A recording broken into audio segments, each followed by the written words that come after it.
Of course.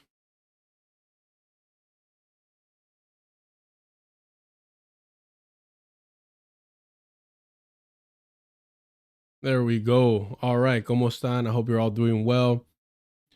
Not as late of a stream as we've had in the past. Oh, Chrome's acting up as well. Of course, of course, of course. There it is. But we're gonna have a good time. I was trying to stream earlier today, had a massive, massive headache, and I just realized that maybe, just maybe, it was caffeine withdrawals. Though I doubt it. I've been behaving. I've been better than normal with it. Got too many liquids up here. Look, I normally don't put tahini on everything, but somebody put me onto tahini with grapes.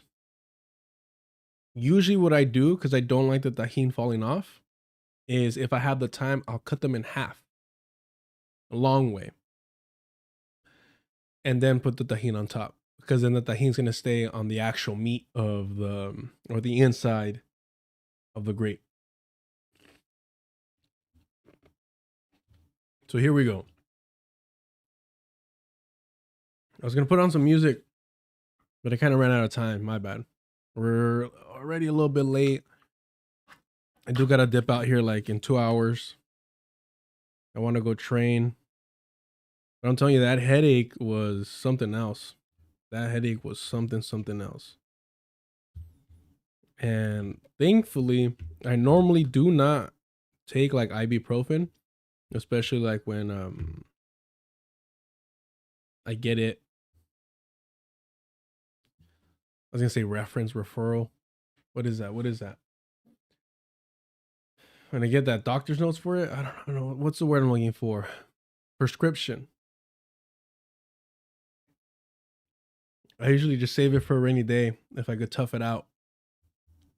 So I had some heavy duty stuff. And even then, I was just like, working on this, setting up the show for today and kind of lagging, um, making my way through it. But we're here. We're here. Or honestly, I cannot stream that late again. I ended up knocking out like at 2. Last night, I ended up knocking out around 2 a.m. just because my mind was still working, even though I was tired. And I love that. I prefer it. I can't have that. It can't be like that. But I appreciate y'all showing up, especially because it was kind of last minute, the timing. When you get prescriptions prescribed, exactly. Exactly that. All right, we're just gonna wait for some people to come on through, catch up. Hope everyone's doing well. It's gonna be more of a chill, fun stream. I think tomorrow we'll deal with something a little bit heavier. But like I said, this headache was kind of weird, throwing me off. It's not gonna stop me from going to go get punched in the head though. Um,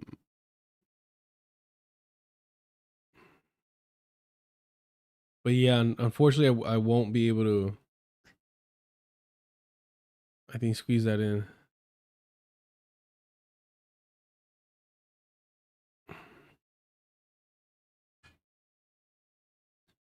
One of the reasons why I hate interacting with people that don't use their name and stuff is because other people will create fake accounts on their behalf. Um, bro, who is this guy?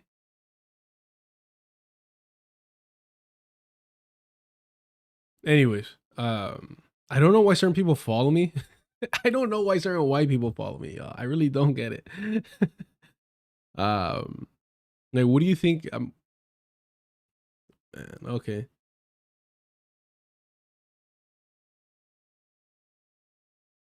Jesus Christ, bro. All right, let's be petty. Fuck it. I don't care. Let me show y'all this. We got time. We got time. We got time. Um, we don't actually. Shout out to Ace. Huh. Shout out to Ace. Unfortunately, we won't be able to go through that breakthrough news thing. I don't think. But this is the petty stuff I'm talking about.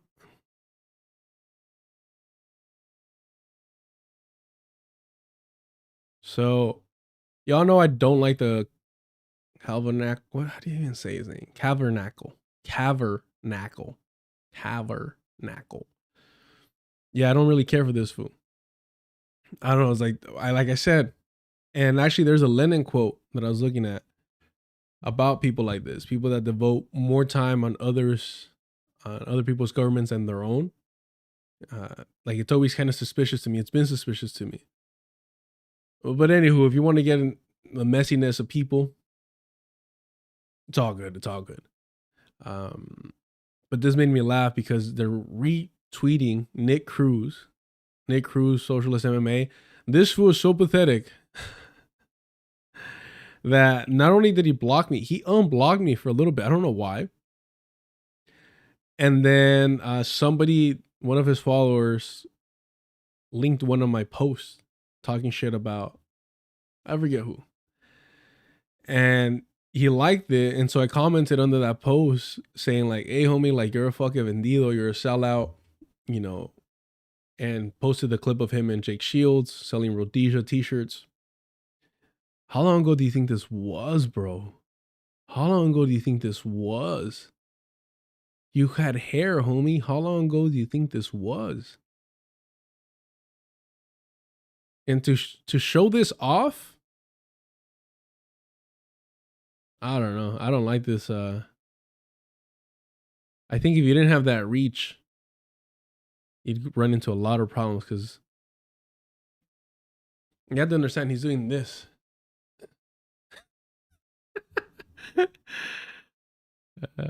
Anywho. So block me, unblock me, and then block me again once I reminded him that I stay on that fucking time. But yes, socialism done left is white supremacist. We've all known this. He's still kind of creeping around, and he says this motherfucker was a full-blown Nazi during the first Trump administration. Meanwhile, this DSA scumbag believes he has the right to lecture the left. The Calvernacle retweets this, says, why are there so many of the weirdest people in American left spaces? Why is this so normalized? Even the lolicon fanatic is making a comeback, and every other leftist does a rally with him. Referencing Bosch. And it's funny because Calvernacle does this thing that a lot of, I mean, we've seen Bad Empanada do this. American left, American left, American left. And it's like, it's just fucking white people. It's just white radlibs. And it's so annoying because it's like, bro, like, you're giving them what they want, which is legitimacy by calling them the American left. They're not leftists. They work for the Democratic Party. How the fuck are they left? And so it's really lazy, but it annoys me that people that are abroad, white people specifically, I think yesterday we were talking about that cat. What was that fool's name? And I thought they were funny. And he was from Malaysia, right? Like, there's nothing wrong with that. Like, talk your shit. But when it's Europeans abroad trying to wash themselves of their culpability, of their sins, of their complicity with Western white supremacy, that's when I get frustrated. That's why I don't fuck with Bad Empanada, right? Because it's like, hey, bro, like you do realize that you're a gentrifier in Argentina. I don't know if you moved again, but the only reason that you're able to do this and move around like that with that freedom is because the English colonized Australia, and you benefit from that. Like you're a product of that. And if that's not in the forefront, the fuck are you doing? If you want to wag your finger, be like, Americans this, Americans that, it's like, hey dog, like you could have rolled up. You could have rolled up. You decided to go to Argentina where you could, you know, manipulate their situation to your benefit. But I mean, the reason you were able to do that is because you're a white European male. I'm sure that wasn't cheap either. So anyway, Calvinacker, I can't even say his name, bro. Calver Knackle. I'm not even doing like a Norman Finkelstein thing, right? Like I just honestly cannot even. I don't even know what the fuck that means. And you know me, I like looking shit up. I ain't doing it for him. Anywho, so this fool, again, the American left, whatever the fuck that is. But what the Calver? It's just, I don't know. It's weird to me. I don't know who this is, anonymous lefty. The guy you are reposting ran a podcast called The Fred Hampton Leftist without permission from the Hampton family until they sent him a cease and desist. And let's not forget that the one and only Dr. Jared Ball was the one that was pointing fingers, like that exposed them. Which is weird because Rome had a photo with Fred Hampton Jr. So, I mean, who are we going to believe? The Fred Hampton family or a photo that Rome posted? We'll never know. I know Rome does the work, but he's a weirdo too, so it is what it is. And I do go by who you roll with. Again, shout out to the ear doctor who commented on the last stream. I appreciate that. Once I get my schedule together and flowing, again, it's 5:30 p.m. where I'm at. Usually I like to stream in the mornings. Yesterday we were streaming at like 8 p.m., 9 p.m. I'm all over the place right now. Once I get everything fixed and aligned, get my shit together, I'm going to work on having more guests on. I do want to speak to the ear doctor because I think he's fucking hilarious. I think he's sincere. And I want to like throw some fucking like Latin American music his way. I'm sure he knows more than what I expect him to know. Like his knowledge in music is very much appreciated. So that'll be cool. Why am I bringing that up? Why did I bring that up? Oh yeah, so I'm glad that I'm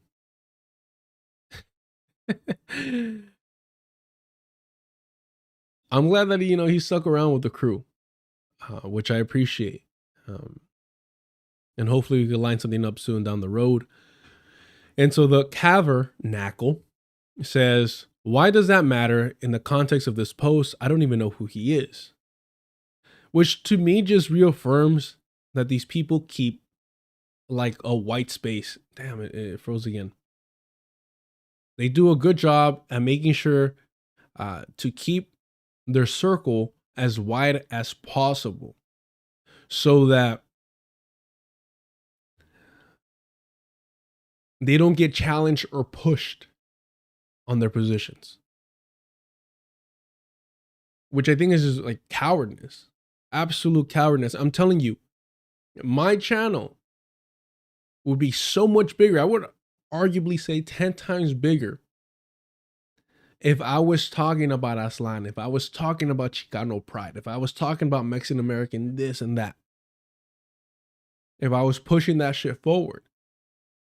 I play with it a little bit because I find that humorous, with La Bandera right here, what have you. I might switch up and just get the Mexican American one, the one that's fused, because that shit's horrific and hilarious. I don't know. I find it funny. But if I took that shit serious, I was like, serio, I would benefit from that. I can't do it. Anywho. So this who pretends he doesn't know who that is. And I was just like, bro, like, know who you're reposting and essentially co-signing, you lazy ass white man. And this, I don't know why this one follows me. Anyone with the sun is already suspicious to me. Anyone with the checkmark suspicious. What did Nick saying that was bad? I don't get it. And mind you, this is a clip where two warriors are really reconcilable. Jake Shields built his name in the cage. Now he's helping Jake Shields push pro Rhodesia t-shirts, a classic. All I say is he's claiming Jake Shields is an ally because he supports Palestine while selling pro Rhodesia merchandise. LOL. And this one says, but Nick is not just speaking to Jake Shields, he's speaking to his large audience. Nick is an ML So he's likely following the direction of Lenin, who instructed the Bolshevik cadre to attend Black Hundreds meetings for the same reason. Or even Mao, who gave similar advice. And he has this cute little quote here saying, as for people who are politically backward, communists should not slight or despise them, but should befriend them, unite with them, and convince them and encourage them to go forward. Here's the thing. There's a huge difference between somebody saying, oh, they're a little backwards in their thinking, which I talk about. Hey, I got coworkers, I got union brothers, and I love them to death, and I try my best to not overwhelm, but to, slowly but surely, try my best to at least inform them on things, right? Very different than hanging out, being buddy, and praising a white supremacist like Jake Shields that's selling pro-Rhodesia merchandise. There is no question that Jake Shields is a white supremacist when he's selling pro-Rhodesia t-shirts. I need to find a way to bootleg them or something, because I mean, I'm stupid enough to rock it just for the fucking laughs, but it's also, wouldn't be good. I don't know if I could joke about it like that. But because it's so ridiculous. It's so ridiculous. It's offensive. It's disrespectful to every angle. If you're not at the Discord, join the Discord. Sign up for the Patreon. $2 gets you into the door. But I believe it was Gio who brought back an old tweet from Brianna Joy Gray that was off the wall. And there's, man,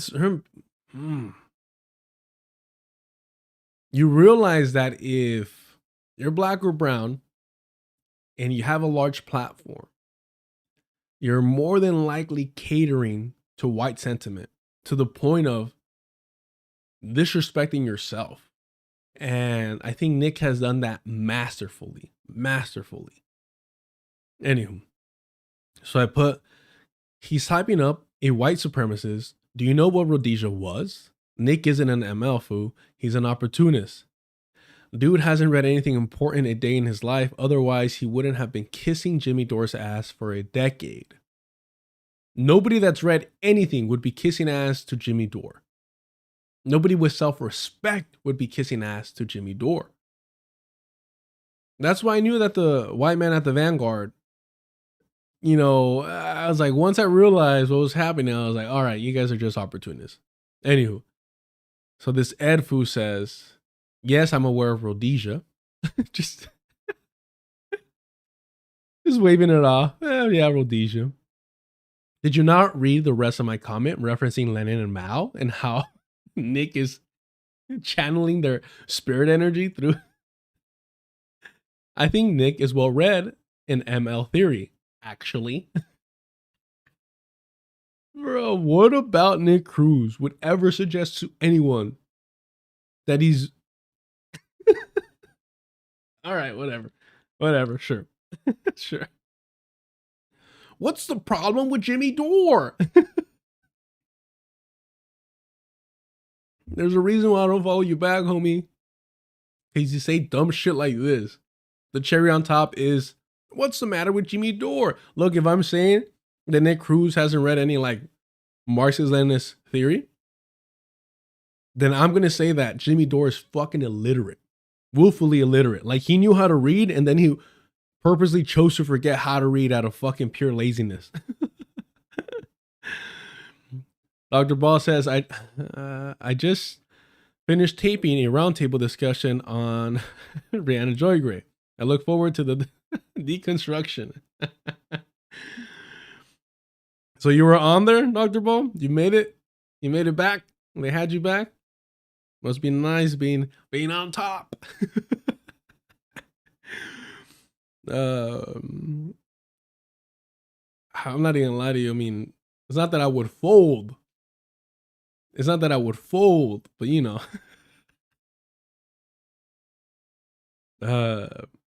I don't want to be friendly with any of these people. I really don't. But I also think I'm not that mean, to be honest with you. I don't think I'm that mean. Maybe I'm just used to it. I don't know. I voted for Kamala Harris. You got a problem? Harutsu, thank you for the super chat. These kind of accounts think of COINTELPRO.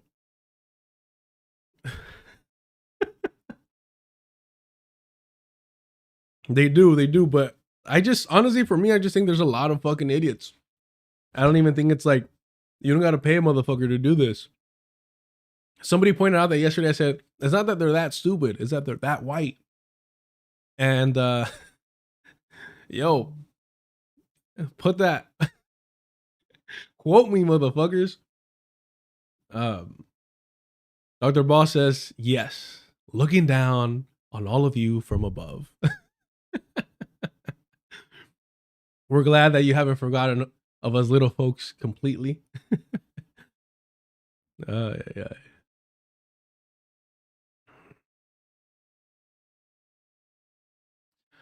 Saturn, that's a great question. At what point do you stop saying that someone is catering to white sentiment and say that they actually share that white sentiment?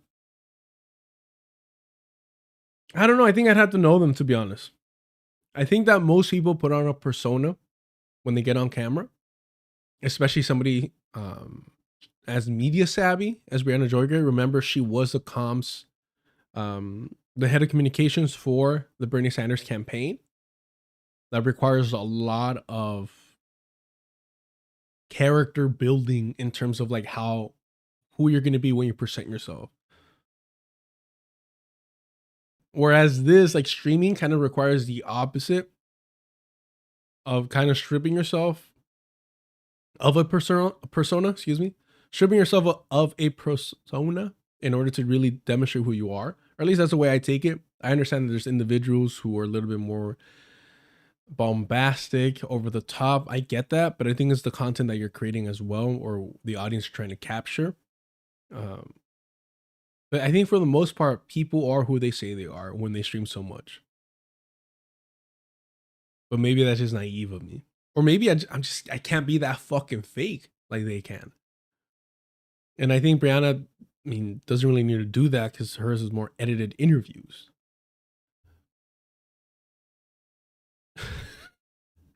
Mexican sleeper cell. Jackson Hinkle is the only real leftist. Yeah, bro. Exactly. Tulsi Gabbard's little fucking protege is the only real one around. You're right. So anyways, I want to laugh with that together. I didn't know Dr. Ball was going to be here so soon. But that's hilarious. Oh, there was no notification? Let me put it out on stream then, because on the socials, and I've been lagging with that. I'm not gonna lie to you. I've been lagging with that. Let me put this out there. You know, it's hilarious because in order to build like a good streaming schedule audience, like, you should be consistent. I can't, man. I'm such a bum. I can't do it, man. I'll get back to it. I'm gonna blame it on being sick. But I do want to like really capture that 8 a.m. time slot. That'd be nice. Hold on. Okay, here we go. But I appreciate y'all being patient with me. So, you know what I just realized? I looked at the title. Now we know why Dr. Ball is here. Look, Dr. Ball, I don't know with your time in the Navy, right? I don't know. Maybe I need to ask you this privately. I shouldn't do this publicly. But I'm like, I don't know how much you were around other white people, and I don't know if you were ever used, as many of us have been used, as I have an ex-friend, right? I have a black friend, I have a brown friend, I have whatever. I can't be homophobic, I have a gay friend, all this stuff. I'm gonna wager that you have not been used as the Jewish friend. And I'm just saying, please allow me to provide that experience for you if I ever get smeared as an anti-Semite again. Next time Emma Vigeland accuses me of being anti-Semitic.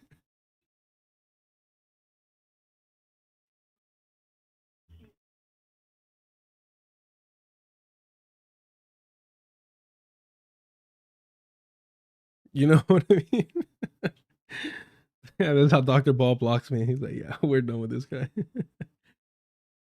He got a little too comfortable. Yes, okay. All right, I'm just gonna put it on Instagram, then we'll move on.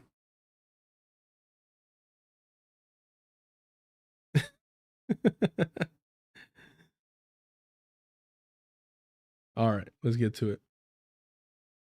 I'm just saying, like,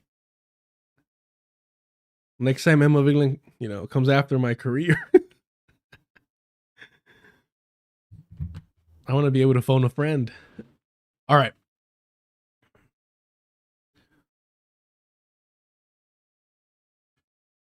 Someone in another chat said that YouTube changed its something. I don't know, thingy mid. Oops, I don't know what that is. So that people stop getting notifications if they miss clicking on some videos. They still. Huh. I don't know what's going on there, Froggy, but yeah, YouTube's always changing things up. Dr. Ball says, no, actually, though, to my knowledge, I've never been used as a Jewish friend. Boom. Called it and called it in terms of like dibs. Dibs. Look, if Emma Vigeland can use her boss's Jewish card, apparently. All I'm saying, Dr. Ball, when do you get the chance? Allow me. One more time.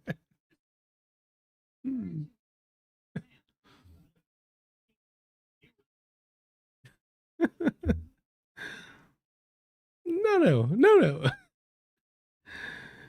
Oh, man. All right. Let's focus. We got some not so serious stuff. We got one more not so serious stuff. We're gonna only watch a couple minutes of this. It's so fucking pathetic. And it highlights. Bro, like, why do you claim to oppose Zionism? Why do you claim to find it repulsive, to find it offensive, to, be anti-Zionist, and still in 2026, like, glorify Bernie Sanders? Why? It makes no sense. Pancho, ¿qué onda? How we doing? Look, people I need to have on and have a dope ass conversation with. Pancho, Renee, the ear doctor now, the whole the whole fucking team over there at the Morning Remix crew, to be honest with you. Y'all let me know that Josh, gave me a little shout out, which I appreciate that. It's funny because in that shout out, I guess he felt that he slipped up and kind of lumped Katie Halper with, actually, let me find it. We got a little bit of time. Let me find it.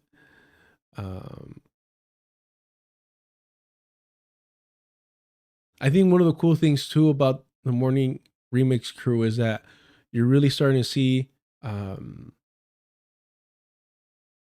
kind of the benefit of having a collaborative platform like that, because you're starting to see more young faces. And again, I gotta be respectful, not getting into business that doesn't pertain to me. But what I will say is, I voted for Kamala Harris. You got a problem? I think there's a positive outcome of how things happened to where we got more fresh young blood involved. I'll just say that. Whoa, Tres Pros. Thank you so much for the super chat. White Jew here. Love your videos and book recommendations. I got two now.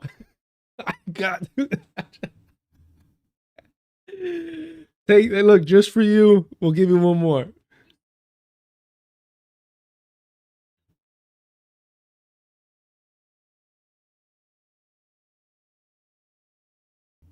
Yeah. No, I really, Three Pros, I appreciate you so much for the super chat and appreciate you for saying that. Look, people like you are the reason why, like, I cannot be, I can't cater to or coddle white people. I just can't do it because I've met real motherfuckers that know what's up or know enough to not take that shit to heart and keep it pushing and not get all offended. Again, I've shared this story and I try not to share too much, but still in high school, I had a homie who was a sharp skinhead against racial prejudice, right? Big ass white boy, like big fool, right? Homie's on the gear right now, so he's even more fucking jacked, right? And you know, growing up with him, it was dope. Like he was the sweetest fucking person you can meet, like a sweetheart, a genuine sweetheart. And we're walking down across the city, and he's, you know, got his bomber jacket on, got the chops, and we see some giant ass white man walking. Anywho, I'll just skip through this. Homie was tatted up, looked like he was straight out of La Pinta, like he looked fucking built for that shit. And he looks at him, he goes, "Hey, you know, like where you from?" But not, I've never even heard anybody get hit up like this. I heard people get hit up like, you know, yeah, what gang, what, you know, what do you claim, all this shit. But I never heard in terms of like white supremacist shit. It was weird. And you know, my homie was like, "Nah, I'm not with that shit. Fuck that. Fuck racism, this and that." And then we keep it pushing. We're walking because, mind you, we're especially now realizing we're fucking kids. And so we're walking. I'm like, yeah, just forget about it. And then the guy yells at him, "Hey!" And we turn, and this will see Kyle's, like straight up see Kyle's, right? And my homie's like, "Nah, fuck that." My homie's big, bro. He's a big ass fucking polar bear looking fool. This other guy was like almost twice his size, and I'm just like literally my short little bean ass is like pushing my homie back, like literally, not even holding him back. Oh, he's holding him back. No, physically, like pushing him back, saying, "We got to get the fuck out of here, bro. Like, I'm telling you, I'm the brown person here. It's okay. We got to get the fuck out. Like, we're going to get hurt." And so in order to get away, we literally had to like walk through traffic, like through intersection, like a busy street. And it was just kind of, it was what it was. But I say that and I share that story to say, it is not my fault that I met a real fucking ally. If that's how you want to, you know, frame it. For me, it's just a friend. It's not my fault that I met a real one at such a young age. It's not my fault that they set the fucking bar. All right. I've seen it. I've seen somebody willing to risk their health and their well-being when nobody else was around. Right. There was no cameras. There was no phones. There was nothing out where he was going to get some type of cred or acknowledgement. Right. We're essentially by ourselves. And it was just kind of like, "Yep, I'm ready to go." But you're like, "No, we're not." No, we're not, bro. We're not gonna do any damage to this guy. Like, the XP is not there, bro. Like, let's just move on. We're not changing this gentleman's mind, believe it or not.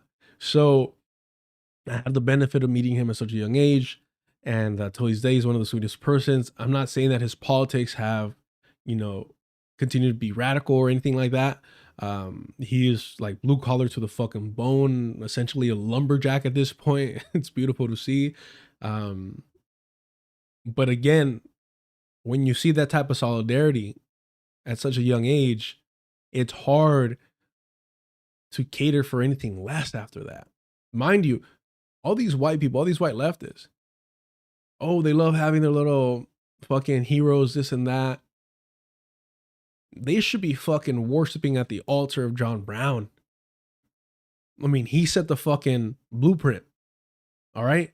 Oh, it's easy to fucking try and co-opt other heroes and other radical thinkers and theorists and revolutionaries. That's easy. What about the motherfucker who was doing it? Anywho. All right. Where are we at? Oh yeah, Harutsu, Why is the Dome TV? Please check him out. Why is the Dome TV? Always some of the best conversations. Harutsu, and I think especially because, and I'm not saying this in a negative, disparaging way. I'm just makes me laugh because I'm like, you're not with black male studies. Again, I think it's a legitimate It comes from a legitimate place. Unfortunately, because of a lot of the miscommunication, a lot of the kind of quote unquote like cultural war stuff going on online, on Twitter specifically, it lends for people to make a lot of mistakes leading with their ego at times. But that aside, the actual knowledge and information that is provided by Black male studies field, I think is essential. I think that's essential. Banjo, here comes the ageism again. Yeah.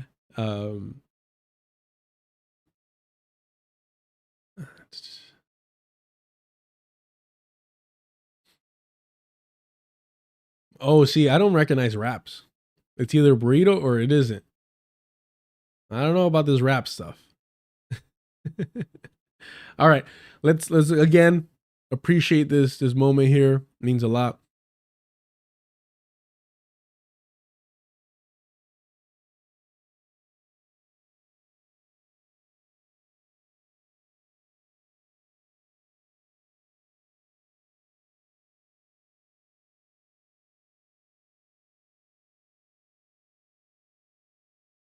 My sincere apologies. My sincere apologies. Let's go back a little bit.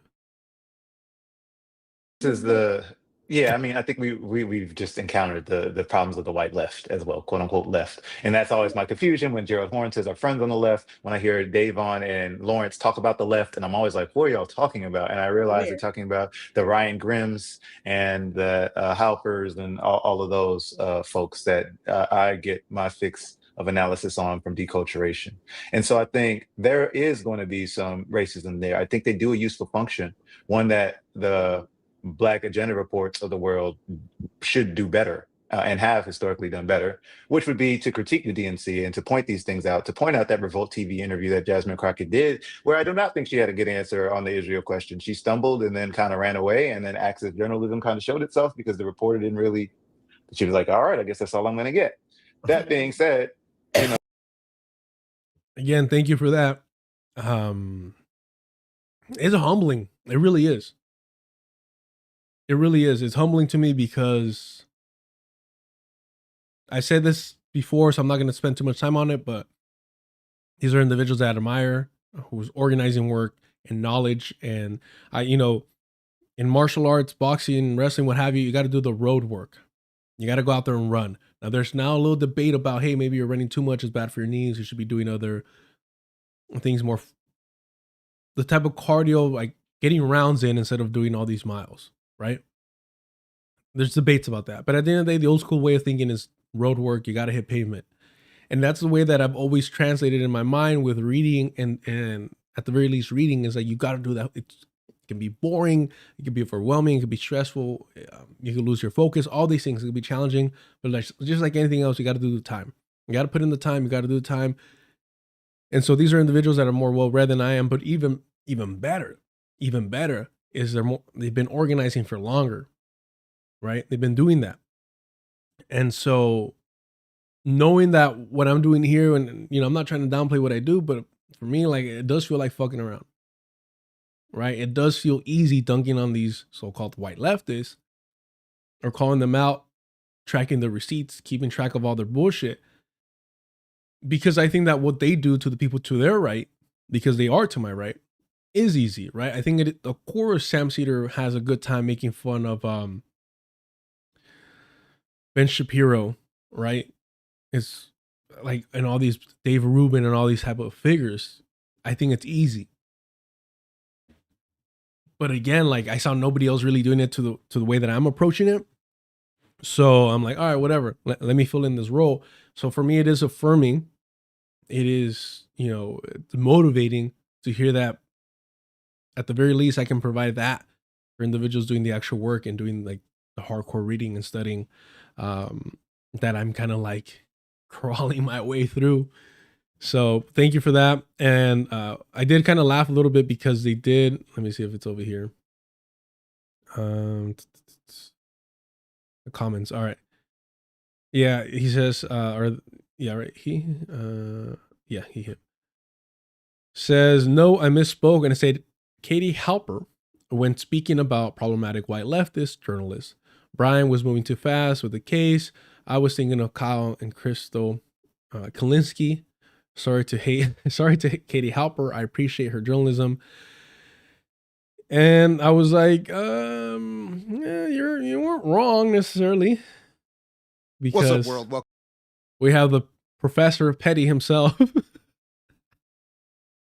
Welcome back to I Mix What I Like. Again, I'm Jared Ball. Happy to be your host. Please make sure you like, share, subscribe, support the platform however you see fit and however you're more comfortable. And let's proceed. Again, big shout out to Carlos at Deculturation for this full interview and salute. But I was yeah, like just hey, like here's Katie Halper running cover for Norm Finkelstein when he's over here disrespecting Africana cities.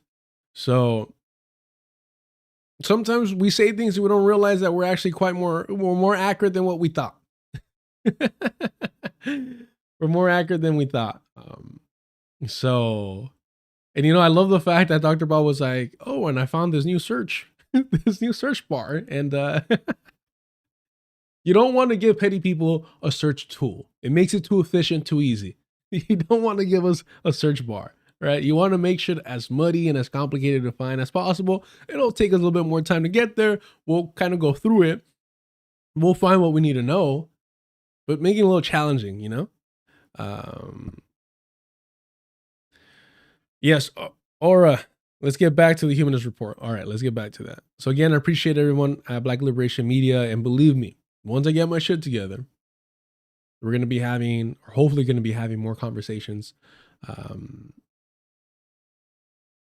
Because I got a lot of questions, man. I got a lot of, in terms of organizing too, I got a lot of questions on that aspect. And, a lot of these individuals have been organizing from a young age. And I admire that. I'm envious of it, but at the same time, I'm not, because I know who I was when I was younger. And I'm glad I dodged a lot of the Chicano nationalism, because that's what I would have been swept into. You bet your ass I would have been in the Brown Berets. It would have been bad. I would have been talking about Aslan. I would have been an Aztec fucking warrior, baby. Un jaguar, un águila, But yes. I guess shots are in a shout out diabolical look. We can't get too big. I know, Dr. Ball, they might treat you nicer over there at Bad Faith, But around here, around these parts, Dr. Doon, does that search bar search through the transcripts? It doesn't. You need to go to the actual videos. But they added a search bar to the transcript now, which makes it more efficient, or at least it should be. So let's make fun of this before we move on to doing some light reading. All right.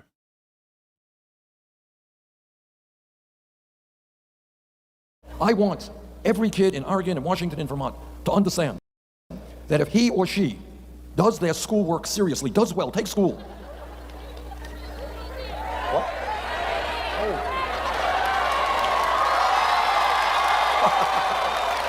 Now you see, this little bird doesn't know it. Hold.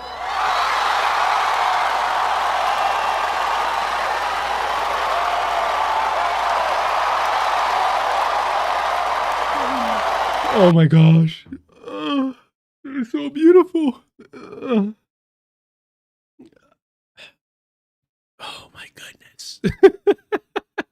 Bro, I'm just glad that even when this was happening, I was already so fucking jaded that I'm just fuck.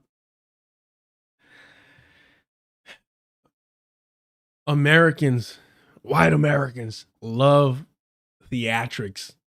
They love that WWE shit. I disagree with a lot of what Chris Hedges says, represents, what he writes. Great fucking writer. Empire of Illusion has a whole chapter on wrestling. A little difficult to get through, but the point coming across is, bro, the masses crave this simple entertainment. And it's yeah. 2026, and you're still praising this or missing this. Mind you, this is 2 days ago, posted 2 days ago. And you're still reminiscing about the time where you could have had a Zionist in office, where he could have bamboozled us right? Because Michael Parenti was outspoken about Bernie Sanders being a fucking vendido, a sellout. We were kind of late to that game, realizing that. I was always a little suspicious of him because I'm anti-Semitic. No, because I was like, oh, why is an independent running as a Democrat? You know, all these things kind of like, I don't know, kind of weird. I wish I would have known about Black Agenda Report sooner, about Bruce Dixon, about Glenn Ford. I didn't, but you know, that gut feeling was still there. But again, the media is pushing against Bernie Sanders, is vilifying him in the wrong ways. So, you know, you kind of want to be like against that counterculture, or just kind of pushing against mass media narrative and the Democratic Party's establishment, the elites in that party, right? So you're kind of pushing back against that. So you're like, well, I should be supporting Bernie Sanders. And it's like, please have more, be more skeptical and have a moment to look at the bigger picture. And that's why I say Bernie Sanders normalized and glorified National Socialism. And that's what the so-called left wing of the Democratic Party has been in pursuit of. That's what they're fighting for, National Socialism. And we praise that. The first thing that should be discussed when speaking about Bernie Sanders should be his Zionism. It should be his Zionism because it should highlight how an individual that we can find, and I say we broadly speaking, that we can find to be beloved or kind of, you know, warm to us. I don't even know how to, I'm trying to put myself in other people's shoes. You know, people like a grouch. People really do find a grouch heartwarming. And it's very easy to kind of get carried away with that aspect of him. But in reality, we should be thinking about like, whoa, how can we find somebody so lovable that at the end of the day is a white supremacist? Zionism is a branch of white supremacy, right? And so they belong to the same core ideology. The belief that Europeans can colonize. That's it. It's as simple as you need to break it down, right? We could be more nuanced if you want to and have this conversation, but here's the thing. The fact that we're not questioning more our continued love and appreciation and the leadership role of Bernie Sanders in the so-called Democratic Party's left wing, the fact that going through a genocide of Palestinians, ongoing, that his Zionism hasn't made him like, what is it, like an outcast, is very alarming. And this is why I'm so concerned. This is why I started this channel. I mean, the reason I started this channel was my fear and concern of the normalization of liberal Zionism, because that is what gained the Zionist entity legitimacy. So you have this video. It is a 17 minute and 25 second video. Israel is mentioned. But Bernie Sanders' Zionism is never mentioned, not once. 2 days ago, 2026. How is that acceptable? How can somebody like the Humanist Report, mind you, remember, he sided with Jane Guger, a boss over the TYT workers when they were trying to unionize. So this is a, yes, pariah. Thank you so much, Froggy. Exactly. Yeah. Well, I was thinking also persona non grata or something like that, but my French ain't so good. And so this is a fucking sellout. The Humanist Report will align with the boss at the end of the day. He's proven when it mattered, when it came knocking to his door, he sided with the powerful. He sided with the rich. He sided with the boss. He sided with the capitalist. That's who he is. That's who he is at his core when it fucking matters. You had your moment. The spotlight was on you to show true class solidarity. And you chose to do what?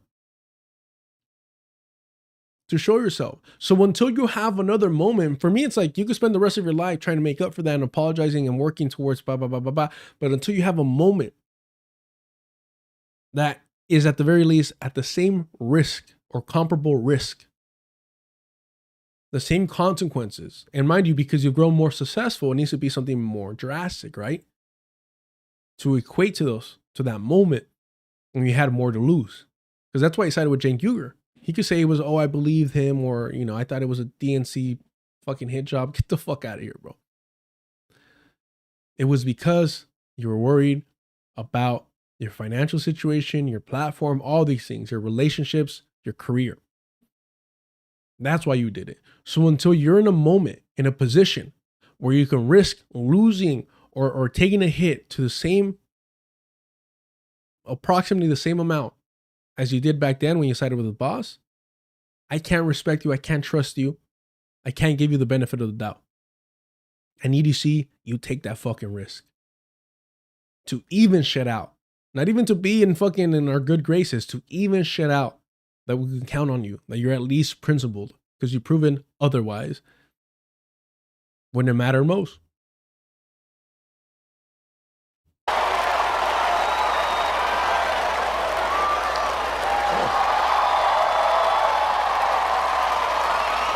I think there may be some symbolism here. It was Jesus. Jesus was Jewish, remember? I know it doesn't look like it, but that bird is really a dove asking us for world peace. No more wars. Except in occupied Palestine. Everyone is sharing that moment again on social media because, believe it or not, it's been 10 years since that moment happened in Portland, Oregon. And watching that again absolutely broke me, which is impressive considering I've been pumped full of so many antidepressants that I think I'm functionally just a robot at this point, which is how I like it, by the way. Nonetheless, even I couldn't not tear up watching that again because I couldn't help but think about what could have been. And it's worse knowing that I was planning to go to that rally that day because, you know, it was in my city. But at the time, it was towards the end of the term. I had multiple term papers due. I was a PhD student. So I thought, no, you don't have to go. You could just watch it online. You know, you don't want to miss school. But man, I wish I actually went because, you know, being there to witness that special moment in person would have been, I think, that much better, albeit that much more harder to look back on. But I mean, everybody. 2026, still wishing that he went to a Bernie Sanders rally. 2026, and still wishing that he went to a Bernie Sanders rally. What the fuck is wrong with these people, bro? What is wrong with these fucking people? How is this not glorifying a Zionist?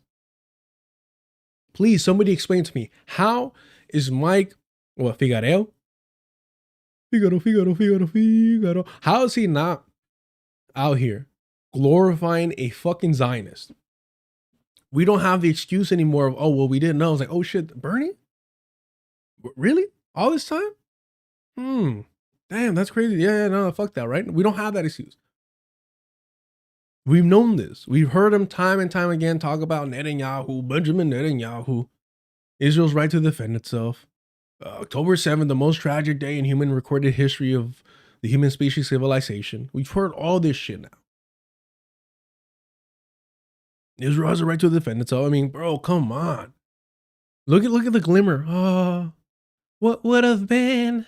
What would have been? Man, what if that bird would have taken a shit on the stage and I could have just stolen it away and fucking, bro, what grown ass man, bro. I know I come off like a machista, but a grown ass fucking man. Like, bro, I read comic books. Mind you, the cape stuff, yeah, you know, but I read comic books. But these motherfuckers talk about Bernie Sanders like he was a fucking like actual superhero. It makes no sense to me. But this is how you know they do not care about Palestinians. This is the fucked up part. I know we joke around, we play around a lot.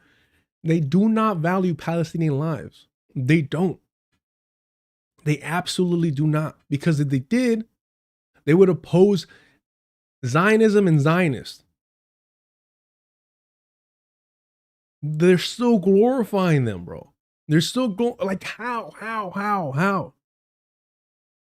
How do you fucking shoot this, edit it, post it, and not realize that you're glorifying a fucking Zionist in 2026? Look at the fucking glimmer in his eyes. This is terrifying, bro. Just imagine what Bernie could have gotten away with, because he would have given us, allegedly, because he's a spineless fucking hack, universal health care, universal schooling. Bro would have had us marching in the streets in support of Israel. God damn. He's Italian. Yeah. Gross.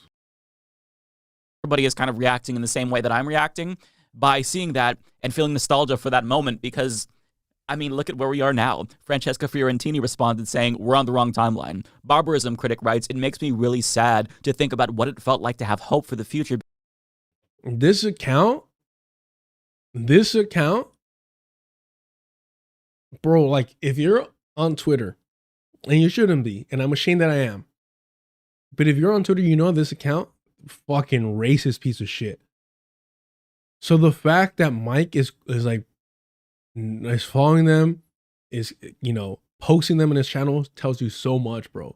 I'm telling you, there's a fucking reason why these people keep their spaces so fucking white. So that Dom says I have them muted. Bro, I'm telling you,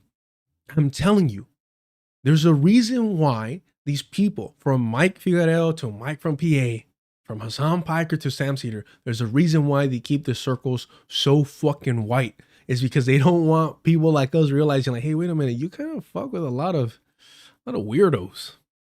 A lot of weird people with a lot of weird racial fucking opinions. To be honest, I didn't even see this. I didn't even register this because I was listening to this in the background. You think I'm going to give Mike my full fucking attention? The fuck does he have to say that requires my full fucking attention? Come on now. Because I haven't had it in some time. Can't Ever Die, aka Jupiter, added, "It's hard to illustrate how it felt at the time if you were too young, but this happening after the shock Bernie primary win in Michigan was a nuclear hopium bomb. It felt like the world was on the precipice of something better." Cam says, "Don't show me this shit again, man." And Communism writes, "Pain. All I feel is pain." Yeah, I mean, nobody on the left thought that Bernie Sanders would be a panacea. Like, nobody thought electing him president would create a utopia in the United States. In fact, you know, I had a lot of policy disagreements with him back then, still do, obviously, but him getting elected would have put us on a completely different trajectory, because we know he would have defeated Donald Trump in the general, and we would have never had a Trump era in this country in the first place. And I actually went back and we would have continued believing in the illusion of the American empire and that somehow it could be reformed, changed, and saved. It would have been the death blow. I don't want to say that. I don't want to say that, but I will say it would have been a giant hurdle for the, like, anti-imperialist, anti-colonial movement here. It would have just further cemented, and doing what Zionists do best, liberal Zionists at that, cementing the right of a settler colonial project to exist. Ain't that beautiful? And I watched some of my old videos after seeing that clip. And it was cringeworthy to do that just because I sounded and looked like an entirely different human being. Nonetheless, you could see in my eyes how hopeful I was, especially after Bernie's surprise upset in Michigan. Like, just watch this quick clip from Humanist Report from 2016. This is a huge night. If you're a Bernie Sanders supporter, you should be jumping up and down right now, because what just happened is unthinkable. It's absolutely unthinkable for a candidate who was down by 18 points. Now, I'm not just talking about one poll. He was down by 18 points with respect to aggregate polling. So when you take all the polls and you average them out, how wealthy are these people? I'm assuming, because he referenced that he had, like, he was in, like, getting his PhD during this time.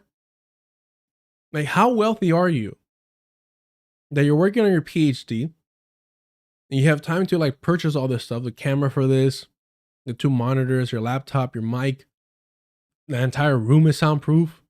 Are you doing this on campus? Is this a shared space? Like, I always have to stop and be like, holy shit, like, white people just live so differently than us. In my original setup, I can't get into the details of how I was able to finance my original setup. And a lot of the stuff I still have from like day one. And I appreciate all the support, the super chats and the Patreon supporters. Like, I sincerely do. But it always makes me wonder, like, damn, like all these white people got a whole lot of time and resources in their hands. The reason why Hassan Piker was able to stream 8 to 12 hours a day in his early days, right, was because he had rich parents. The fuck does he need to do anything else for? This is the reason why internships benefit white people. Because their parents take care of them. Emma Vigeland had an internship in TYT. You think if she was working class, she would be able to have that internship? Fuck no. And even then, she needed the fucking connections from her parents, DNC fucking donors, to get hired by Sam Seder.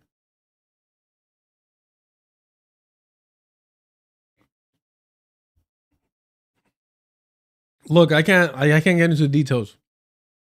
If I was able to afford certain stuff here. But even then, bro, you do not want to know what fucking credit cards. I voted for Kamala Harris. You got problem?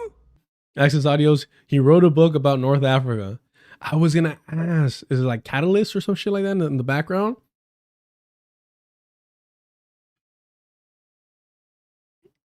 I don't even want to read it because it might be good and I'm too much of a hater.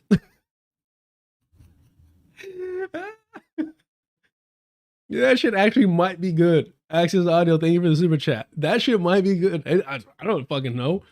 There's a whole lot of stupid people that are like really good at one specific thing. That shit might be good. I might read it. I might learn a lot. And I might have to be like, oh no, yeah. And then I gotta lie. I wouldn't lie. I would just pretend I never read it. No, Mike. Oh, man. Lana's in the Deculturation live chat. I see you. Appreciate you. All right. It gets weird. We'll just watch a little bit more of this. It'll get weird, watch. He was down by about 18 points. Some polls had him down by, I believe, 20 or 30 points. Like, it was ridiculous. He was not projected to win this state at all. It all looked like it was going to go to Hillary Clinton. And look, he turned it out. Who is that twink, and why is he so goddamn hopeful? Like, seeing... You know, call me out. Cis, hetero. Okay, yes.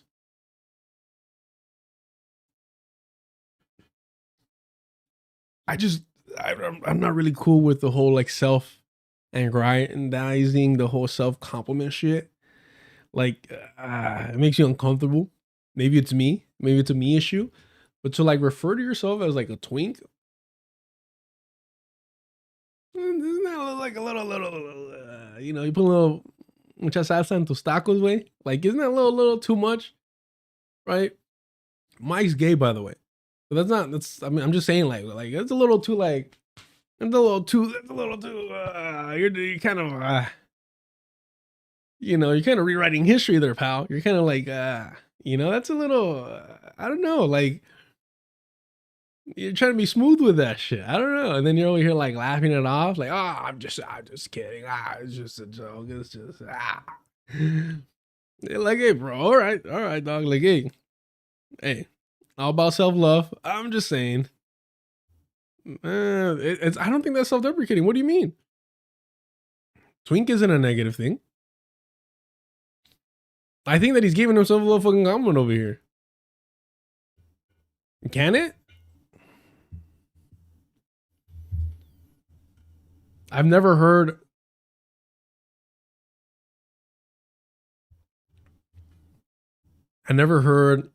any kind of categorization used in a negative way. But a lot of my queer friends throughout my life have been like oddballs. So I don't think they weren't the type of people to try and like degrade anyone based on whatever kind of like subculture categorization they'd fall into. That's hilarious. Access Audio says twink is not really a term of endearment. Shit. Then have I been around people who like twinks? I don't fucking know.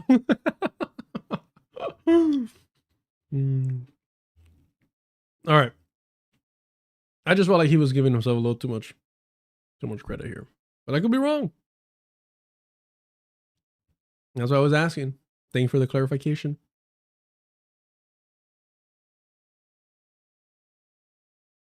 That is crazy because 2016 me is like Carol in the first season of The Walking Dead, and 2026 me is like Carol in the later seasons of The Walking Dead, where, you know, she's more worn and rugged and packing heat. Like, I feel like I've also been through. All right. Walking Dead reference, I'm done. I can't not continue. But yeah, like if you go through this, it doesn't say anything about Bernie Sanders Zionism at all. I think he mentions Israel. Hold on, I think it's gonna. Does he not mention Israel once? That's weird because I know he definitely does. Or am I spelling it wrong? That's weird, bro.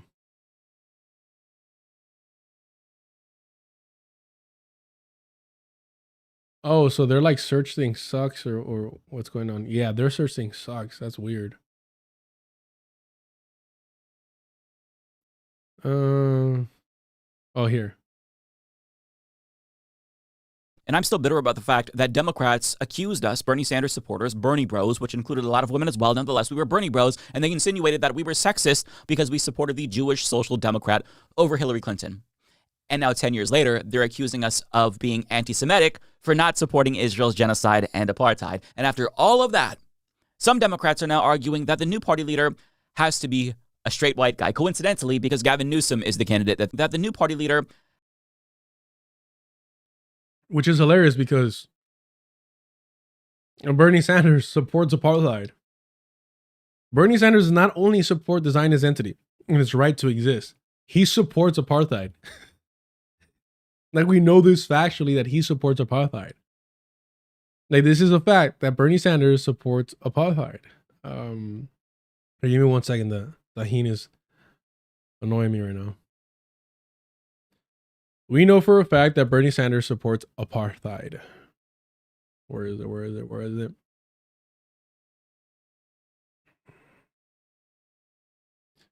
We've been over it, but again, the receipts as a reminder. When somebody is against equal rights, a one state with equal rights, what do you call that? You should be calling that a white supremacist. You should be calling that a colonizer. You should be calling that an apartheid supporter. It's increasingly evident that hopes for a two-state solution are almost dead. At the same time, polls among Palestinians in the occupied West Bank and Gaza are showing that they're increasingly in favor of a one-state solution with equal rights for Israelis and Palestinians alike and equal citizenship. Is that something you believe could happen, or is that something you support? No, I don't. I mean, I think if that happens, then that would be the end of the state of Israel. And I support Israel's right to exist. He says, no, if that were to happen, it'd be the end of Israel, and I support the state of Israel's right to exist.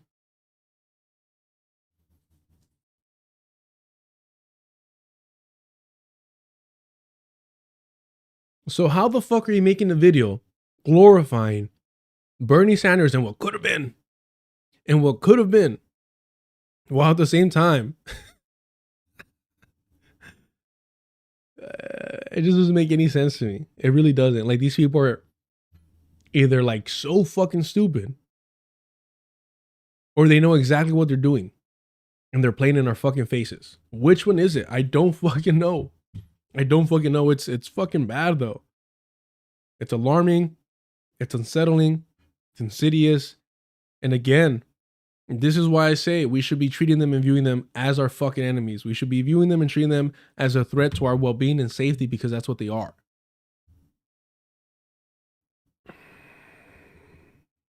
Man. Somebody says here, James says, makes you wonder what he thinks of declining white birth rates. Oh, I think it's horrible. I think it's horrible.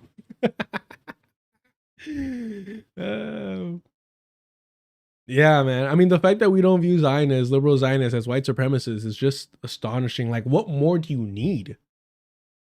a genocide of Palestinians is not enough, the colonization of Palestine is not enough, what more do you need to view individuals like Bernie Sanders as white supremacists? And if you're not going to, if you're still going to glamorize them, glorify them, yearn for their leadership in 2026, can you please stop pretending that you give a fuck about Palestinians? Can you please stop co-opting the movement? Can you please stop financially benefiting from it? Because when you look at individuals who gain, especially white individuals, white Jewish individuals that gain prominence after October 7th, it's chilling how many of them are liberal Zionists, and it's chilling how much they financially benefited, how much their careers just skyrocketed. And it's honestly gross that they again pat themselves on the back, that they're doing the work, that they're calling out Zionism. It's weird. I don't know how they fucking sleep at night. I mean, probably in silk sheets, but you know, man.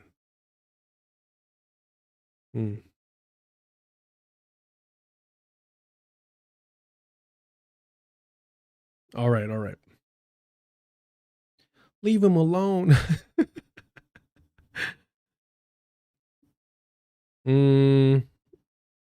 Let's jump to this since we're talking about Zionism, and then we'll move this over a little bit.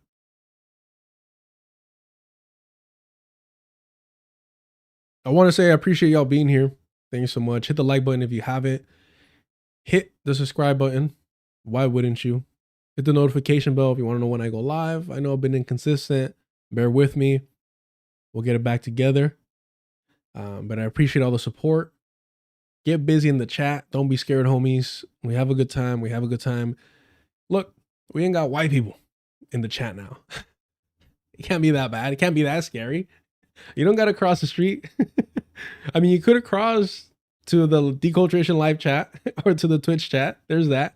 But you know, I want to know your thoughts. Call me out if you disagree with me.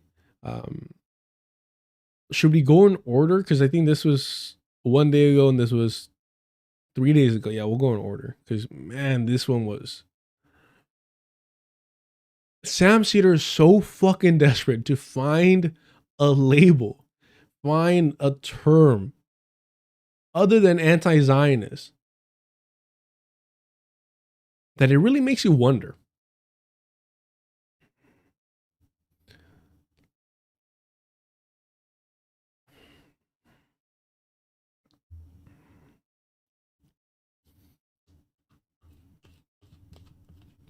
Who is this? Next chapter. Yeah. Okay. Next chapter. Simple question. Can you name me one major Jewish institution that is anti-Zionist? Because JVP, your one saving grace, just came out in a line with the genocidal Democratic Party. So please let me know. Please let me know. I've been asking. I've been wondering. Man.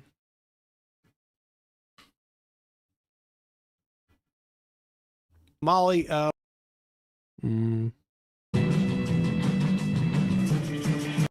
What the fuck?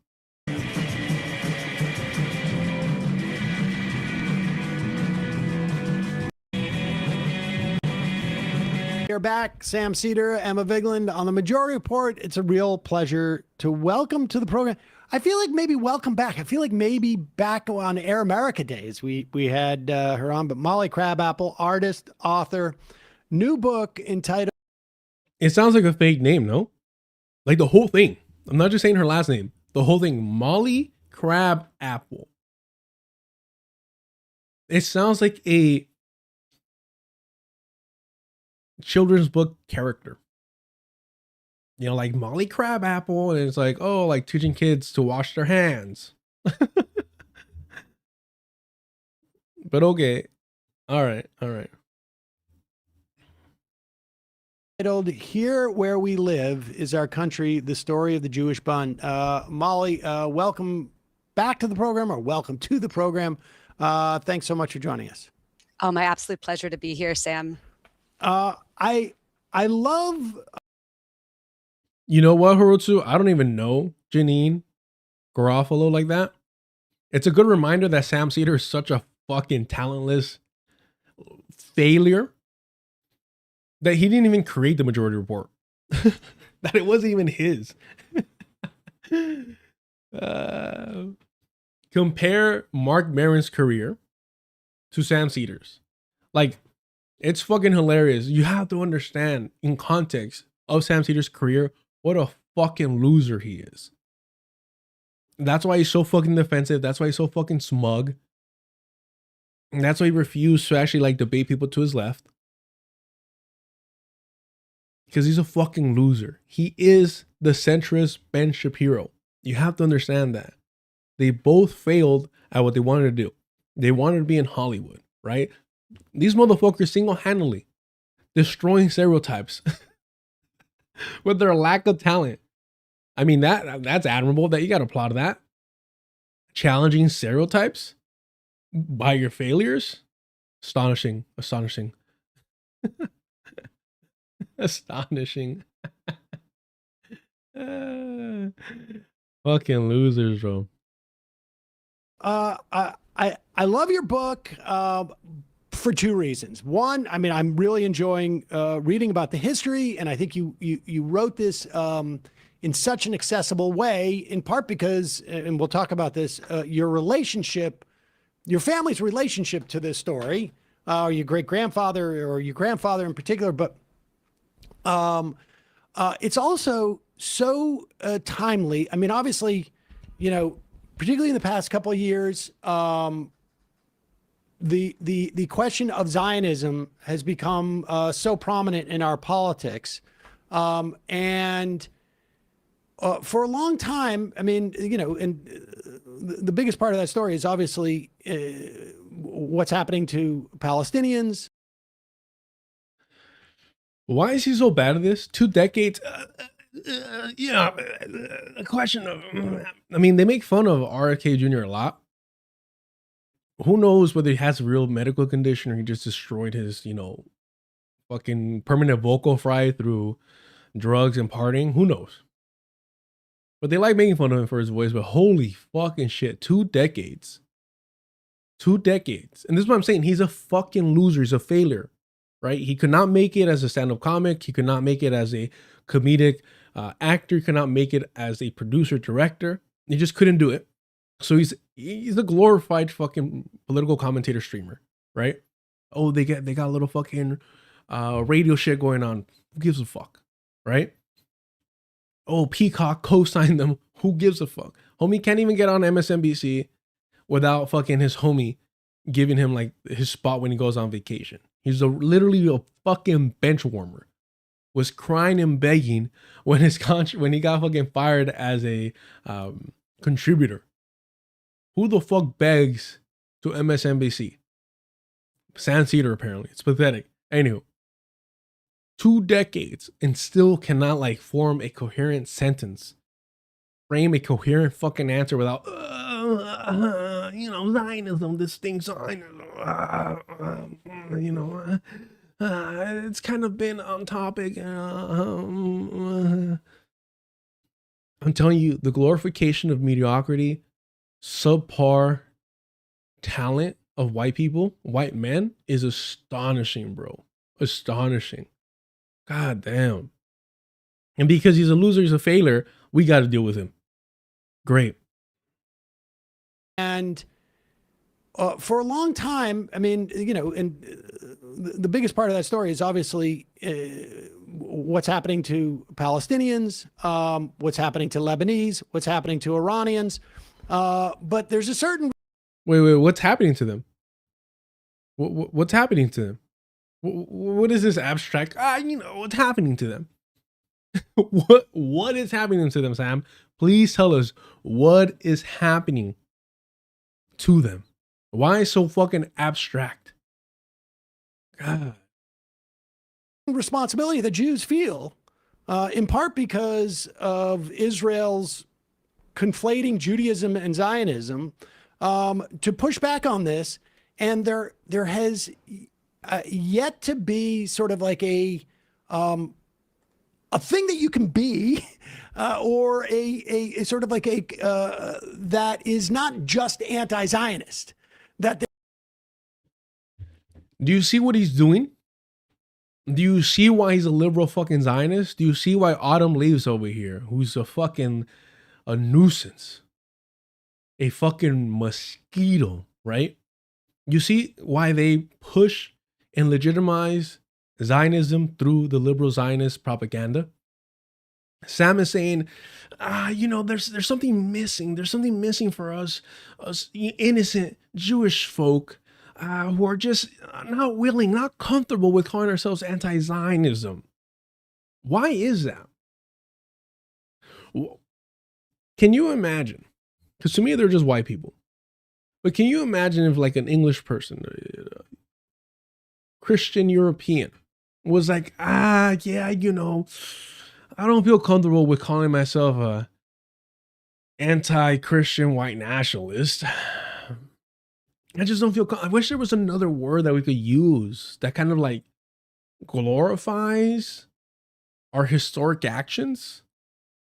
Like, I wish there was like a word that wouldn't make me opposed to European colonization of Palestine, but more like performatively opposed to colonization. Like, I wish there was a word that just wouldn't force me to actually combat and denounce the Zionist entity.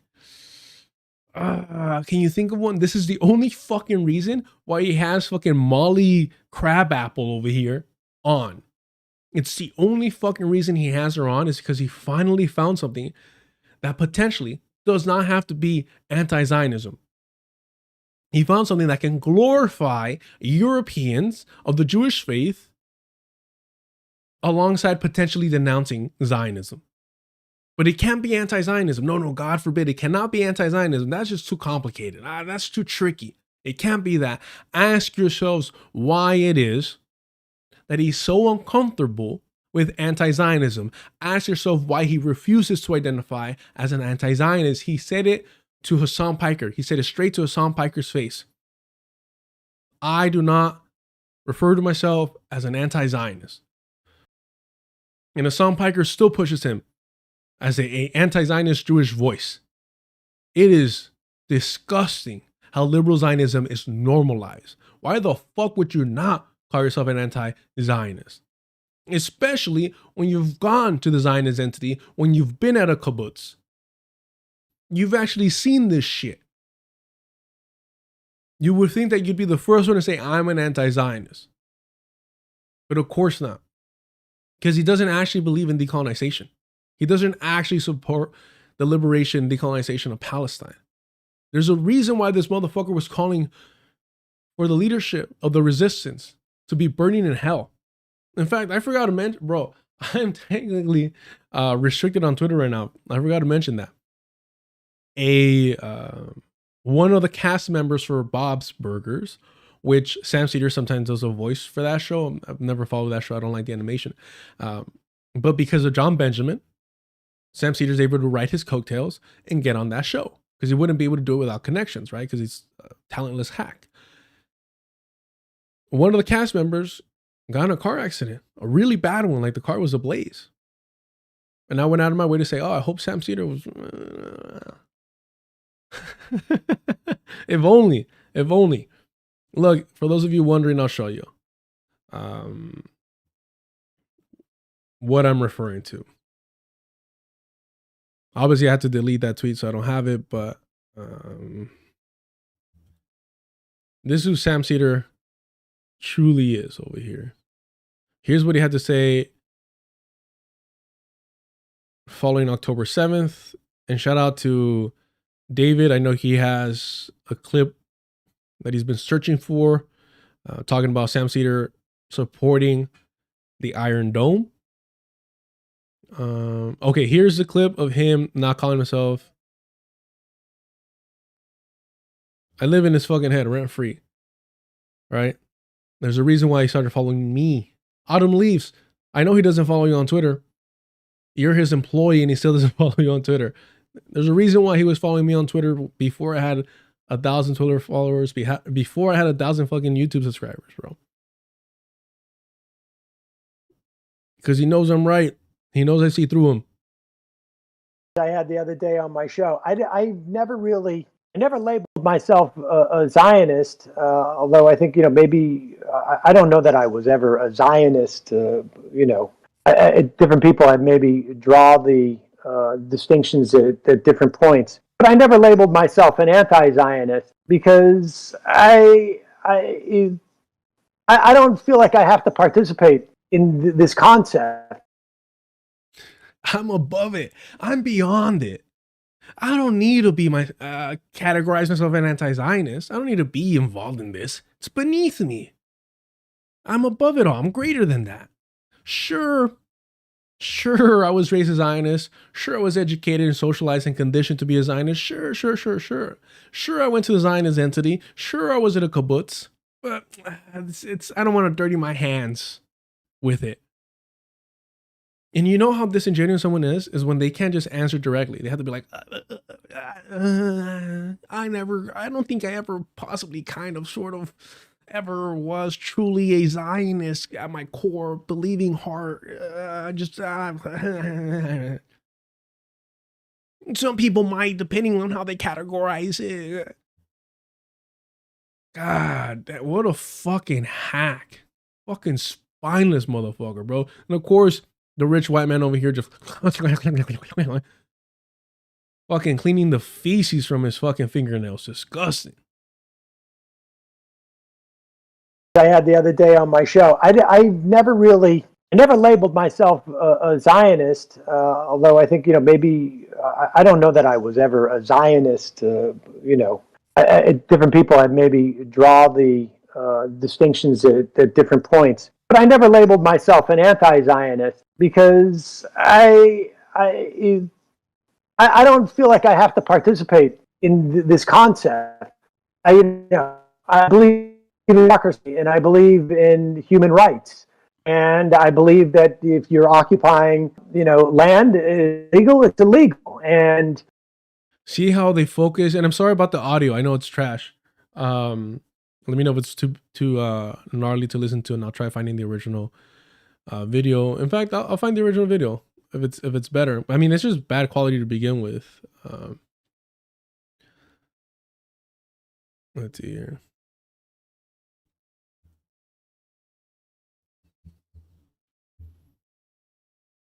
Nationalistic myths that you learn from. I think it's before this, but let me double check.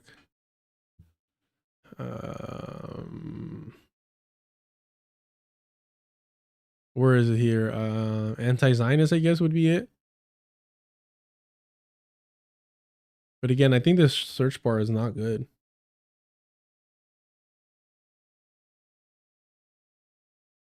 Oh, yeah, here you go. Here it is. Not bad.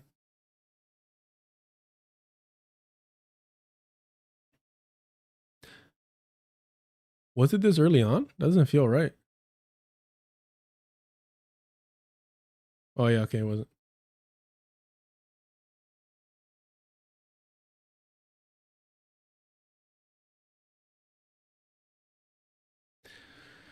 Yeah. It's always something.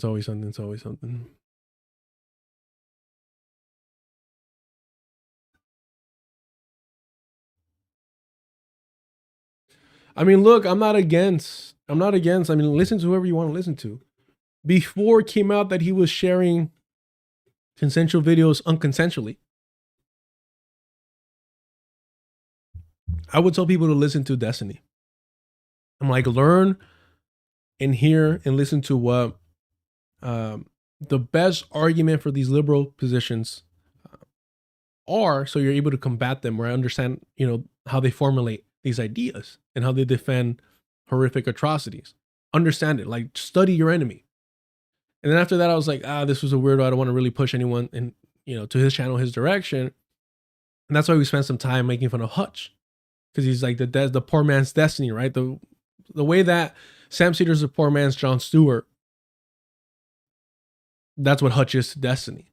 Of course, I have no idea why this is acting up. 10:40. Let me see here.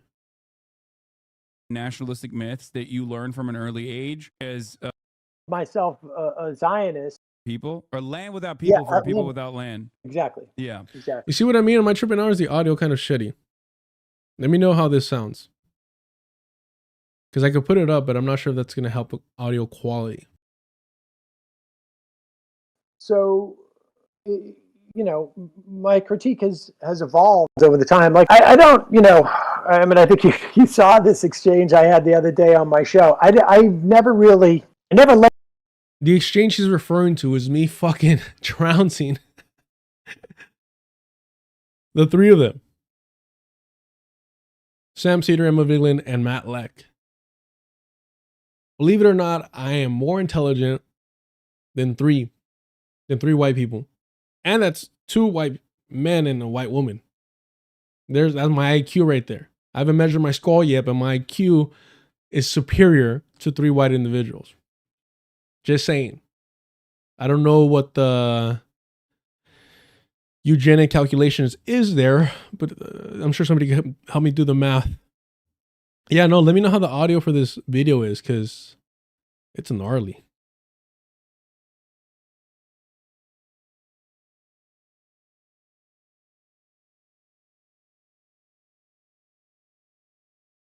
Labeled myself a Zionist on my show. I never labeled myself a Zionist, although I think, you know, maybe, I don't know that I was ever a Zionist, you know. How do you not know? How do you not know? How do you not know if you were ever a Zionist? Isn't that weird? Isn't that strange? Because understand it's saying, I don't know if I was ever a white supremacist, is what he's saying. You know, different people had maybe draw the distinctions at different points. But I know different people might draw different distinctions at different points. Meaning, yeah, depending who you're talking about, or depending who you're talking to, if somebody's actually educated on what Zionism is, then yeah, they would probably call me a Zionist.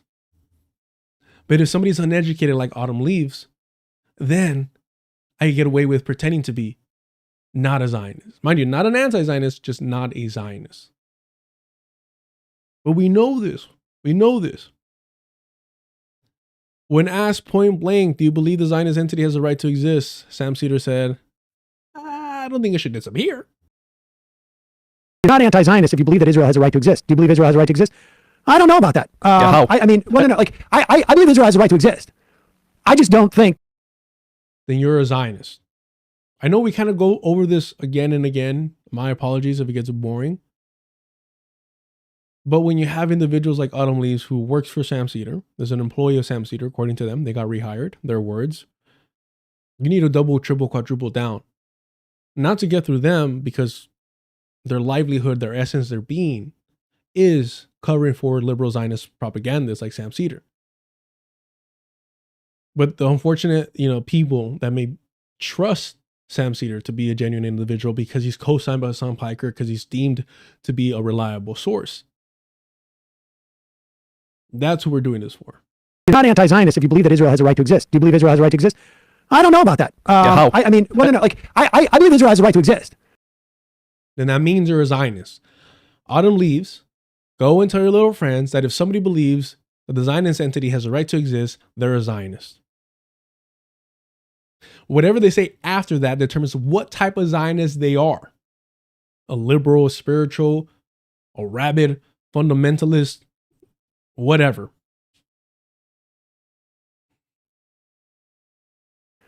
I just don't think it can exist. Autumn Leaves, you said you were rehired. You like to lie a lot. You like to misconstrued. You literally said when you not first, but one of the recent times that you appeared, you said you were rehired or we're making fun of you for getting the fucking boot, that you were taken out like the fucking trash you are, right? You said you were rehired. Your fucking words. Exist as a Jewish state as opposed to a democratic one. Like, I mean, I think, you're, and I think we'll probably have a guest on in this in terms of like, the definition of Zionism is sometimes can be a little bit like sort of evasive. This is their job. A liberal Zionist This is their job, to muddy the waters. Definition of Zionism can be a little evasive. Nah, not unless you're making it. Not unless you're making it. I never labeled myself an anti-Zionist because I never labeled myself an anti-Zionist because I don't feel like I have to participate in this concept. I believe in democracy and I believe in human rights. And I believe that if you're occupying, land is illegal, it's illegal. And if you're occupying land and it's illegal, then it's illegal. This is a North Ecoscene approach. These are the vanguard of the liberal Zionist movement. Peter Beinart, North Finkelstein, Sam Seder. Peter Beinart, North Finkelstein, Sam Seder, the holy fucking trinity of liberal Zionism. These are the people that will ensure that the Zionist project will survive committing a genocide on your fucking phones of the Palestinian people. These are the fucking horsemen of the Zionist entity. Understand that we have to view them like fucking neo-Nazis. That's how we should fucking treat them. That's how we should fucking treat them. I voted for Kamala Harris. You got a problem? Harutsu, thank you for the super chat. Switch anti-Zionist with anti-racist. Case closed. Exactly. But remember, anti-racist is cringe. Anti-racist is some Ibram X. Kendi nonsense. It's some woke nonsense. Jesus Christ, bro. When they talk about legality, that is their fucking loophole. Because under international law, the Zionist entity is a recognized state. So what they're saying is, hey, the land that they stole in the Nakba, Gabor Mate said this shit on Piers Morgan. The land they stole in the Nakba, that's recognized internationally as Israel, they can keep that because that's illegal under international law. It's illegal for them to exist there. The West Bank, Gaza, if they occupy that land, now that's illegal. So he opposes that, but he does not oppose the right, as we heard him say himself, for the Zionist entity to exist. You gotta, I'm telling you, you're not paranoid. You're not paranoid. You're not paranoid. And sometimes it pays to be paranoid, as John Tudell told us.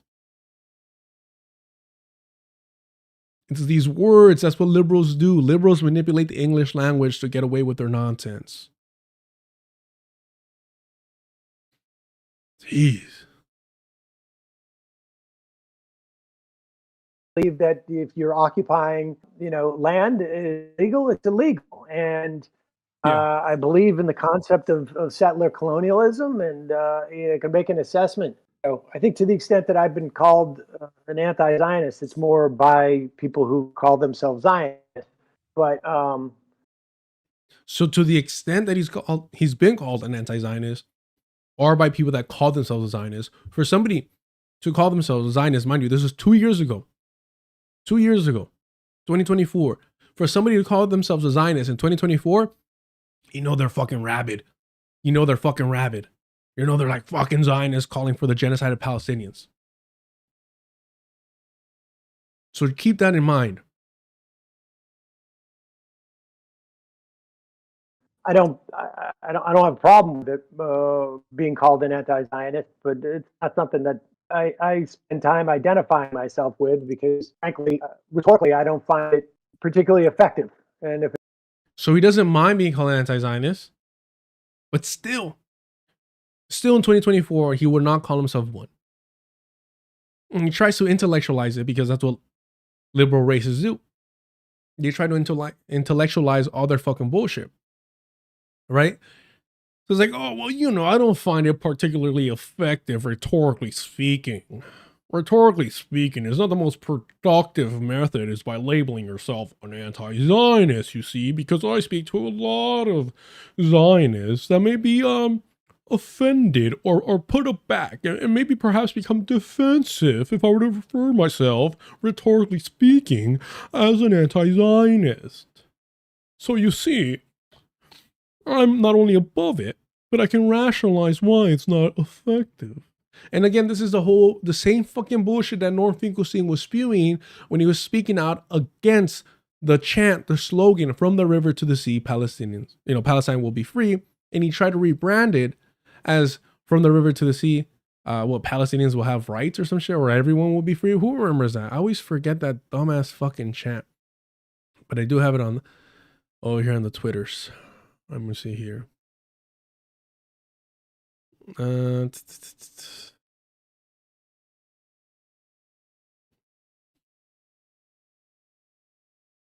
then sometimes I'll put Norman, other times I'll put Norm. So it's always tricky finding it. I know these are the greatest hits of the fucking channel. I know we always go through it. Again, I would say my apologies if it gets boring, but man, like, he's still doing it. Like, he's still doing this shit. They all are. What am I supposed to do? What can a man do in this situation other than go over it again and again and again? All right. How many times have we had to teach you a lesson, old man? I don't agree with the slogan, from the river to the sea, Palestine will be free. It's very easy to amend and just say, from the river to the sea, Palestinians will be free. I don't agree with the slogan, from the river to the sea, Palestine will be free. It's very easy to amend and just say, from the river to the sea, Palestinians will be free. I don't agree. So in other words, he opposes decolonization. He opposes decolonization. He doesn't want Palestine to be free. Jesus. Fascism watch. Stop being a fucking narcissist. I didn't block you. I didn't do shit. I don't know why you're not on the screen. Be honest, bro. If I don't fucking block Autumn Leaves, you think I'm gonna block you? What the fuck have you been saying that is so important or so significant that you think I'd block you? We have regulars here that sometimes don't appear for whatever fucking reason. I don't control YouTube. I'm sorry. What the fuck do you want me to do? Damn, bro. Like, I don't know what to tell you. Maybe they fucking timed you out because you've been, or I don't know what the fuck. I don't know. I can't even make something up because I don't know. You're throwing off my groove.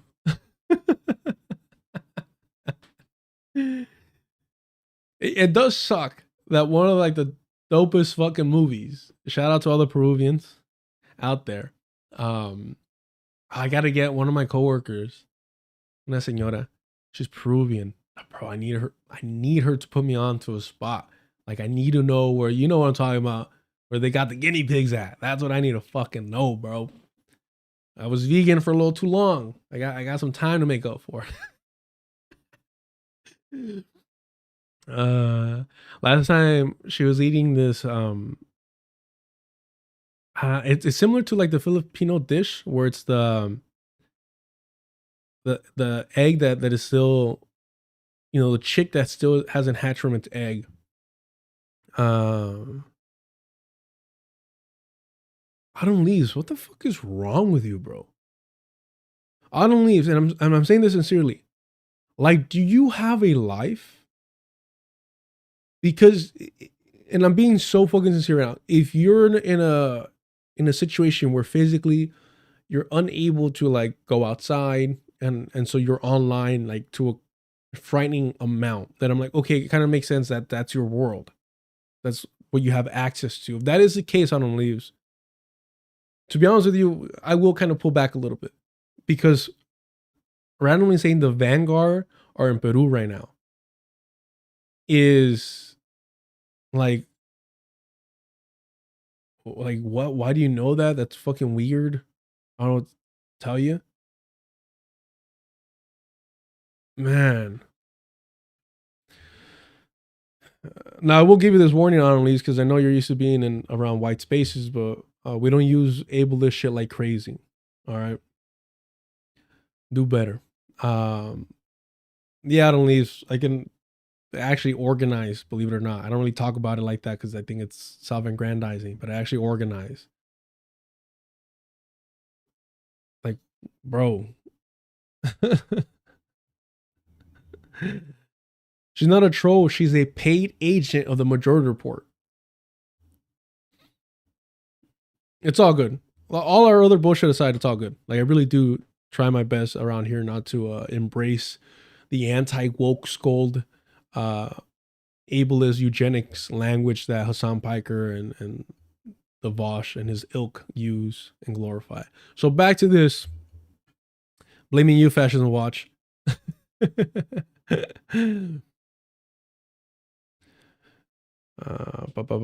Is it frozen for everyone? Or is it just lagging the chat on the screen? No, it's moving. It's moving. All right. Cinnabon. That's hilarious.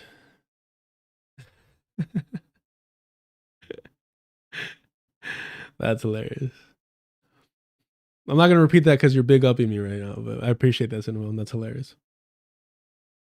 But, okay, back to this. Norm Finkelstein opposes from the river to the sea, Palestine will be free, because it's a decolonial slogan. It's a decolonial chant. And no matter how hypercritical Norm Finkelstein may be of the Zionist project, he's still a Zionist himself. He's a hypercritical liberal Zionist, but a Zionist nonetheless, right? Understand that aspect of it. Understand that aspect of it. If you do not view Norm Finkelstein as a Zionist, then you do not understand what Zionism is. It's that simple. It's that simple. Just because he's hypercritical of it does not mean that he's not a Zionist. It does not mean that he's an anti-Zionist.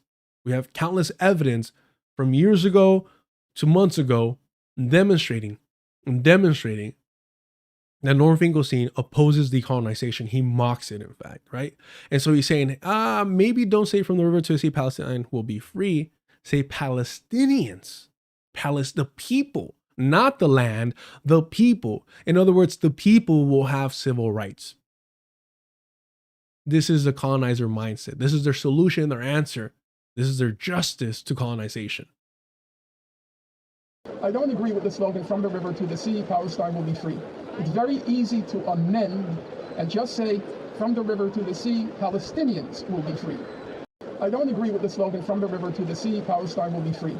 It's very easy to amend and just say, from the river to the sea, Palestinians will be free. Palestinians will be free. Not Palestine, because Palestine belongs to the Zionist entity, according to Norm Finkelstein. Palestinians can have civil rights under the Zionist project. Oh, he's just like fucking Bernie Sanders. Yes, absolutely. That's why he glorifies him. And that's why he hates that marginalized people didn't fucking bend the knee to Bernie Sanders.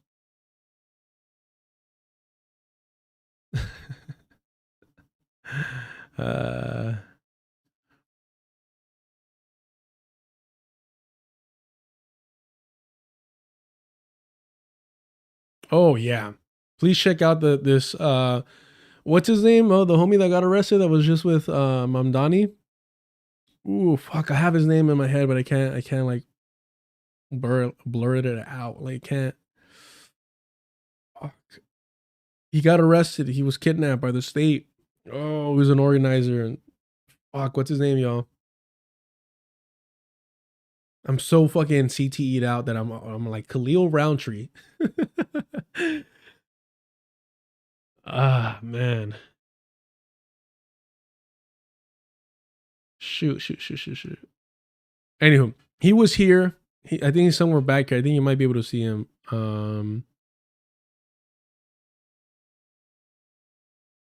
Mahmoud Khalil. Thank you so much, Joshua. Yes, Mahmoud Khalil was here in this event.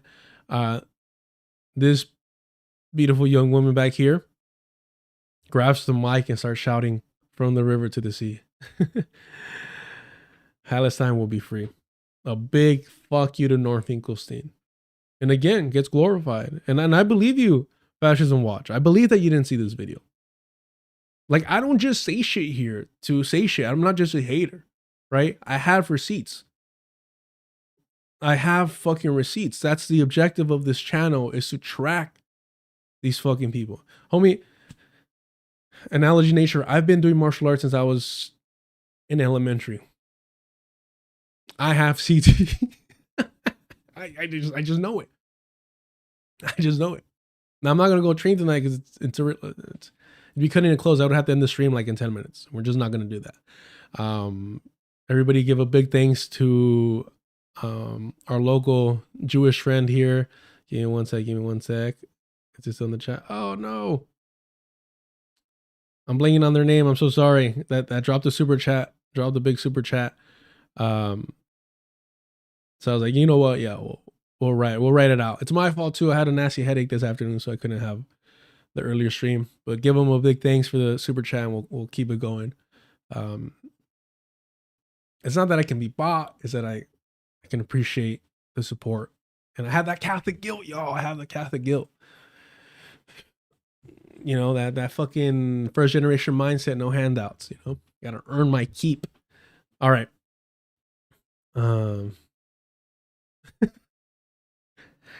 David, we love the direct approach for sure. Oh, I'm good. I just don't like you.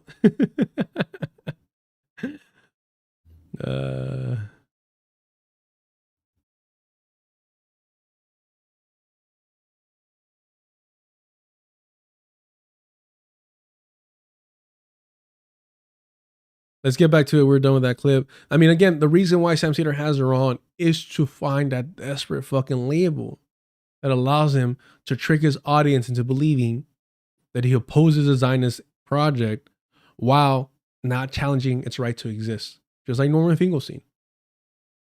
And so they play with language. Norman Finkelstein is literally playing with language in these, you know, young Palestinian people's faces. He's trying to finesse them, right? And it's not even like I'm not getting into stereotypical tropes over here. I'm just saying he's literally doing what liberals do, trying to manipulate language to get their fucking way. Sam Seder is desperately looking for that. Can you please give me a word that isn't anti-Zionist so that I could fucking trick my audience into believing that I oppose the Zionist project?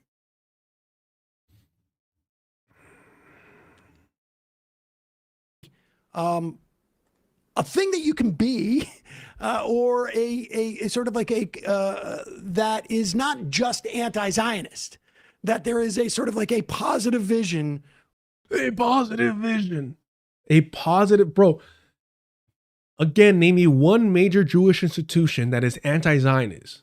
The vast majority of Europeans of the Jewish faith are Zionists and support the Zionist projects, extermination of the Palestinian people, and their war of aggression against Iran. And this motherfucker wants to find a positive spin, a positive label. That's what he's prioritizing. Just like Peter Beinart, when he was speaking to Jon Stewart, they prioritize Jewish Zionist sentiment. That's what they fucking prioritize. God damn. Oh, you guys made Annalise run? That's hilarious. You can't handle that heat, bro. For a Jewish anti-Zionism, and the Bund, you know, sort of like ends up being that answer. Now, you started writing this 7 years ago. Let's just talk about the genesis of how you came to this this really, in many respects, lost history. So they start spewing about her grandfather and all this bullshit. He's so fucking desperate. He's so desperate. Sam Seder's so fucking desperate that he's going to give away these books for free. Meaning he probably purchased them himself. Or with the money that the Majority Report has that he's not giving to his employees as a 401k.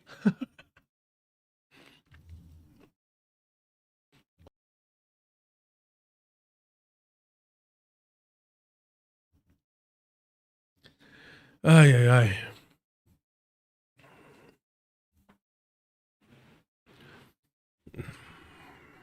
It is, man. It is truly fucking pathetic. It is truly fucking pathetic. Truly fucking pathetic.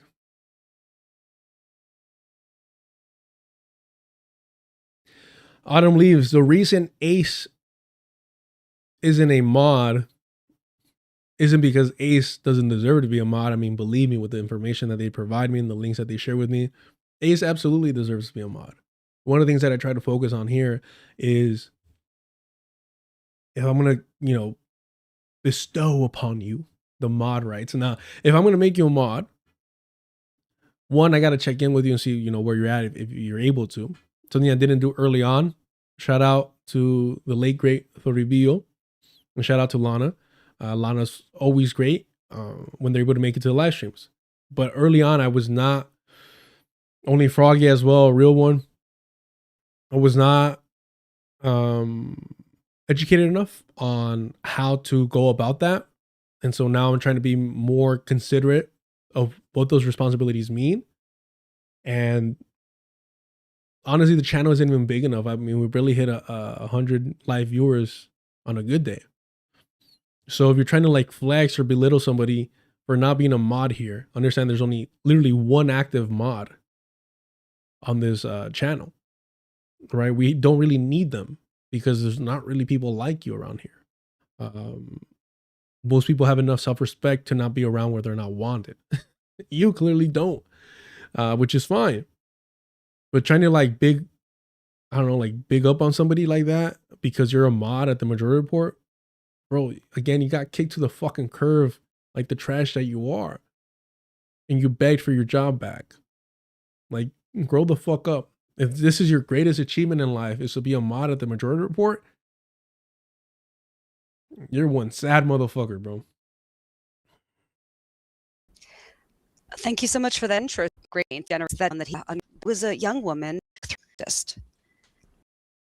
We're gonna jump around. We're gonna find this part here that I'm looking for, where it's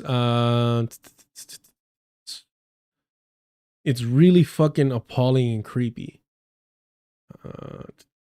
And what do white women love to do more than liberal white women? This is an awful search fucking engine. Wow. Or a search bar tool, search tool. Here we go.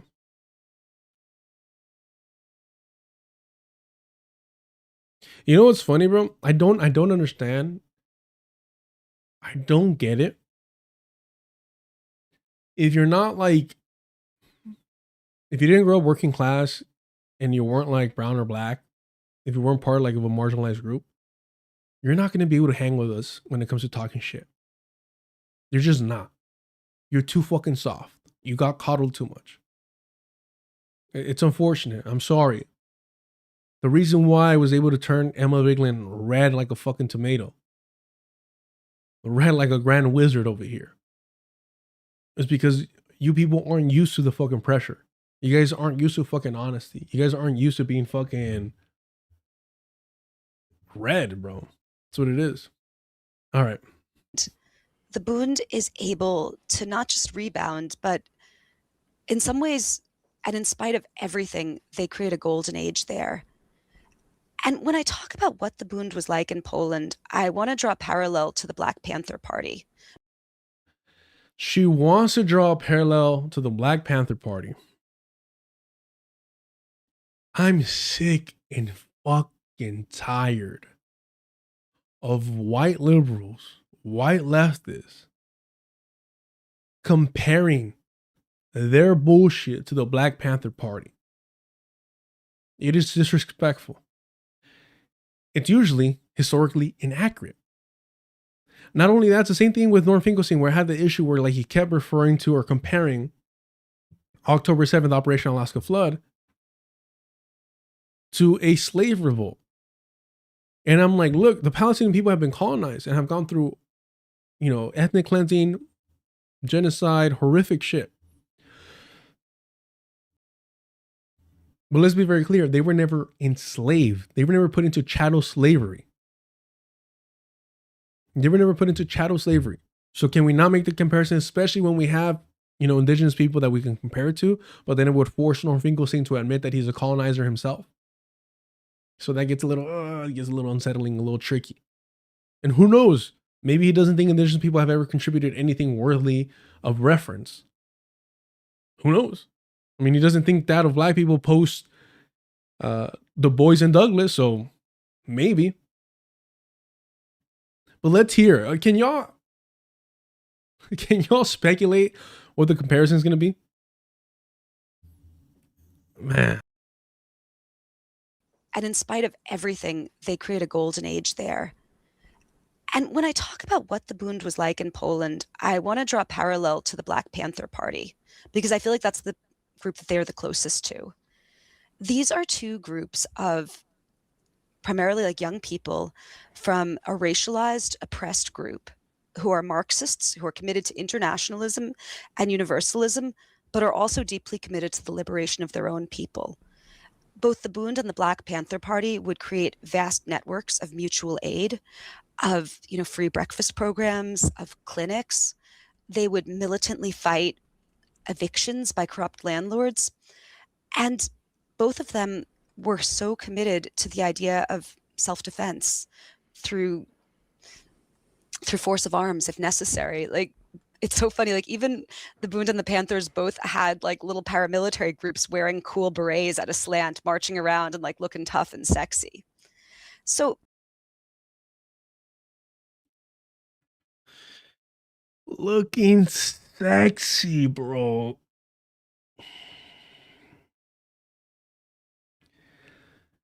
White liberals not fetishizing, sexualizing the Black Panthers level. Fucking impossible, bro. What the fuck is wrong with him? Like, to look at the Black Panthers as a white person and say they look sexy is so fucking appalling, so fucking gross, like disgusting. And no fucking pushback, no like yo, wait, can we not do that? Like, she's fucking proud of herself for saying that. Look at her. Like, what the fuck are you doing? Like, why would you think that's appropriate to say out loud? Like, the continued like sexualization and sexual exploitation of Black men by white women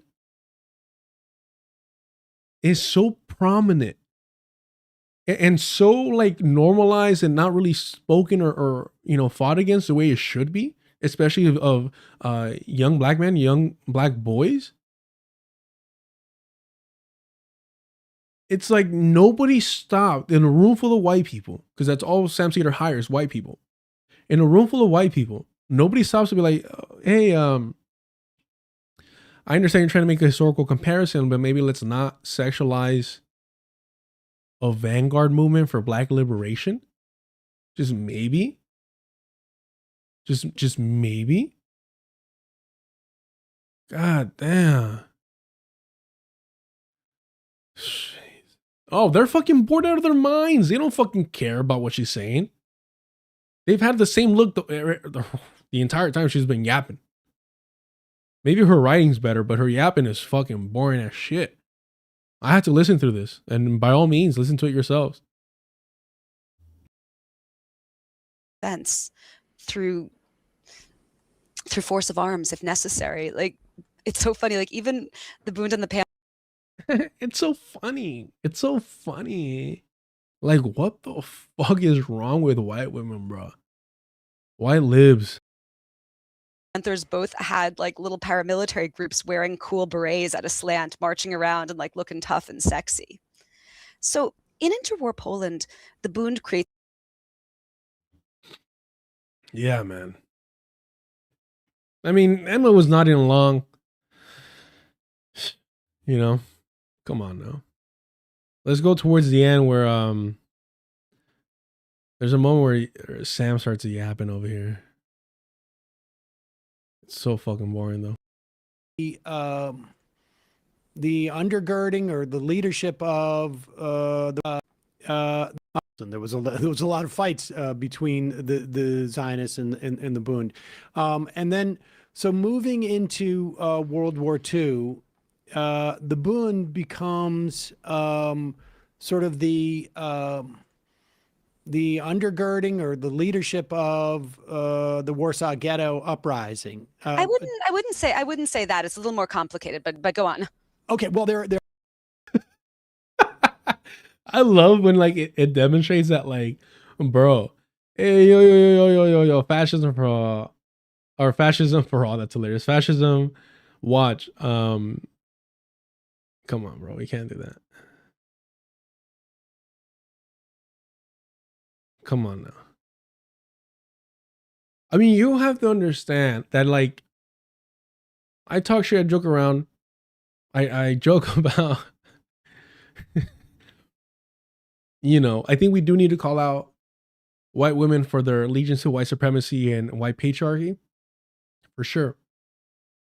But like, more than anything, let's not give them fuel to try and like smear us or to dodge our rightful, thank you, our claims. Also, oh, that's fucking gross, bro. Why are you putting that imagery in our head? You know, it's like, come on now, come on. I'm eating over here, bro. Jesus, fucking Rabbi Shmuley hooked her up or what? And then you bring it out of me, and it's a big issue. It's a problem. For those of you that don't know, Rabbi Shmuley's daughter owns or runs a sex shop. Gross. They're heavily involved. Yes, very heavily involved. Yeah. And so talk about, like, you know, what happened. Sorry, what I was trying to say is that it's funny that like Sam is so desperate to make this, you know, bullshit with the booms or whatever, be like these badass heroes or exaggerate who they were. And she's like, well, actually, no, not really. They weren't those guys. They were involved. They were part of it, but they weren't the guys. And Sam's like, oh, okay, well, they were involved though, right? They were there, weren't they? Ghetto uprising. I wouldn't say that. It's a little more complicated, but go on. Okay, well, they're heavily involved. Yes, very heavily involved. Yeah. And so talk about, like, you know, what happens through that period and the relationship, and just walk us through that sort of like these two competing. Joshua, please. I need more info. I need a link. I need an article. I need something, Joshua. I know usually I say we love receipts. We need them. Yada, yada, yes. But right now it's a little bit even more important than that. If you're in the Discord, please drop it there. If not, feel free to tag me on Twitter or on Instagram. If you're able to do that now or within the stream, please let me know in the chat and I'll pull it up. Thank you so much. Ideologies and maybe Zionism at that point is far more dominant one in terms of like what, and particularly as the Holocaust continues, the idea of leaving for Palestine becomes, or at least leaving becomes a lot more obvious of an option. Talk about that, but also I'm also curious as to what extent what role socialism played within the context of Zionism, because it feels like part of the Zionist pitch was like, we're going to be, you know, a lot of the kibbutzes were socialist projects, and Israel feels like at its founding was far more socialist than it is today. And how much of that was a function of actual ideologies that exist in Zionism, and how much was it a way in which to peel off Bundists? So again, the way that Zionists and liberal Zionist supporters try to recontextualize this idea that the kibbutz were socialist projects is Zionist propaganda. They weren't. That's the equivalent of saying, hey, you know, Jamestown was a Zionist project, or the early settler posts here were socialist projects, because guess what? Everyone had to work. Everyone had to contribute. labor was distributed in such a way that everyone had to be involved and contribute. And since they were all surviving, they all had to bend all this shit. But if you read the actual reports from people that left these kibbutz, they'll tell you oh yeah, no, you get there and you think you're getting this because that's how it's advertised. But once you're there, it's not socialist at all, right? Because it can't be, because it needs to be first and foremost a settler colonial project movement. It's an outpost for settler colonialism. It's not an outpost for a socialist project, because that would involve the Palestinian indigenous people, right? It's not that. It's a settler colonial outpost. So when you don't go out of your way to say, hey, the propaganda was that these were socialist projects, not that they actually were, that they were trying to manipulate socialism in order to push their fucking narrative and the propaganda. When you don't go out of your way to do that, then you're further legitimizing the idea that originally they were socialists in nature. They weren't. They were not. How could they possibly be socialists if they were harassing and abusing Palestinian workers? It makes no fucking sense. Dr. Ball talks about this a little bit with his family history, right? The propaganda, the advertisement to bring people in, part of it was, oh, we're running a socialist project here. But the people that have been documented said that they left and they opposed it were like, no, it wasn't socialist. Because settler colonialism requires a fascistic authoritarianism. That's what it's a prerequisite. God damn. Autumn leaves. One thing I will give this guy props for is he doesn't play when it comes to racism and forms of discrimination. I wonder if that translates to his anti-Zionism. That is both racist and discriminatory. Nope. I'm going to continue siding with Sam Seder. Fucking A, bro. Oh my God. I need the Hassan Piker drop. Oh. Okay, so these are two pretty big questions. So I'm just going to start with a capsule history of the Bund and the Holocaust. The Bund in the summer of 1939 sweeps the Polish municipal elections. It is by far the most popular Jewish party in Poland. It wins the majority of Jewish seats in every major city in Poland. They are at their very peak. Germany invades on September 1st, 1939. And when Germany invades, the Polish government, these puffed up military men, runs away. They abandon Warsaw. But the Polish Socialist Party, which is the Bund's sister party, they decide to defend the city, and they organize workers' brigades where Jewish and Polish workers fight on the barricades of Warsaw with their bare hands sometimes against panzer tanks. And they are able to hold off the Nazi army longer than most of the country of Poland. And that's a bit of heroism by not just Jewish workers, but also Polish workers, Polish socialist workers, that I think deserves to be acknowledged. Now, once the Nazi occupation starts, the Bund immediately reconstitutes as an underground. Their leadership by this point has fled east into the part of Poland that will be occupied by the Soviet Union, seeking to, try to lead an underground from there. But their leaders are arrested by the Soviet Union and later killed, because socialists never forget a grudge. And there was a conference in 1903 that led to these groups disliking each other.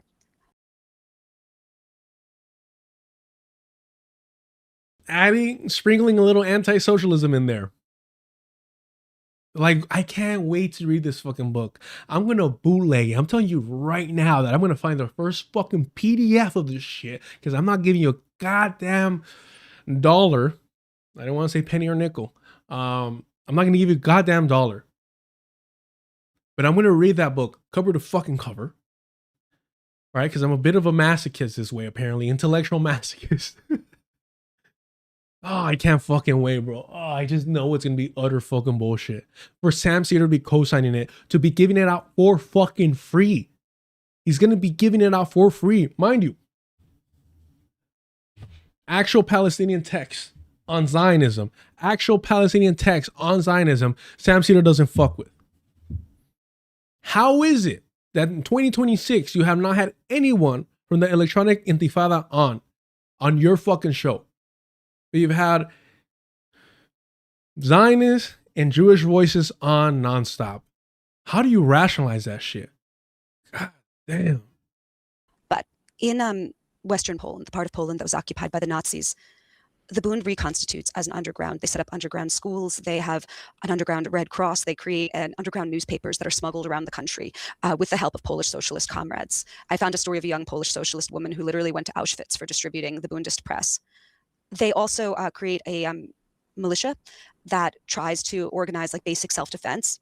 But the power of the Nazis is such that they are able to force Poland's Jews, Warsaw's the largest Jewish city in the world outside of New York, they're able to force them all into a ghetto. And I also want to note that the Bundist councilman, Arthur... In the ghetto? No, that's fucked up, bro. Why do I talk? He's anti-Semitic for sure. Let's see. What are we doing here, Joshua? I'm just on the wiki for international. Uh-oh. Jesus. I was right. Jewish. Oh God, what's gonna pop up? Labor Bund. I did spell international wrong. And you said under summary? I mean, that's a little lazy, but fuck it, we'll go. Summary of ideology. That's what I'm telling you. I can't wait to read her fucking book. All right, what section though? All right, we'll just go through it. Reading. We do it sometimes. I try my best.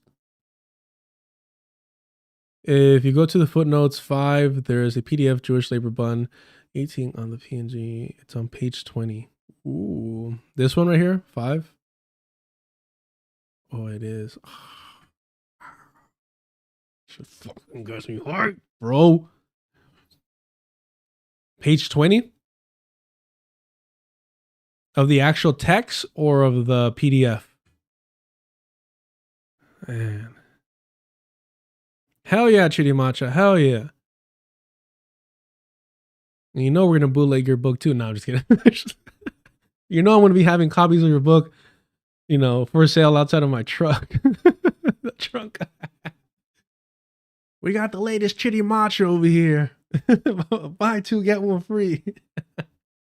That's what I did with the second printing of The Myth of Black Buying Power.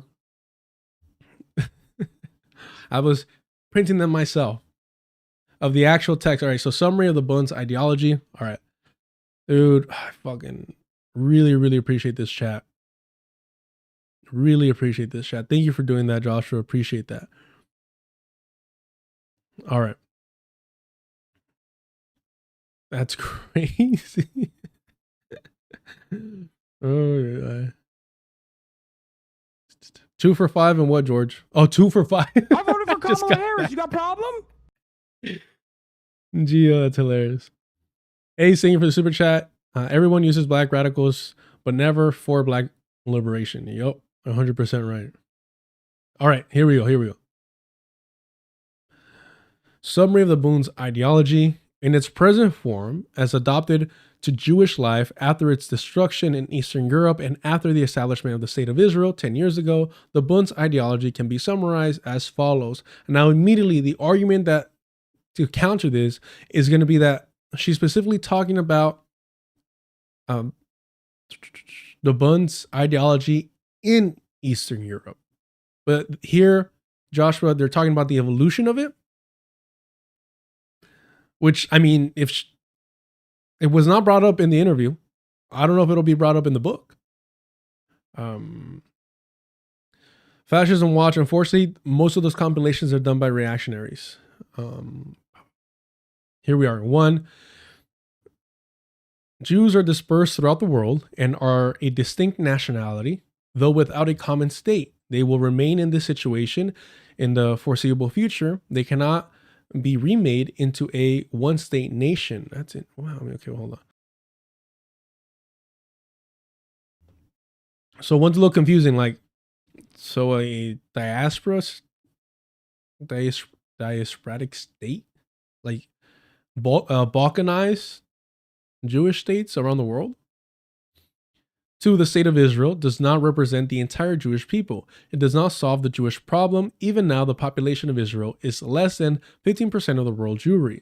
Consequently, Israeli leaders are not in the position to assert Zionist claims of leadership over world Jewry, and their policies of Hebraization of the Jewish life, and of downgrading all Jewish communities outside Israel, including those in democratic countries such as the USA, as places of exile, are harmful and fallacious. So I'm agreeing with some of this to a certain extent. I definitely think that this is not relevant today. I don't think that held. I think obviously the Zionist propaganda achieved to speak for, I don't even know if I could say it like that, but like the vast majority in the 90 percentile of people of the Jewish faith around the world. Let's put it that way. 3, the key to the safety and the future of the Jews in Israel is peace with the Arabs. To achieve it, concessions on both sides are needed. Israel should recognize the moral right of the Arab refugees to repatriate and compensation. Repatriation and compensation. The Arab nation should recognize the existence of Israel. The United Nations should do their utmost to put an end to the Israeli-Arab conflict, which invites Russian partition into this turbulent region and is a menace to world peace. Who is a menace to world peace? Russia or the Israeli-Arab conflict? That's interesting. I was not planning on reading all this, to be honest with you. But okay. We might have to cut some stuff. All right, no. We'll get it. Ace is going to kick my ass if I cut some stuff out from today. There's already some stuff we're cutting out, unfortunately. All right. 4, the overwhelming majority of the Jewish people live outside of Israel. Almost half of all Jews live in the United States. Jewish problems must be solved in the countries in which Jews live. 5, assimilation is an escape for individuals, not a solution for a whole people with a distinctive national culture and identity. I don't think they would have a national culture. There's definitely an identity, a distinctive identity, but again, the national aspect of it's a little weird. And look, I know we're critical of Katie Halper, but she does have that. Is it Rabbi Shapiro? I want to read his book. He does a little bit of the Sam Seder stuff where he's like, I'm going to wash my hands of Zionism. Like it's not our responsibility, which I find disgusting and cowardly. But his knowledge of the development of Zionism within the Jewish, within European Jewish people is interesting. And his claim that there is no united Jewish culture because of like how unique they are around the world. Like that I really do appreciate.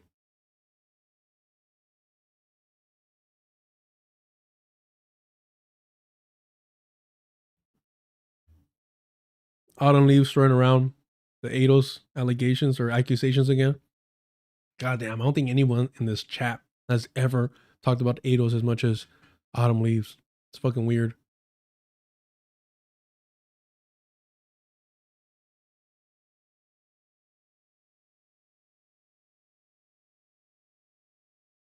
I just dropped it in the chat. Sorry about that. It's actually Marxist.org. Again, thank you to Joshua for doing the nerding out. Appreciate that. And yeah, Dalia, you're absolutely right. Dalia Mariposa. More than 90% of Jews worldwide support having a supremacist ethno-state, but not all live there. They have double passports. Yep.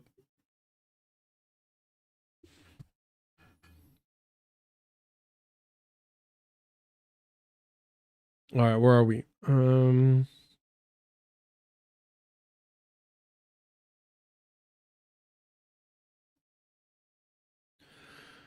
Are we on 6? No. 5. Pluralism is the lifeblood of real democracy, and this principle applies to national and cultural life within countries as well.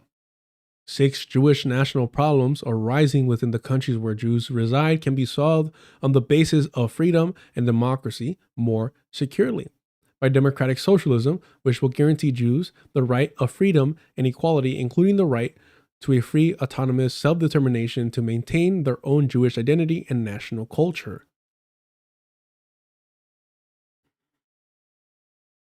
Can't really asked for that on stolen land, but all right, let's continue.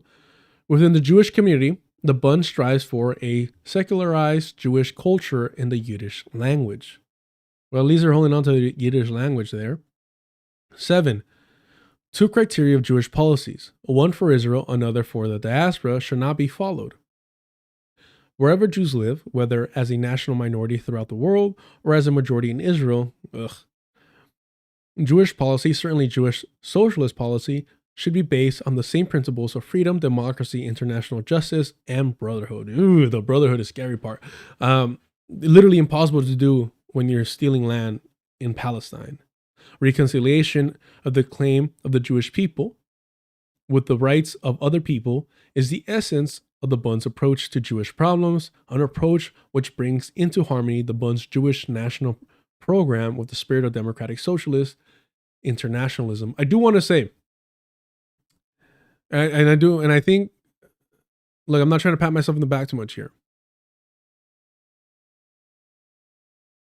You cannot say that I'm hiding from information, that I'm not engaging with trying to find accurate information. You cannot put that label on me. We are listening to this interview where this woman sexualizes the Black Panthers.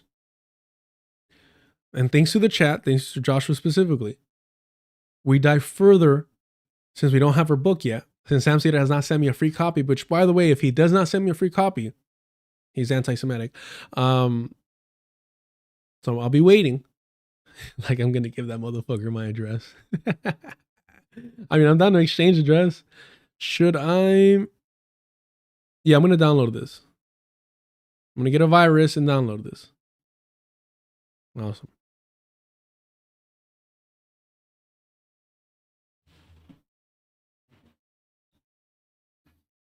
But yes, a lot of problems there.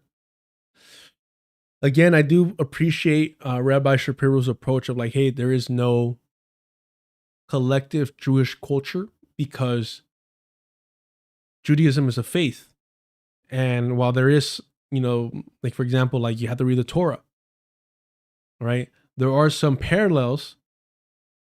It's where you live that impacts your culture more than your religion, right? In fact, your religion is going to adopt and assimilate to the national culture more than vice versa, right? Unless you're actually running an ethno state.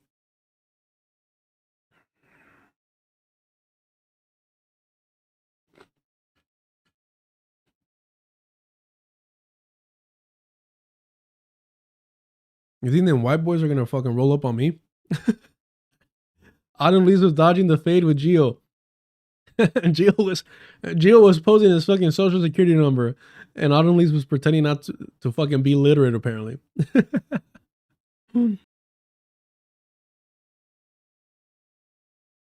Dude, Red Sea. It took me a second to recognize you with the new profile pic. Again, I think we might have to go over. I think we did actually. So Rabbi Shapiro talks about this with Katie Halper. Like, bro, like, what the fuck would a Polish and Yemeni, what would a Polish Jewish person and a Yemeni Jewish person have in common? Like, what shared culture do they have? It's none. It's non-existent. Just because they share the same religion, you wouldn't say something so ridiculous about Christians, Catholics, Muslims. You wouldn't say that. You wouldn't. It's weird, bro. It's so desperate.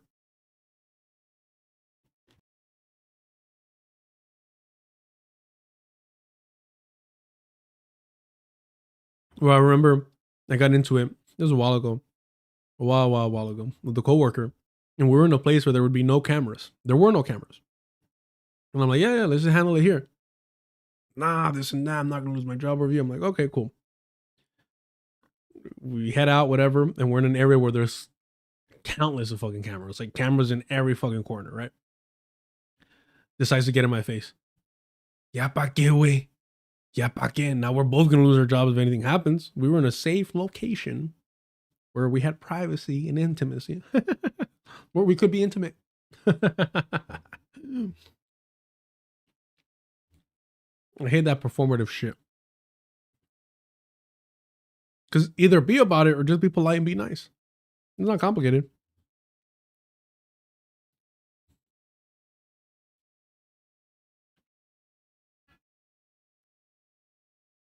Ba, ba, ba, ba.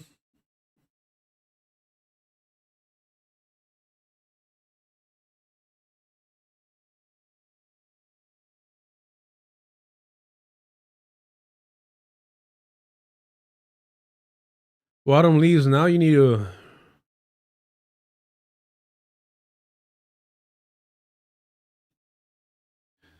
Autumn leaves. Are you femme to be using the B word? Again, y'all think that it's like that woke shit. The woke scroll stuff is so scary, but it's like, yo, watch your language. If it doesn't pertain to you, don't be using it.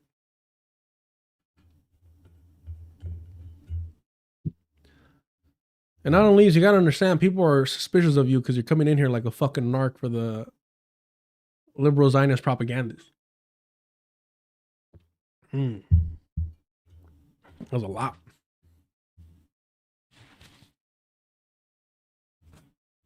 You're coming in here for white people. You're coming in here in defense of white people.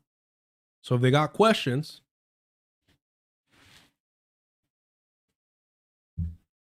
answer it.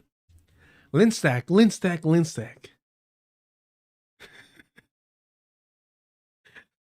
Linstack, have you not been to a family reunion? What's going on here? Enjoy the chaos. Or, I mean, I kind of get it. You're right. You know what? Linstack, do you want to be a mod?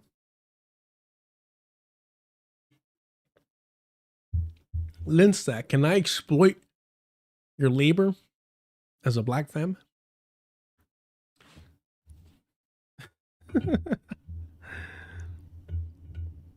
Linstack wants to be the hall monitor. I'm down. But again, you gotta let me know if you're up for it. Oh shit, they're calling out the toxic masculinity out there. Linstack, we love it. Linstack's like, no. Don't get me wrong. I also want to get a little messy sometimes. All right. Let's lower the testosterone. That's not a transphobic thing. It's just people are being a little hyper aggressive, which is usually associated with hyper masculinity. That's all I'm referring to. All right, let's turn it down a little bit. Mods are cops. I'm never having a mod again. God damn it. Nobody's going to be down for it. Yeah. Joshua, this is a part of EYL that resonated with you, huh? I can't tell you how soothing and how comfortable and how pleasing it was to hear two people talk past each other over and over again. It is like my childhood. Again, I can't say too much. But it is like my childhood of just, it's so like calming to be like, just if I could just please, no, okay, no, carry on. To be unheard again is quite a beautiful thing. Oh yeah, they gave you a badge now, huh? That's right. All right. We'll skip to the end of this because we spent too much time on it. We got one more fucking Majority Report video to watch. I just feel bad for Autumn Leaves having to stay up so late. Guys, they have to mod in the morning.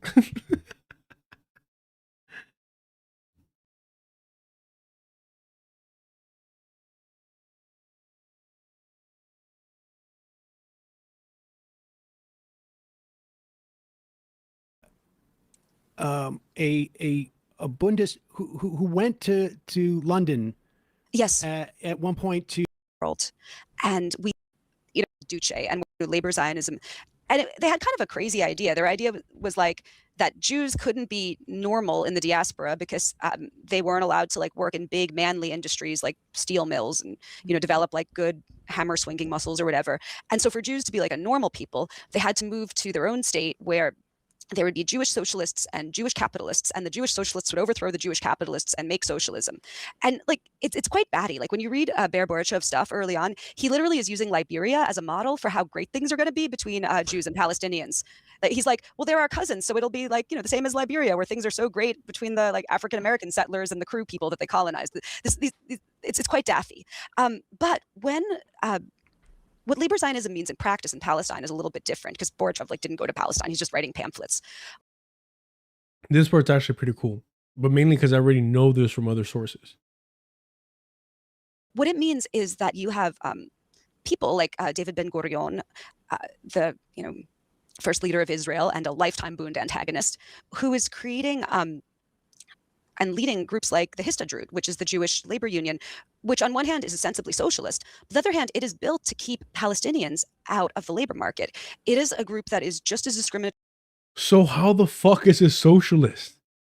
Like, the fact that they continue to legitimize this. I mean, do these fucking people call Nazi socialist? Like, at least there's some consistency. Like, at least there's some consistency. At least there's some consistency. But like, come on.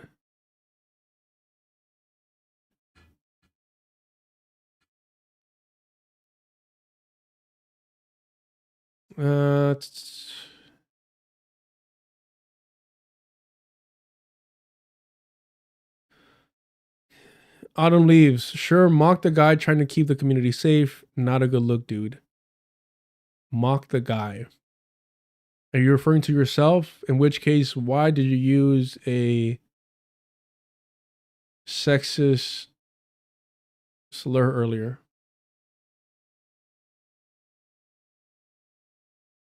Clear that up, please. As any whites-only union in the US, and just as discriminatory as the Polish unions that were keeping Jews out of the labor market in Poland. Socialist Zionism was always racist. I mean, one of the things that I found in my research, like I couldn't believe it, was I was reading Hillel Cohen, he's a great Israeli historian, his book 1920. A great Israeli historian. Fucking A, bro. Imagine saying a great Nazi historian. All right. 29, which is historiography of the 1929 riots.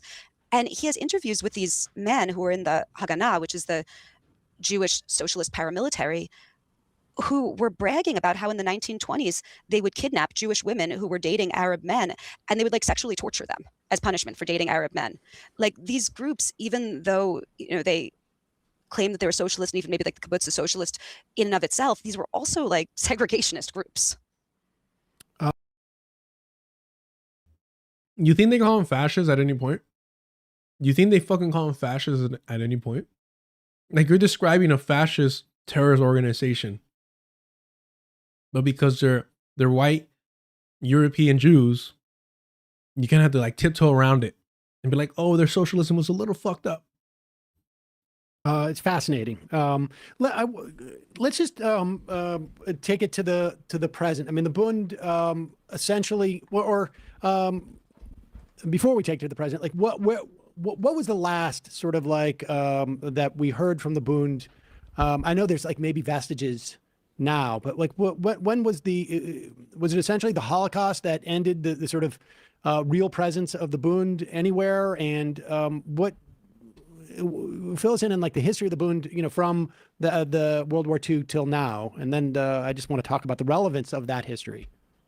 Well, the Holocaust kills 90% of Polish Jews, but that still means that there's 300,000 Jews who survived. And, these are people of every possible political disposition, and none. And the Bund tries to reconstitute after the war. However, after the war, Poland has not been cured of this racism problem. And in fact, Polish nationalists murder 1,000 Jews after the war, including in a particularly vile incident in Kielce, where dozens of young Jews are essentially like burned alive in an apartment complex. This leads to a mass flight out of Poland by Polish Jews into displaced persons camps in the part of Germany that's occupied by America. And in these camps, Jews... Bro, I've been saying it, and I'll continue saying it. If there was going to be in Israel, it should have been in fucking Germany. I don't like. All right. Apply for visas to Western democracies, not just to America, but primarily to America. And they are rejected. Until Autumn leaves. I'd have to go back. I understand that if you felt offended or if there's miscommunication. But you're saying somebody called me a woman and you don't identify or you are not a woman.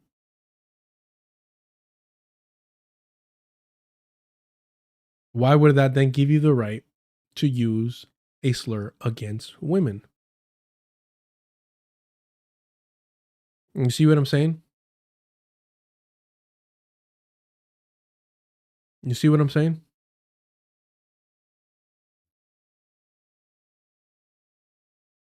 If somebody called me gay, and in order to combat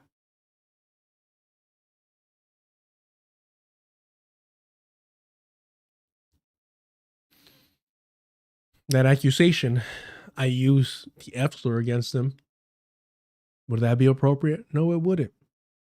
Again, I'm down for y'all to get messy and talk shit to each other. Come on now.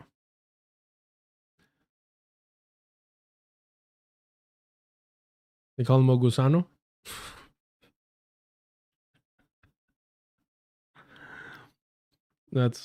And they just misinterpret it or misunderstand what that means. That's interesting. Sad. tell me if this sounds like a very familiar story about refugees in camps that we have seen very, very recently. Meanwhile, while they're rotting in these camps, the Zionist movement very quickly takes control of the camp administrations. And this means that they control like what meals people get, what jobs they get, where they live, basic things of life. And they use this power to convince, but also to coerce people into signing up to go to Palestine and to join the Real quick, because I'm not saying your apology is illegitimate. When somebody says, I hope I didn't, whatever, offend people or whatever, it always comes off a little disingenuous, but that's fine. I've realized that people can grow to an old age and not know how to give a proper apology. It's not about whether or not you offended others. For me, it's always about being better. That's all it is. Be a better fucking person. That's all it is. And it's mainly about being considerate.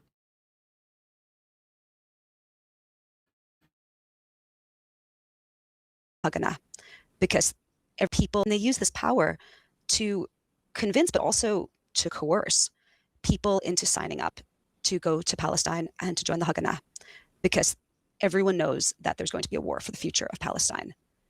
And the Bund is forced to liquidate in Poland by the communist dictatorship.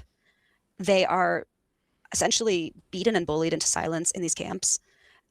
And also the hypocrisy of the Western democracies is intensely destructive to their idea of human solidarity, because the Bund, their whole belief was about solidarity across difference. And when that solidarity is betrayed by governments that claim to speak in terms of democracy and of human rights, that is a crushing thing. And that is something that provides the space for violent supremacist ideologies to flourish. The Bund was able to survive in the US, but not as a political organization. It was essentially a small group for Holocaust survivors and their family members to to support each other, to try to pass this culture on to their children. They set up like a summer camp. They had socialist summer schools, but they just got smaller and smaller every year until that's what they were. They became a dwindling group of old people. But they did play a huge role in the Yiddish language revival, and they spent great resources compiling the histories of their party that I used to write this book. Like even though they had lost the power they had in Poland because they had lost their country and their families and their milieu, even though they had lost that, they still planted the seeds for their own rediscovery. So just a little clarification. I don't know much about, Street Matcha, thank you. I don't know much about the Polish Communist movement party. Were they also anti-Semitic? I mean, it wouldn't be surprising, it's Poland. But I think they made the distinction between the Polish government post World War II that continued the pogroms, essentially, pogroms against Jewish people, and the communist dictatorship. Interesting.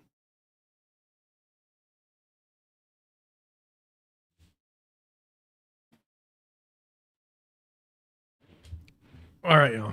All right. Let's move on, chat. Let's settle down. Linstack is an undercover mod, and they told me that they're gonna start banning people.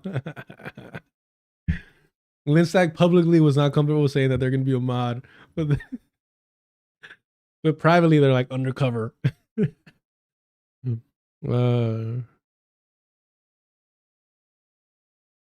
Oh, okay, that's funny. BT 8593. Okay. Pogrom. Or pogrom. I don't even know how I say shit sometimes. Let's talk about that, because it feels like I certainly in my lifetime, I mean, there's never been a more appropriate time for the emergence of a democratic, socialist aligned or sort of like based anti-Zionist movement amongst Jews than today. I mean, I mean, I don't think, period. It doesn't even have to confine. Who the fuck was speaking right now? I'm sorry, what was it, a socialist anti-Zionist Jew speaking right now? Chat, and people in the comments watching this after, let me know. Did we just change programs? I'm sorry, I thought I'm watching the Majority Report with Sam Seder. So if the Majority Report with Sam Seder is saying we need a socialist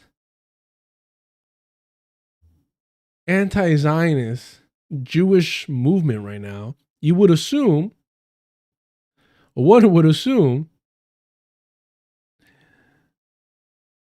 that he himself was, well, it says democratic socialist, so you always got to buffer that. You always got to buffer that. You always got to, we ain't socialist or democratic socialist. That he himself was a democratic socialist, anti-Zionist. Wow. One would assume that he was those things, but he isn't. He isn't. So what does that tell you? Like, this is just fucking performative. I certainly, in my lifetime, I mean, there's never been a more appropriate time for the emergence of a democratic, socialist aligned or sort of like based anti-Zionist movement amongst Jews than today. I mean, and I think even if you add democratic socialist to it, he's not that either. That's so weird to say we need this, but I'm not that.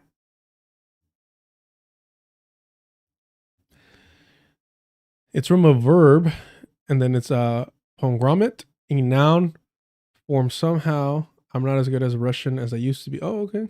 Nice. But yeah, pre-Soviet Russia were world heavyweight anti-Semite champions until the Nazi came along.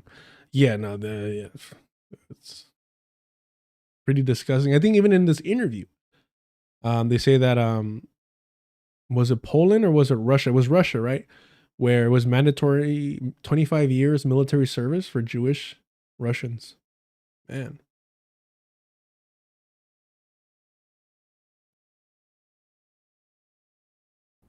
I mean, I don't think, period. It doesn't even have to confine it to my lifetime, although. Yeah. Charlie.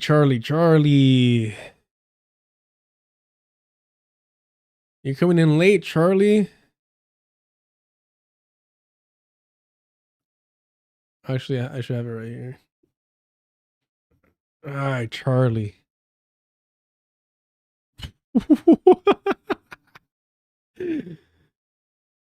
Gio, come get your girl, bro. We're gonna do this one more time for you, Charlie. In what way is he not a socialist and anti-Zionist? And if it's not, I don't know, by his own fucking words. perhaps. You know, I mean, I think you saw this exchange I had the other day on my show. I never labeled myself a Zionist, although I think, maybe, I don't know that I was ever a Zionist. Different people had maybe draw the distinctions at different points. But I never labeled myself an anti-Zionist because Sam Seder has never labeled himself an anti-Zionist. What the fuck do you think that means? When somebody says, some people may categorize me as a Zionist, but with certainty, I have never labeled myself an anti-Zionist. What do you think that means? The fuck do you think that means, bro? But I get that you just got here. But again, chat, this is the reason why we have to go over this. This is the reason why we have to go over this time and time again. Because this is how liberal Zionism works. They muddy the waters. Yeah, Cinnabums, fascism ended in 1945, but it somehow returned with ICE. Somehow, Palpatine returned. Though that's rather long. This seems to be like the moment for the Bund. I mean, that's why I think. Nope, you go back on the stream. That's why I allow the DVR ability. We go through all the clips of Sam Seder saying that he's not an anti-Zionist, literally saying that Zionism has a right to exist because I'm petty and easily convinced. We'll do one. We'll do one just for you. We went over the Norm Finkelstein ones too, in case you're adherents to his liberal Zionism as well. Just because I like the name Charlie. You're not anti-Zionist if you believe that Israel has a right to exist. Do you believe Israel has a right to exist? I don't know about that. You're not anti-Zionist if you believe that Israel has a right to exist. Do you believe Israel has a right to exist? I don't know about that. How? I mean, well, no. Like, I believe Israel has a right to exist.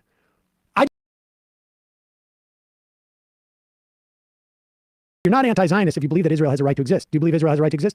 I don't know about that. How? I mean, well, no. Like, I believe Israel has a right to exist. I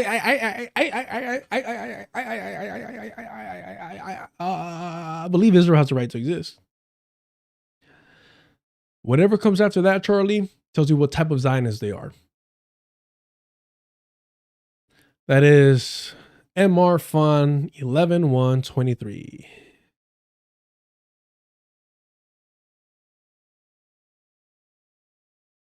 Can I make that a channel? Bro, that is so bad. We already got this one for Sammy.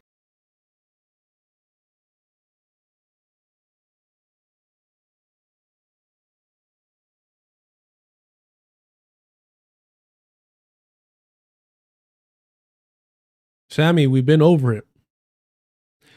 Go back, rewind. I don't know what to tell you. If you want to say somebody literally saying and answering,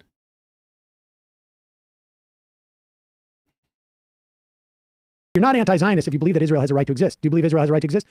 I don't know about that. How? I mean, well, no. Like, I believe Israel has a right to exist. that makes you a Zionist. That makes you a Zionist. That makes you a Zionist. Sam has again and again, Muslimin said, that the apartheid is historic Palestine needs, the apartheid in historic Palestine needs to be dismantled just like South Africa. Charlie. Oh, Charlie. I'll be brief. Apartheid is a tool of settler colonialism. It is not the primary contradiction. Just like South Africa, if you rid it of apartheid, at least legally, visibly,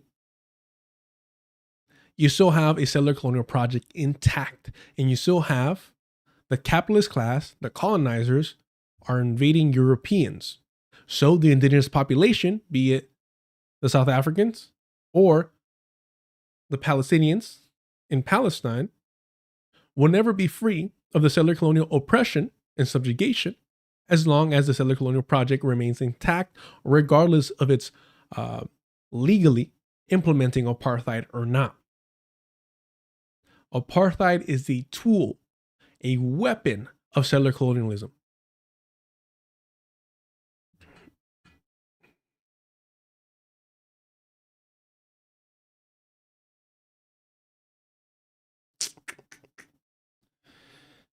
Oh, thank you for clarifying that was Northingle's Shakespeare.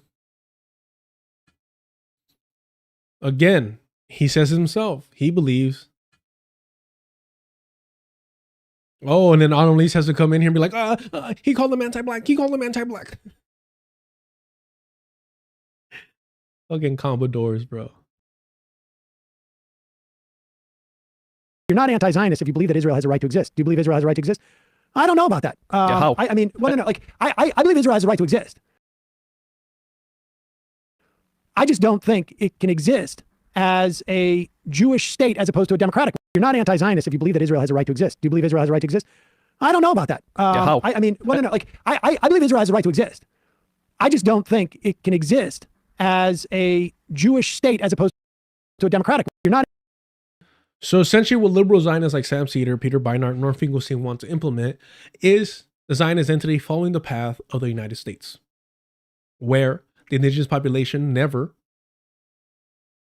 receives true rights of their land back, of decolonization, but instead are given certain rights by the settler colonial state to compensate for their oppression and colonization. What would be the best way of eradicating the power structure there without expelling the Jewish people, of course? What do you mean, of course? The fuck do you mean, of course? Oh, of course we need to protect the colonizers. Fuck out of here with that shit. Hold on, was somebody being ableist? Charlie?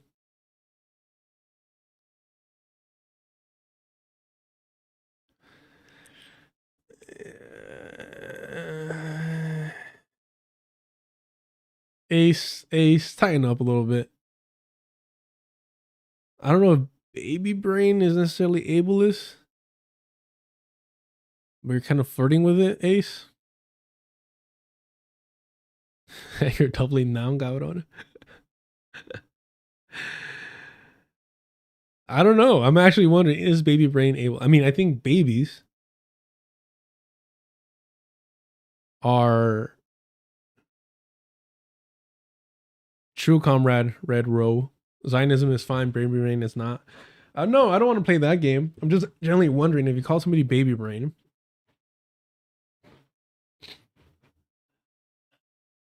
I think if you call somebody slow, for sure, ableist. And see, I have a problem where I say brain rot. Is that ableist? Because when I think about brain rot, I think of only if you're anti-baby. And Linsack, that's why you cannot be a mod, apparently. Anywho.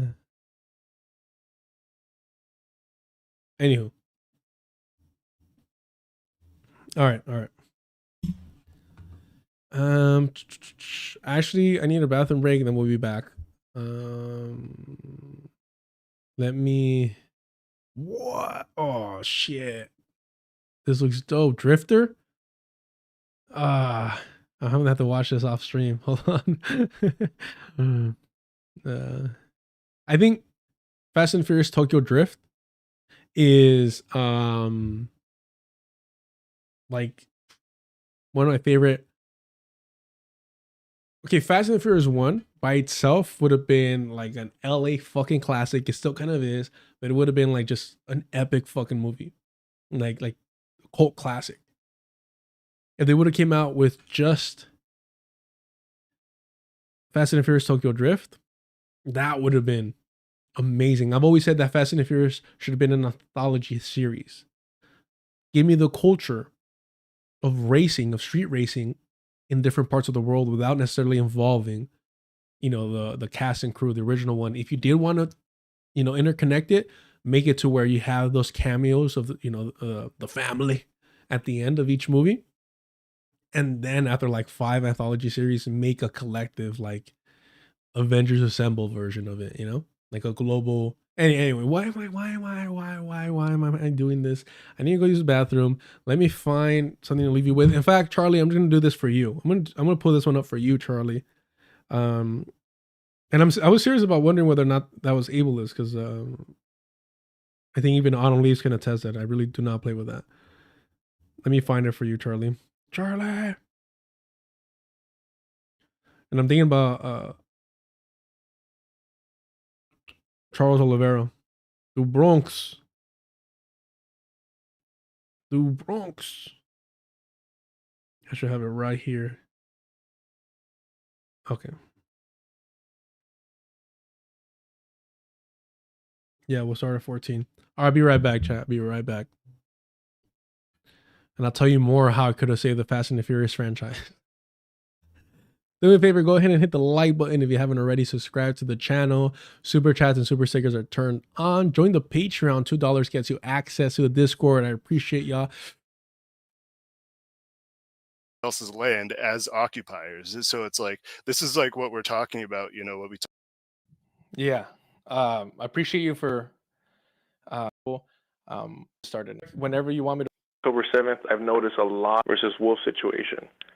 And my issue has been since October 7th, I've noticed a lot of liberal Zionist talking points coming from y'all. Liberal Zionist talking points coming from y'all as in us? From us. Interesting. Okay. Yeah. Well, for example, so... Wait, I just want to point out how, like, blown away they are that anybody could have a criticism of them from their left. Like, they're just amazed. They're like, from us? How? We are the left. We are the most radical. We are, the pinnacle of liberation. Like, how could it possibly be that anybody could be critical of us? And it's because nonstop they have their fucking cultists like always hyping them up, saying you're doing the best, you're the most wonderful. Without you, Palestinians have no voice. Like, just that's all they hear. So this is why they're going to be so taken up, so insulted. In some cases, like Emma, like straight up raging. Yeah, in the moment you give them criticism, they go full racist. You'll see later. People will see later. Like liberals do. All right, let's go. On 11/1/23, Emma Vigman stated, sorry, I was about to say. That Israel has a right to exist because it does? Yes. Okay. All right, y'all. If you're not telling me to pause, I will continue to pause. She already knew. Before I said it, and this was months ago, she already knew. So they cannot claim ignorance. They know what they're doing. That's just my opinion. I think they know what they're doing. They know what they're there to do, which is to push Zionist liberal propaganda.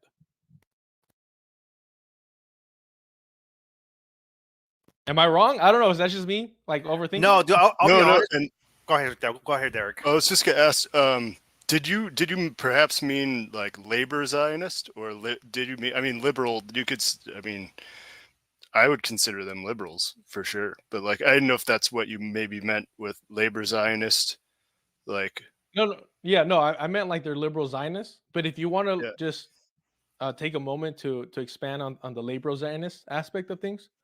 Yeah, sure. The labor Zionism is like, that's a term that I've been using for a while, like more broadly, generally, even though it's specific to the Palestine situation. It's where,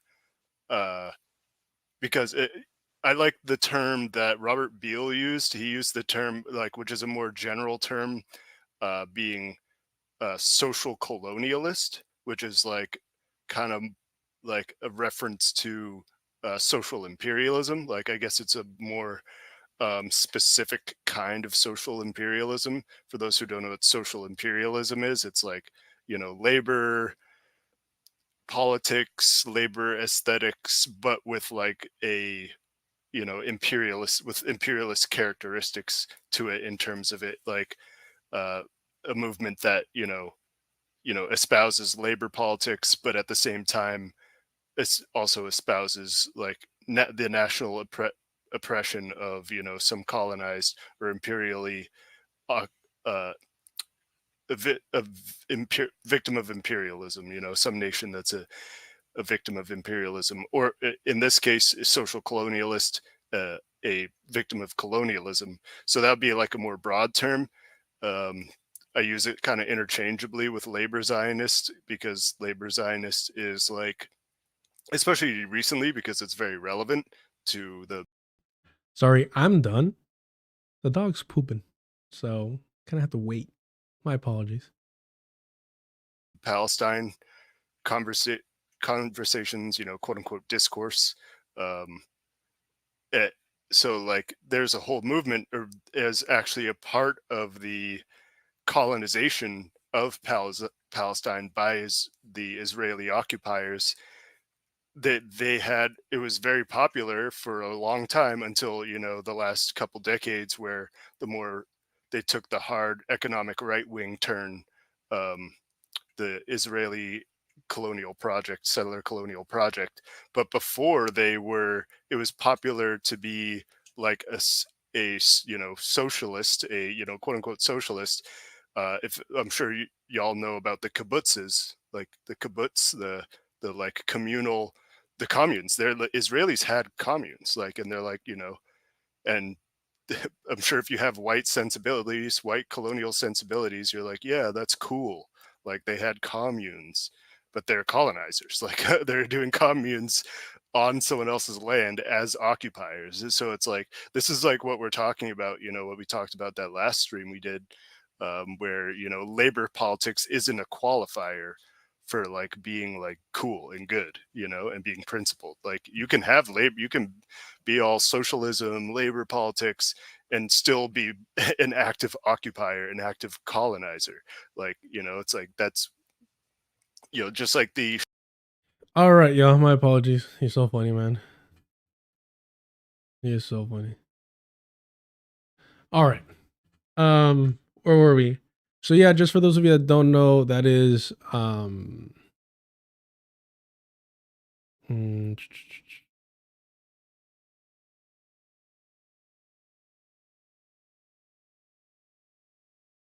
you know what? I'll drop it in the Charlie. I recommend listening to the entire conversation, and we break down the debate I had with the Majority Report.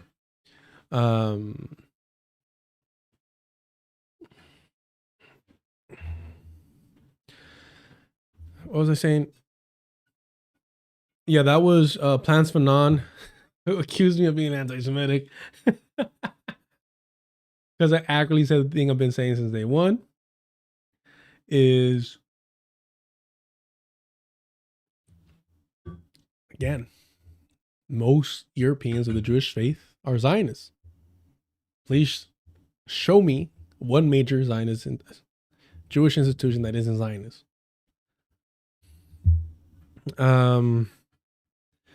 So you kind of got upset at that, weird. And then that was also Decolonized Buffalo, Rick, who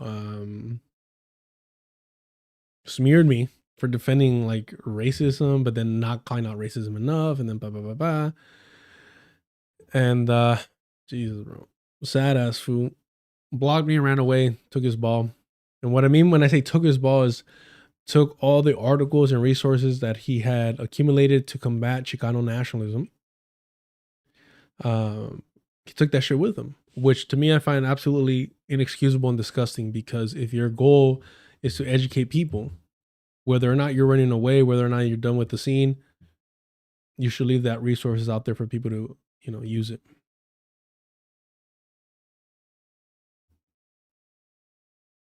But yes, oh,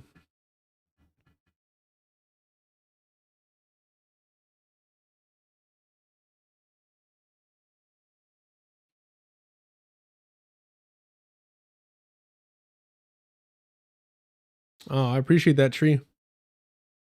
All right, let's get to it. Toxic community.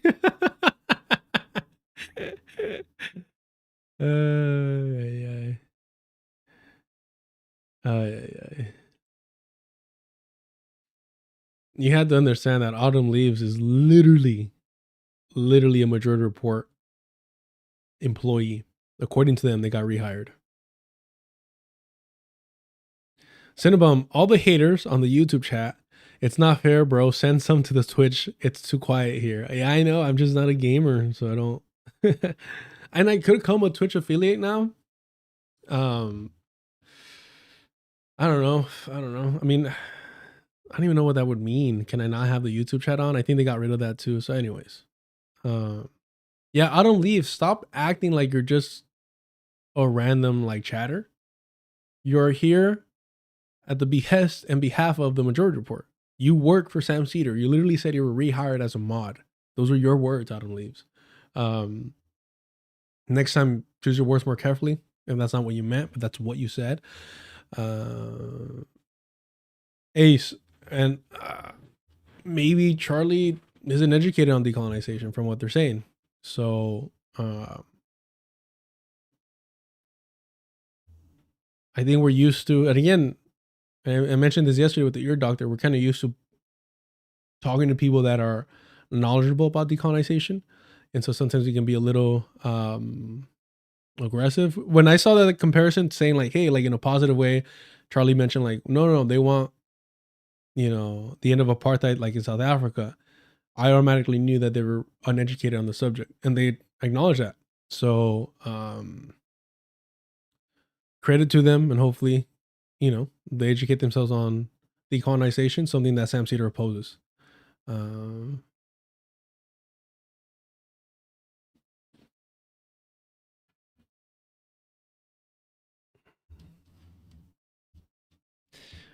Charlie, unfortunately, I do recommend educating yourself more on the so-called end of apartheid in South Africa, and then you'd understand why some people might perceive that as disingenuous, when in really it just sounds like you're just undereducated on it, or misguided on it, or miseducated on it, I should say.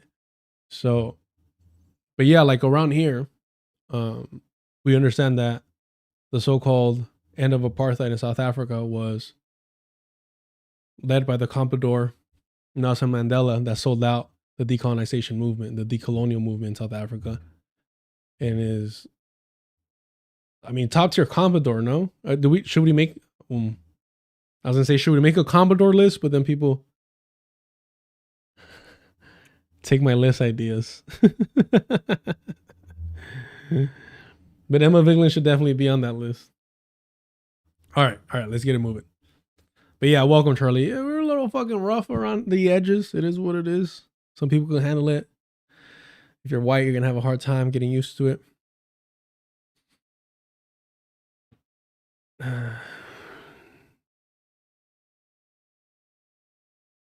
Ace, thank you for the super chat. Harris, you got a problem? White people love to bring out South Africa because they feel proud for helping South Africa. South Africa was never freed from the apartheid. It never helped. Black people, they're still suffering. Yep. Yeah, that's the unfortunate truth. I mean, the reason why the glorification of Nelson Mandela is pushed so heavily by whites, by liberals, is to sell the myth that apartheid ended, and that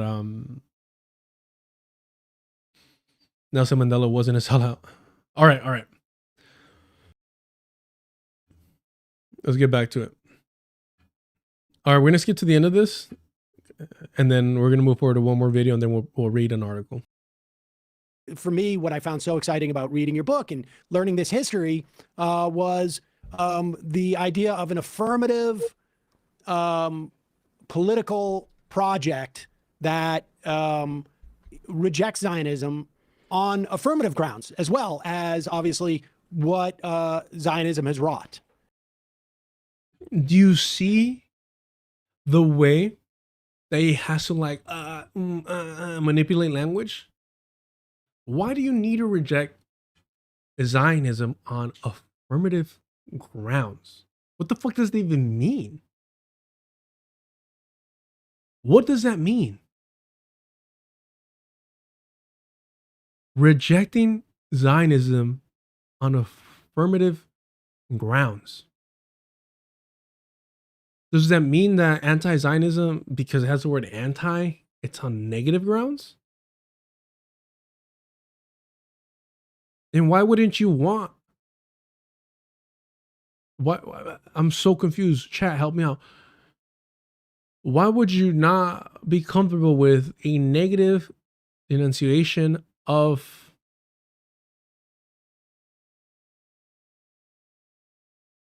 Zionism? Huh. All right. Charlie, Ace, let's squash it and let's move forward.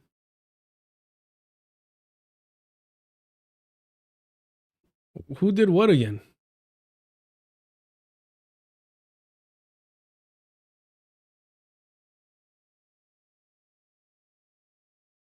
Pro anti-Zionism.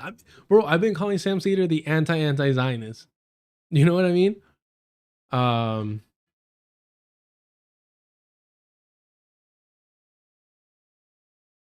right, Ace. Squash it, yeah. You guys aren't gonna agree. It is what it is. Yeah.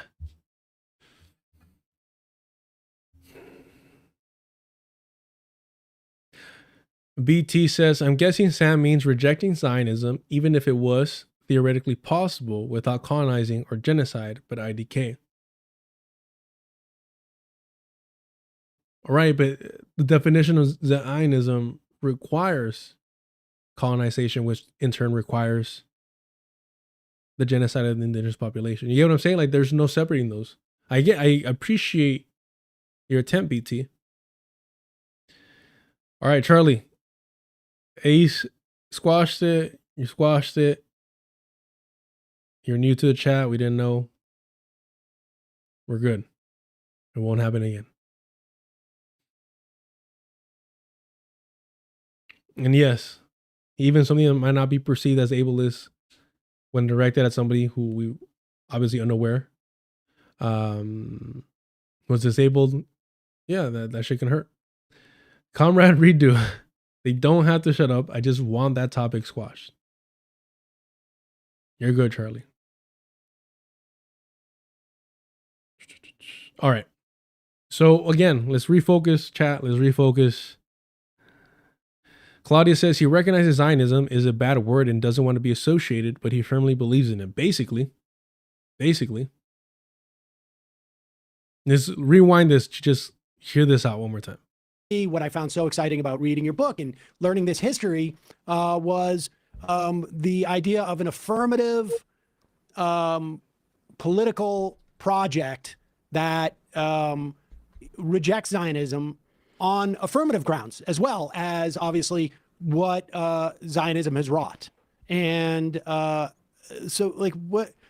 Just talk about that notion. And your book is coming out in a week. Again, rejecting Zionism on affirmative grounds. And this is okay. This is what I'm trying to understand. Affirmative to whom? Affirmative to whom?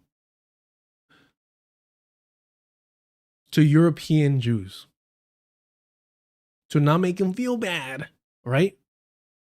So, with that in mind, Charlie, do you see why people were a little irritated? Look at Sassy Sasa.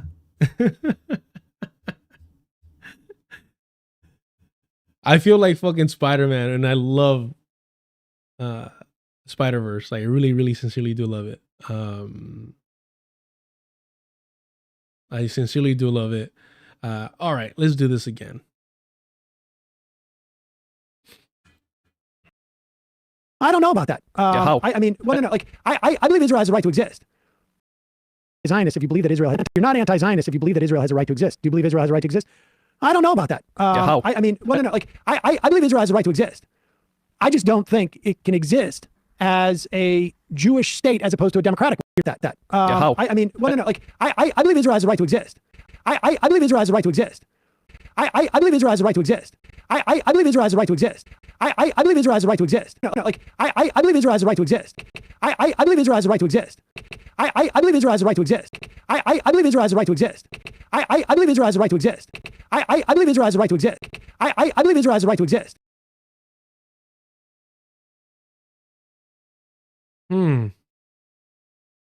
I'm pretty sure it's a requirement to be a Zionist to believe that Israel has a right to exist.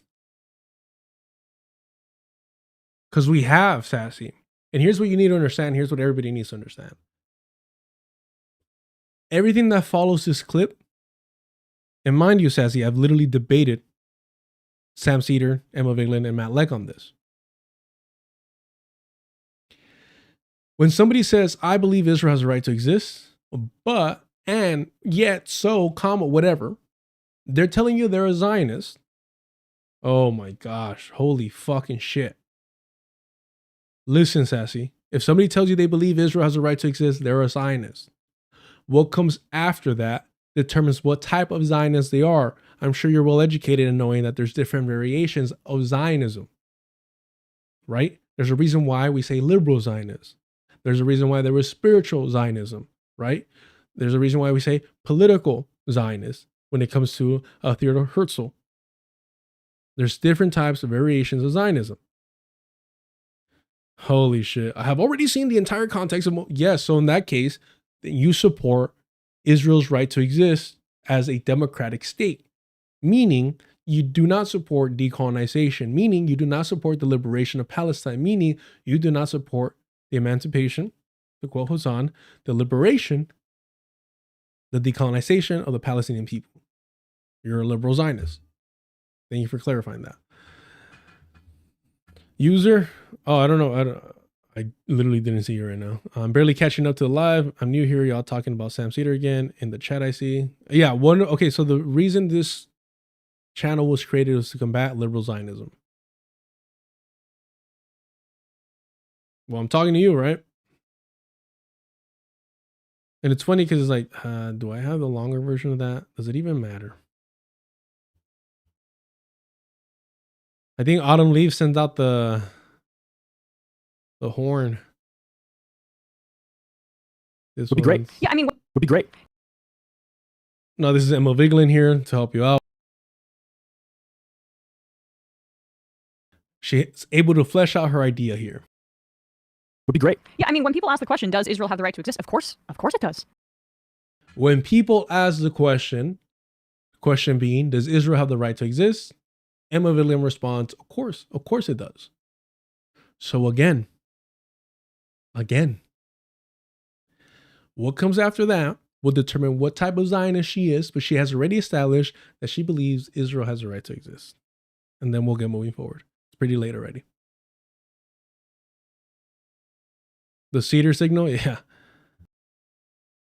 Would be great. Yeah, I mean, when people ask the question, does Israel have the right to exist? Of course it does. Of course people in Israel have the right to safety. Of course, because it does exist and because people live there. That's why they have the right. Because saying that it doesn't exist would mean expelling, 9 million Israelis that live there? No. The point, though, is that does it have the right to exist in a way that is a permanent apartheid state and an occupation where there's 2.4 million people plus that have no rights, don't have rights of movement, don't have rights to drive on certain roads, only Israelis have that right, don't have rights over their water supply, over their electricity, over their futures. And I mean, no, Israel does have a right to exist and should exist because it does. And you see the circular logic of the colonizer. Israel has a right to exist because it does exist, so it should exist. So these are adamantly anti-decolonial, in other words, pro-imperialist political commentators. And they're concerned with the colonizers, the millions of Zionist colonizers that live there. And yeah, they're saying this, yep. They were saying this a month into the genocide and throughout, for sure. While you could have that anarchist perspective, it does nothing to address the right of Palestinians to their land. But it needs to also include the rights of Palestinians. That is the central question here. And so when people ask that question, oftentimes they're asking, does it have the right to exist in an exclusionary way? And I would say that is a violation of international law in the way that it has been conducting its business. And again, we see the way that they weaponize international law to legitimize their support for the colonization of Palestine. I can see the pro-imperialism argument, but not the Zionist argument. Do you not understand that Zionism is a settler colonial project? Fuck. All right, let's keep moving.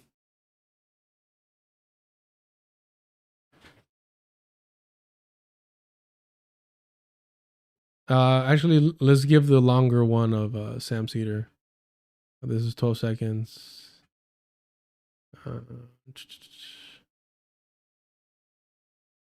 That one's 5 seconds. All right, here you go. 2 minutes. To exist. Do you believe? Rotten the Pig says, if you're not anti-Zionist if you believe that Israel has a right to exist. Do you believe Israel has a right to exist? I don't know about that. How? I mean, well, no. Like, I believe Israel has a right to exist. I just don't think it can exist as a Jewish state as opposed to a democratic one. Like, I mean, I think, you know, and I think we'll probably have a guest on in this in terms of like, you know, the definition of Zionism is sometimes can be a little bit like sort of evasive. The definition of Zionism is not evasive. The definition of Zionism is the so-called right of Europeans of the Jewish faith or Jewish identity to colonize Palestine. The European colonization of Palestine through the pretext of Judaism. We'll probably have a guest on in this in terms of like, you know, the definition of Zionism is sometimes can be a little bit like sort of evasive. It's not, but that's the role of a liberal Zionist, to muddy the waters. I don't know that I've ever really considered myself anti-Zionist per se. I don't know if I've ever really considered myself to be anti-Zionist per se. What a fucking douche. I don't know if I've ever considered myself anti-Nazi. I don't know if I've ever considered myself anti-Klan per se. All right, bro. I don't know if I've ever considered myself anti-racist. But if being a Zionist is to support Israel as it is currently configured. If being a Zionist, listen to all the asterisks, is supporting Israel as it's currently, meaning what it's been since its fucking inception. But he's going to create some magical Zionist state that is so different that can somehow occupy Palestinian land in a different way, in a just, fair way. Fundamentally so. That we have a tier of second-class citizens, and then also maintaining, what is now appears to be a permanent occupation, if not annexation. Then yes, I am an anti-Zionist. Mm-hmm. But I don't think that Israel should disappear. I don't think that they're like it, but so literally seconds from saying, if you reframe everything, then sure, I'm an anti-Zionist, immediately follows it with, but I don't think Israel should disappear. But he wants to claim that somehow he's an anti-Zionist? Do you see how they manipulate language? Now we're just wasting time.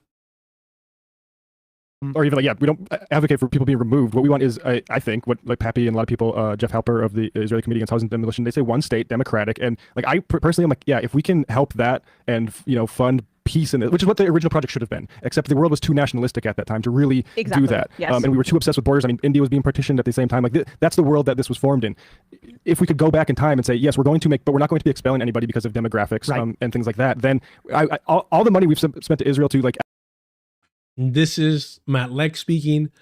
This is how you know that he's a colonizer through and through. He's talking about a kind colonization. Oh, holy shit. So I love this. Sassy Sasa says, yeah, that was stupid to say. No, it was not stupid to say. That is white supremacists to say. That is what a colonizer says. It wasn't stupid to say. That's what they meant to say. They double, quadruple down on it. I literally debated them on it, and they quadrupled down on that shit. I just have the context of the entire show, bro. I literally debated them for like an hour. He is saying that to indicate, don't turn around and ethnically cleanse the settlers. So I was right. You're a Zionist. Cool. Thank you. Thank you for clarifying. You cannot ethnically cleanse a colonizer. That's called liberation. You cannot ethnically cleanse a colonizer. That's called liberation. The fuck? If somebody invades your home and you kick them out, are you making them homeless? Are you removing their right to housing by removing them from your house after they broke in and try to kick you out and kill you in the process? Of course not. That'd be idiotic. But because we prioritize Europeans, we prioritize European safety, European lives, as Emma Vigeland has very specifically detailed, you can say dumb shit like, oh, liberation, decolonization is ethnic cleansing. I'm sure you believe in white genocide as well, because that's what you're advocating.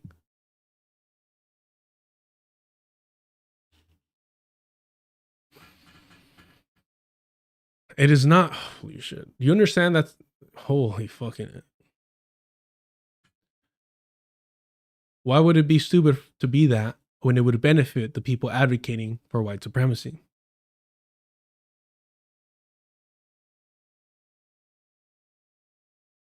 It is when you're fucking advocating for it. It is when you're misconstruing it. For sure. All right, let's move on.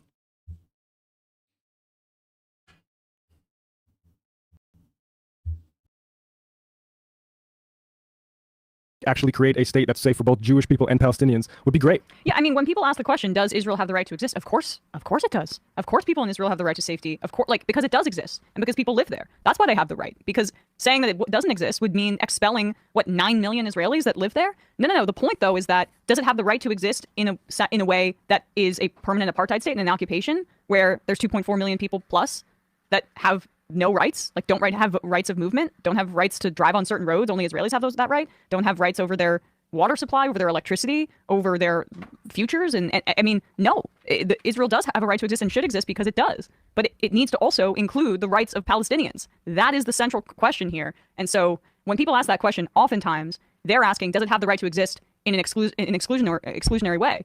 And I would say that is a violation of international law in the way that it has been conducting its business. Let's turn to Nice. Okay.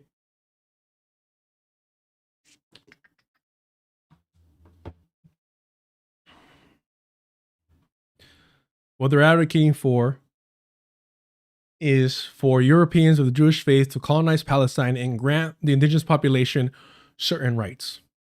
That's what they're advocating for. They want to see the Zionist project go the way of the American settler colonial project, the U.S. settler colonial project. Hilarious. If you advocate for that, you're pro-colonization. If you advocate for that, you're a white supremacist because you believe Europeans have the right to colonize and dictate what rights indigenous people do and do not have, do and do not get. You cannot have a true democratic settler colonial project because it's illegitimate from its inception and forever. To quote KRS-One, you cannot have justice on stolen land. Boom. All right, let's move forward. Discussing to defend that shit. So they have this Israeli on who sounds, look, I'm a huge fan of George St. Pierre. So tell me this guy doesn't sound like a French Canadian. We are back. Sam Seder on the Majority Report. Emma Vigeland is out today. I want to welcome back to the program Ido Alam, Refusnik, contributor to Local Call in Israel. It's a Hebrew language news site. Ido, welcome back to the program. Thank you for having me. A lot going on these days that we could start. There are Israel is now essentially occupying southern Lebanon. There's still denial of aid in Gaza. The military seems to be more aggressive in helping settlers attack Palestinians in the West Bank. And of course, the attack on Iran and this law that was passed yesterday. I guess from the perspective of, I'm curious from your perspective as a refusnik, as a leftist, as an anti-Zionist, where is the Israeli public? It feels from our perspective like their perspective has hardened rather than like expanded in terms of like dissent. Yeah, so first of all, most of the Israeli public is in Passover Seder, but me and you are not. Anyways, I appreciate that. Happy Pesach.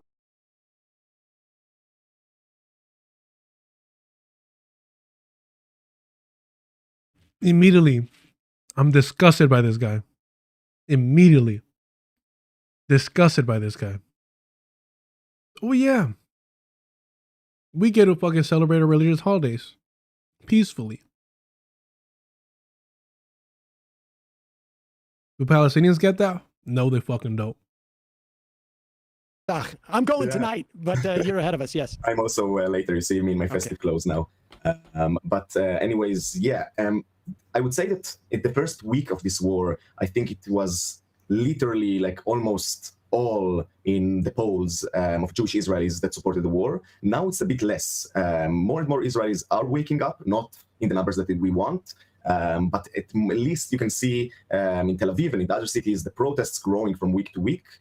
We've seen at the start of the war, we had a protest in Habima Square in Tel Aviv. We were only 20 people, then we were 75, then 200, then 500. And this past Saturday, we were already 1,500 people, something like that, with 20 other protests across the country, specifically against the war. So there is people that are tired of it. Many people are tired of this war because there is a cost. Just today, for example, because it's Passover, we woke up at 8 a.m. to 3 consecutive sirens. Then during the day, we had 5 more. Tonight, we had 3 more. I really hope that we won't have one during this interview. I fucking did. Hell yeah, I was hoping that shit. What do you mean? But every day now we have rocket sirens, we have rockets that actually fall because our Iron Dome is not what we are told it is.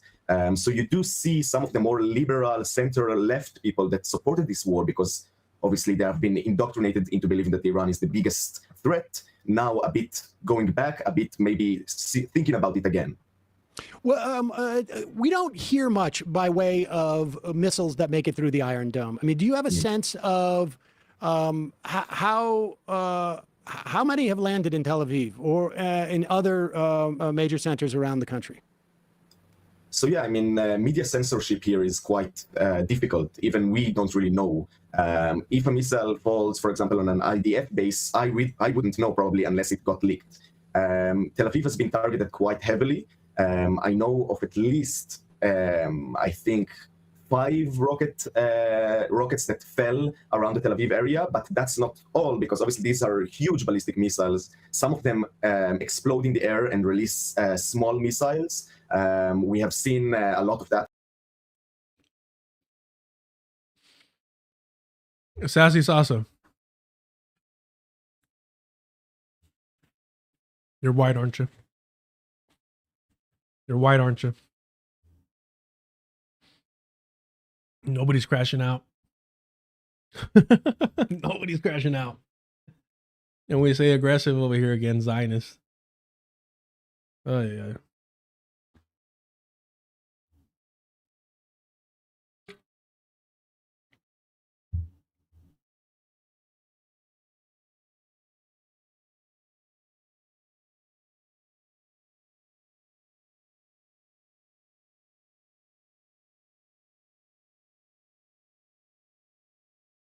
Oh, so Sam's setting his compradors.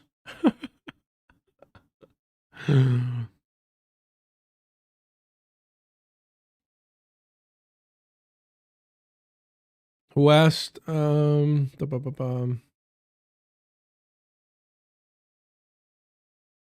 here it is. And GC, can you explain how decolonizations will work?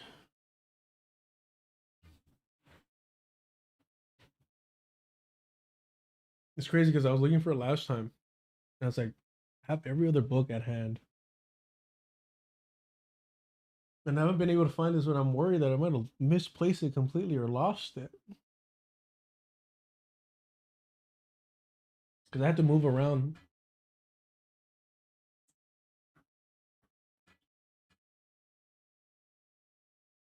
Read Wretched of the Earth. Specifically the first chapter on violence. That'll give you an answer. I don't know where I left it. I don't think I lent it out. I stopped lending out books a while ago. I'm like, I'll just send you the PDF. Yeah.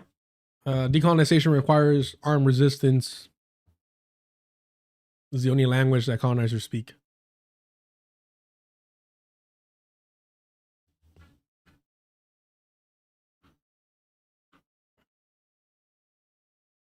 Happening, one of those small missiles missed my apartment by literal like a few degrees in the air, and you have many shrapnel that falls all the time. And when a shrapnel of a ballistic missile falls, it can destroy a whole building, it can kill people. So you do see quite a bit of landing sites around the Tel Aviv area and in general in Israel, but obviously nothing compared to what's happening in Lebanon or in Iran. Here it's only the few that make it. I'm gonna time out like 4 fucking people.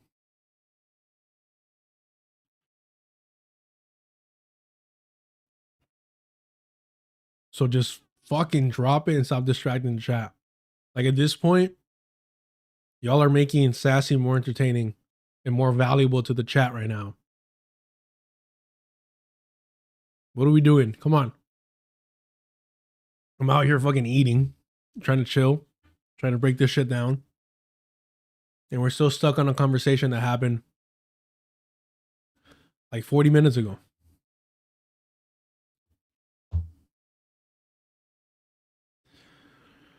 All right.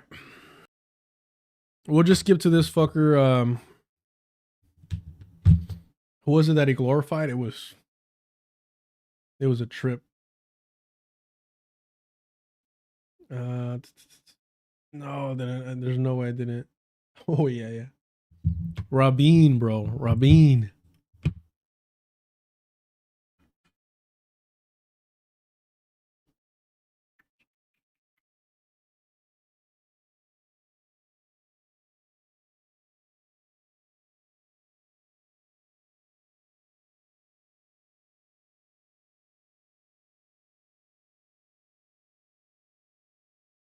So he brags about the bruises that he got from his fellow colonizers. Yeah.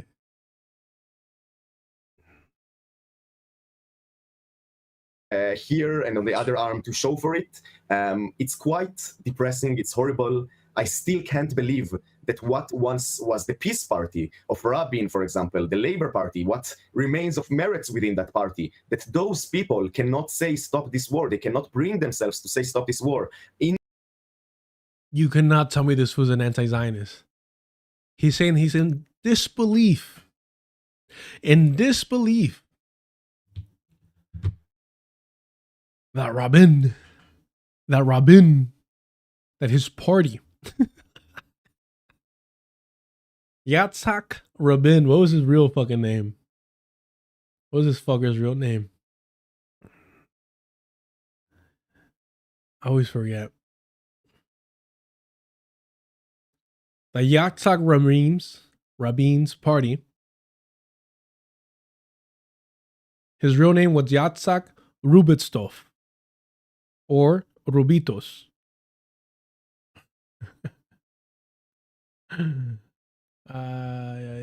They were from Ukraine. They were from fucking Ukraine.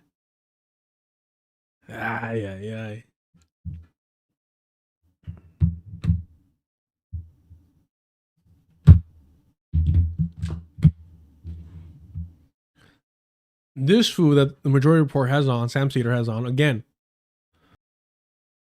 for all his supporters in the chat, how many Palestinians has he had on compared to white Jews and Israelis? At the very least, it's 2-1, if not more. And the Palestinians that he has had are not the type of Palestinians. They're going to be we want to be represented at the DNC. They're not going to be electronic antifada. Nobody there.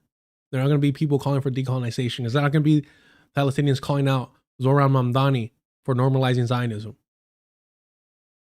But can you imagine inviting somebody, Ido Elam, who was out here saying, man, I can't believe Yatin Rabin's party, they're now upholding his legacy of peace.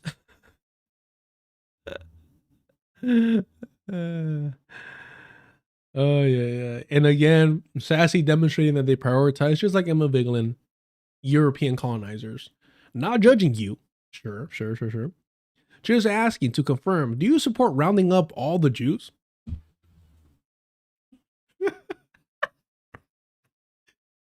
Even the question puts them as poor innocent victim. I believe in expelling colonizers. You can make it as sympathetic to them as you want. Jesus fucking Christ, bro. You out yourself with the language you use. That's why I've been calling you a Zionist since you jumped in here.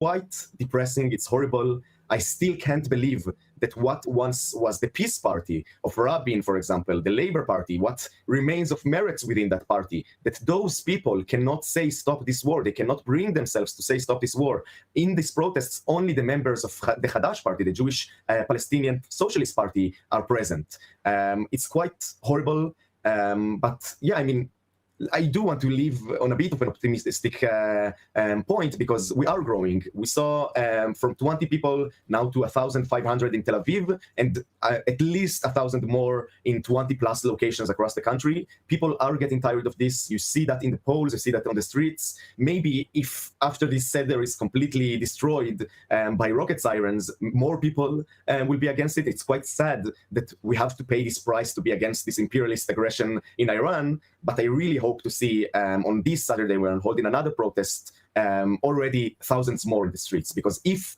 we don't push back now, you will see Bibi and Trump try their best to take what's little left in Iran and finish the war quickly, and that would be horrible for the region, horrible for us, horrible in Lebanon as well. You see Gaza level, genocidal level destruction in Lebanon. That's absolutely horrible. And yeah, everybody kind of in the world also forgets about the Palestinians that are now facing death penalty, genocide, ethnic cleansing once again, and have never stopped facing those things in the past years. So I really just hope to see this protest movement growing, see more people joining us. And obviously, I invite people in the US to join us. We saw the 8 million people, as you claim, in the No Kings, but it shouldn't be only No Kings. It should be directly on the Iran war. You should pressure your local representatives, even on the local committee level, all the way to your senators, your parliamentary members, to stop supporting Netanyahu, to stop giving us guns, to stop giving us the green light to do whatever we want in the Middle East. Because I'm saying this as an Israeli, from my perspective, I am tired of not sleeping for a month. I'm tired of being scared of rockets. I'm tired of my Jewish people committing genocide and committing imperialism all the time. Stop letting us do that. Let us live. Let us have, as we say, a peaceful and liberating Pesach. So please just put your pressure on whoever you can.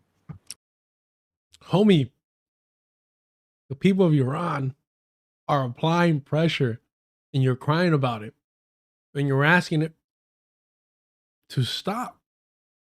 The pressure is being applied, and you're over here saying, I'm tired, I can't sleep. I'm tired, Grandpa. Well, that's too damn bad. Are we failing over here in the States? Absolutely. But the people of Iran stepped up, as they always have. Absolutely. So don't be crying. Don't be complaining. Don't be whining about your sleepless nights. Pack up. Pack it up, homie. Get out of the way so that then we don't have to hear about, oh no, he was critical of the Zionist project. He was a rebukenik, or whatever the fuck they made up. You're a draft dodger. Ain't nothing wrong with that. But goddamn. But yes, exactly. George says, concern trolling about the fate of settlers is peak Hasbro. 100%. That's their safety. Ay. Again, misusing the word crash out. Like, I'm suspicious, but okay. Misusing the word crash out, man. That's always a red flag. But sure. I'm sure all the majority report supporters that show up happen to be black. That's right.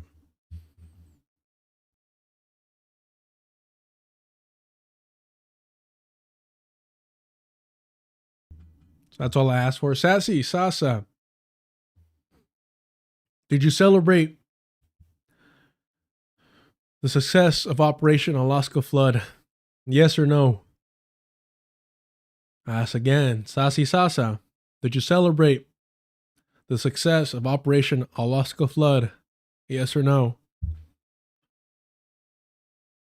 All right.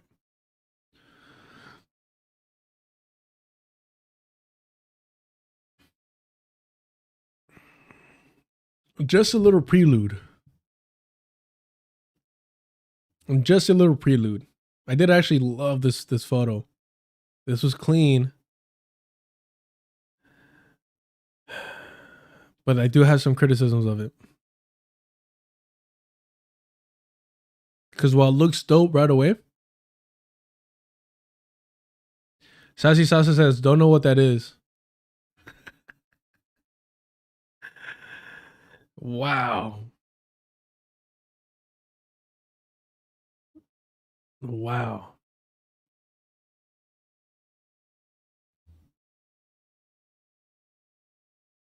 Yeah, that seems pretty white to me. Trying to talk about shit you know nothing about. You don't know what Operation Alaska Flood was. Damn. Sounds like a Majority Report fan. Chat, am I right? It sounds like a Majority Report fan. Sounds like a real avid Majority Report viewer. Nope. Not condescending. It's belittling, maybe. Condescending, I'm not that great at it. Or am I? My concern here is that it's taking the blood of Palestinians to destroy the Zionist project. I would want to know who the artist is for this and kind of hear more about the symbolism. Before we get to this piece, I do want to laugh at this a little bit. Listen to this. This is Wick TV. He is a veteran. He is fairly popular solely based on the fact that I think he's bigger on Twitch. That he hosts a lot of debates. Trash ass debates, but he hosts a lot of debates. So that's why he gained his popularity. It's not necessarily people don't tune in for him. They tune in for who they show or who shows up, right? Sassy, you got to answer the question. You're claiming ignorance like a white person. If you disagree with what I'm saying, you can just call in. As a shield. So they went over this piece that we're about to read. Yes, all Jews. Just listen to this. Listen to how quickly they go to the conspiracy theory of it all. He's only popular by clout writing Destiny. YS, yeah, you know what's up. Hello. Hello. Oh, I can hear you now. Thank goodness. What brings you to my show, sir? Okay, so first of all, question zero. Why the fuck can I change my server profile in your Discord? We're going to skip through this because he complains about something in the Discord or chat. I don't know. And second one, I'm not even sure that she's real. So let's go to the first one. Assuming that she's real. You say that I shouldn't engage with this. Like, what do you mean by that? Do you think it was a mistake to read the article? I think, like, from this, I'm not even sure that she's real. Okay, so I have two different points that I want to make about this woman that wrote this article. So his viewer that he's going to engage with for about an hour, who agrees with him. Yeah, about an hour. No, he leaves at 2 hours, so 30 minutes roughly. He engages with this person for about 30 minutes about this article. The constructive criticism is either this person, this author, which by the way, we follow each other on social media, doesn't exist, or chat, guess what the other conspiracy theory is about this author. Let me know what you think. They'll explain it shortly. The first one is that she's a loser, and you shouldn't even bother to engage with her. And second one, I'm not even sure that she's real. So let's go to the first one. Assuming that she's real. You say that I shouldn't engage with this. Like, what do you mean by that? Do you think it was a mistake to read the article? I think, like, from the... So I don't know how much the article got traction outside of your shit. I mean, it did really well for Substack, right? We checked the metrics for Substack. Getting 1,500 likes is a lot. Okay. It's the equivalent of going viral. And I've also saw on Twitter a lot of people citing it, a lot of people talking about it, both positive and negatively. And that's why I commented on initially too. And the other reason I decided to cover it today is because I saw people who I knew, again, people who had been on my show, right? Who I knew were leftist, who I knew were kind of like it's not anti-Semitism, it's anti-Zionism crowd. I saw them defending it, and they defended it and accused me, right? Like we read. I mean, we all know that when. So from my perspective, and from your perspective, you and I are the Zionists. We believe that Israel should exist, so we are Zionists, but they will never call it Zionism. Do you see how simple it is? They're saying, oh, you and I are Zionists. We believe Israel has the right to exist. Zionists know what the basic definition of Zionism is. Somehow Sam Seder doesn't. It's interesting. Sassy Sasa, did you celebrate or denounce the success of Operation Alaska Flood?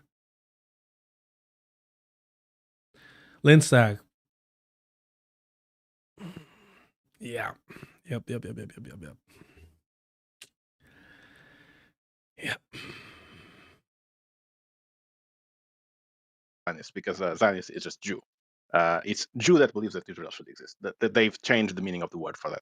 Well, but, according to this lady, if you aren't calling for the entire ethnic cleansing of Israel, if you aren't calling for the glorious Al-Aqsa flood and the destruction. Wow, when Wick is more educated on a topic than you. Oof. Of Israel. If you aren't calling for the glorious Al-Aqsa flood and the destruction of not only Israel, but the U.S., you're a Zionist, according to her. Okay. These are her words. So, okay. Now, this woman is not a journalist. She is listed as a freelancer. Okay. She's written an article for a few places, but she's listed as a freelancer. She can't get a hold of a job ever. And she has a dual dual degree in political science and not journalism, sorry, drama. She actually has a degree in drama. Yeah, well, that makes sense reading the article. So that's the first point. Is she's a loser that cannot get a job in a real newspaper, and she has Substack because Substack doesn't have any fucking criteria. She's also not in your country anymore. I can talk to my Dutch friends, see if they can kick her out of the EU because she's in the Netherlands right now. Real quick, he's talking about contacting his friends to get her kicked out of the EU for writing this article. And to Wick's credit, he says, yeah, I'm not with that. This is what Zionists do. For writing a simple anti-Zionist article.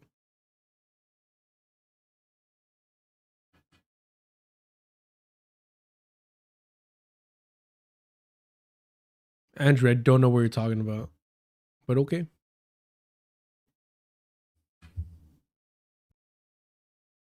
I just want to be clear, I'm not calling for her to be kicked out of anywhere.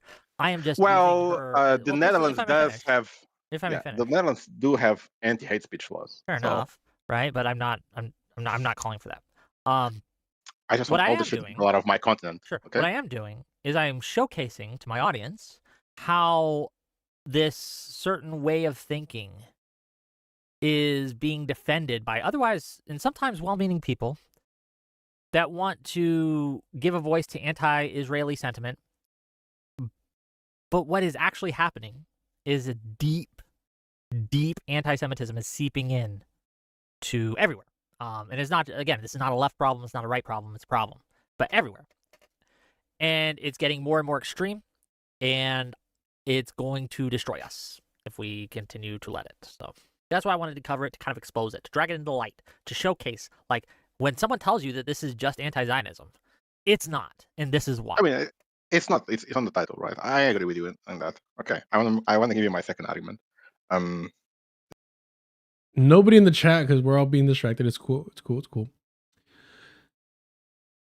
Nobody has guessed what the second argument is about the author of this text that we're about to read. Is there any chance that you can pull up the article on Discord?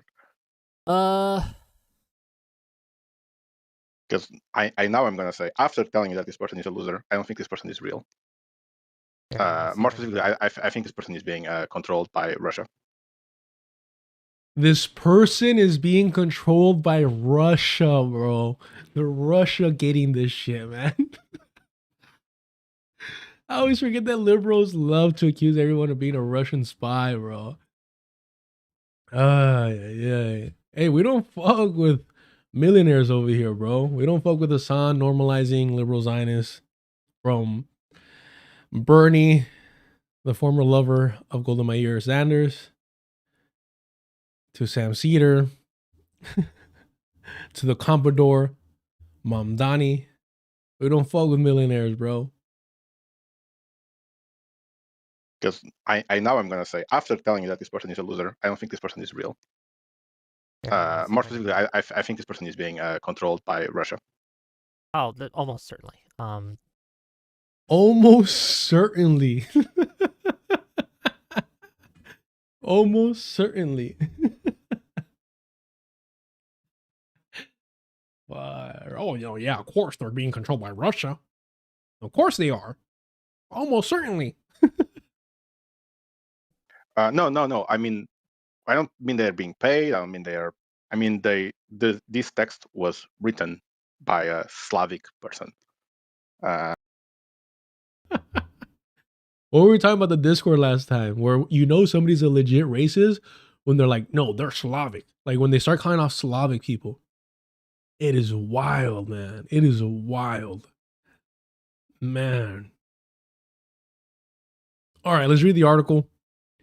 And there is this individual named Dooby. I didn't know who they were.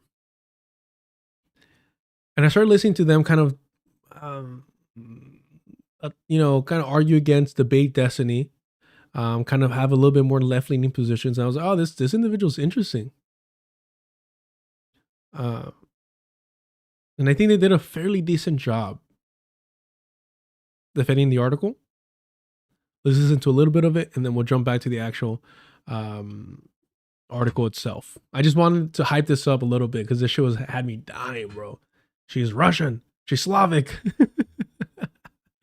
Yeah, you sound like a fucking Nazi, bro. You, Dooby. I got like 5 minutes in me, man. It's been a long day. That's gonna be rough. Yeah, we can do. Spends half an hour talking to someone that supports his position that this is a anti-Semitic article. Half an hour with somebody who claims this person isn't even real. Half an hour talking to somebody who claims that this person is controlled by Russia and is possibly a Slavic individual. Deto, I don't know a lot of Dooby. If let me know if you're in the Discord, let me know, drop some links. Because I think they're bigger on Twitch, right? Dooby runs a large political Discord. He sometimes says things that sound reasonable, but he's also got a long history of arguing literal Nazi positions on Twitch debate panels. The only things I've seen of him are more recent, so maybe they're a little bit more left-leaning, but I always, I love myself some receipts. That's our rule here. If you make an accusation, which you have, please drop the receipts. If you can't join the Discord, I understand. I'm not saying that to try and get y'all to join it. I just like having the documents there, the receipts there, but please feel free to hit me up on either Instagram or on Twitter, because I would love to watch more of that. Do me a favor. There's no reason to interact with Sassy Sasa until they answer my simple question. Did they celebrate or denounce the success of Operation Alaska Flood, excuse me. I need chapstick. Alaska Flood. Man. It was sourdough bread, and I felt like it was so fucking good, but kind of dried in my mouth a little bit. So, Law Barbarian, just pull back until they answer that simple question.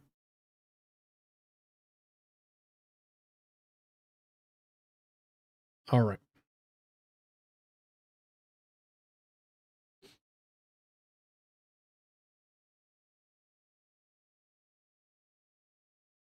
Let's get to this.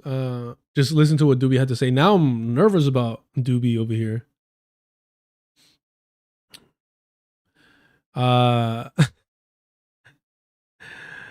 Ma, that's hilarious. If you're new here, you don't realize how bad my pronunciation of anything is, including the English language. But my apologies. My accent is not great. My pronunciation is even worse. Do this. We can let do me this let me make the another day. Go ahead. Okay.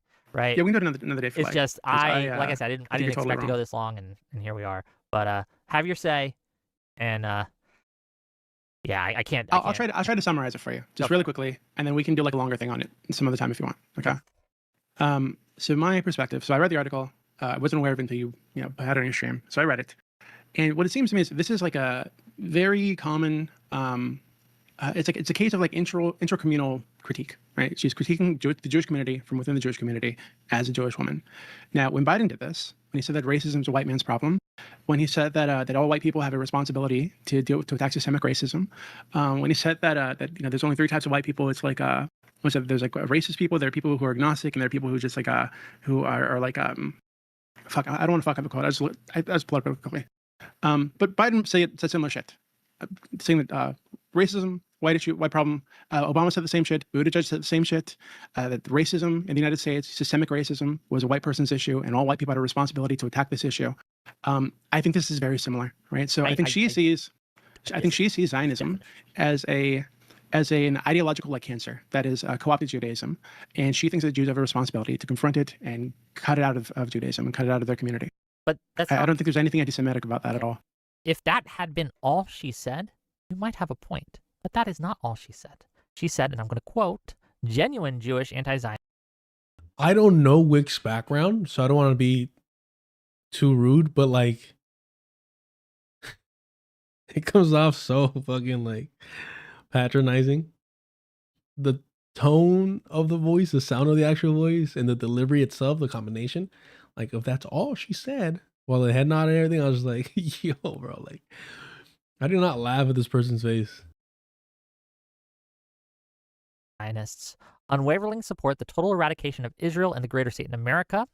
They praise Spoiler alert. Gaza's Mujahideen are at the heart of the struggle currently spearheaded by Hamas's Al-Qassam brigades who executed the miraculous Al-Aqsa flood on October 7th, 2023. Like, she goes on screeds about how all Jews are to blame, and if you do not support Hamas, not just biblically your words, but if you go like fucking materially is the word she uses several times, right? That you are a demonic Jew, right? Like that you have a target on your back, that you are a horrific person. That is anti-Semitic. And she's blaming all of Jews, every Jew, for this, right? That is a fundamentally different thing than Biden saying you need to be anti-racist. It's a fundamentally different thing than someone simply saying, I think that Judaism and Zionism are interlinked, and we probably need to separate these things and get rid of it and cut off Israel and divest from Israel, all these things. These are fundamentally different. Do you think she thinks Jews are evil? Yes. Like they're born evil? Bro. Well, she says that they're being brainwashed by the Jews, right? Okay, what is this quote here? Hold on.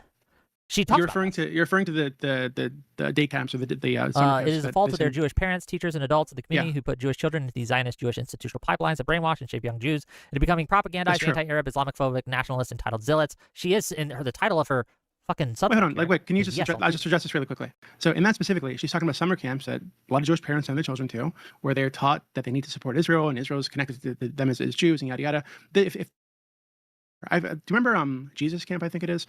So they've had summer camps that evangelical Christians were sending their children to, where they were taught to be soldiers of God. It's the same kind of thing, right? So she's attacking that, which exists in the Christian community, which Christians also attacked. She's not just talking about summer camps. Yeah, she talks about summer camps specifically in another section. But this section, she's saying Zionist Jewish institutional pipelines, and part of that is synagogues, Jewish communities, weepy grief circles, weepy grief Jewish. Bro, I literally asked nonstop, name me one major Jewish institution that is anti-Zionist. Grief circles and all these things, right? She uses this language, this very anti-Semitic language, right? That What's Jews anti-Semitic deserve. about any of that? Huh?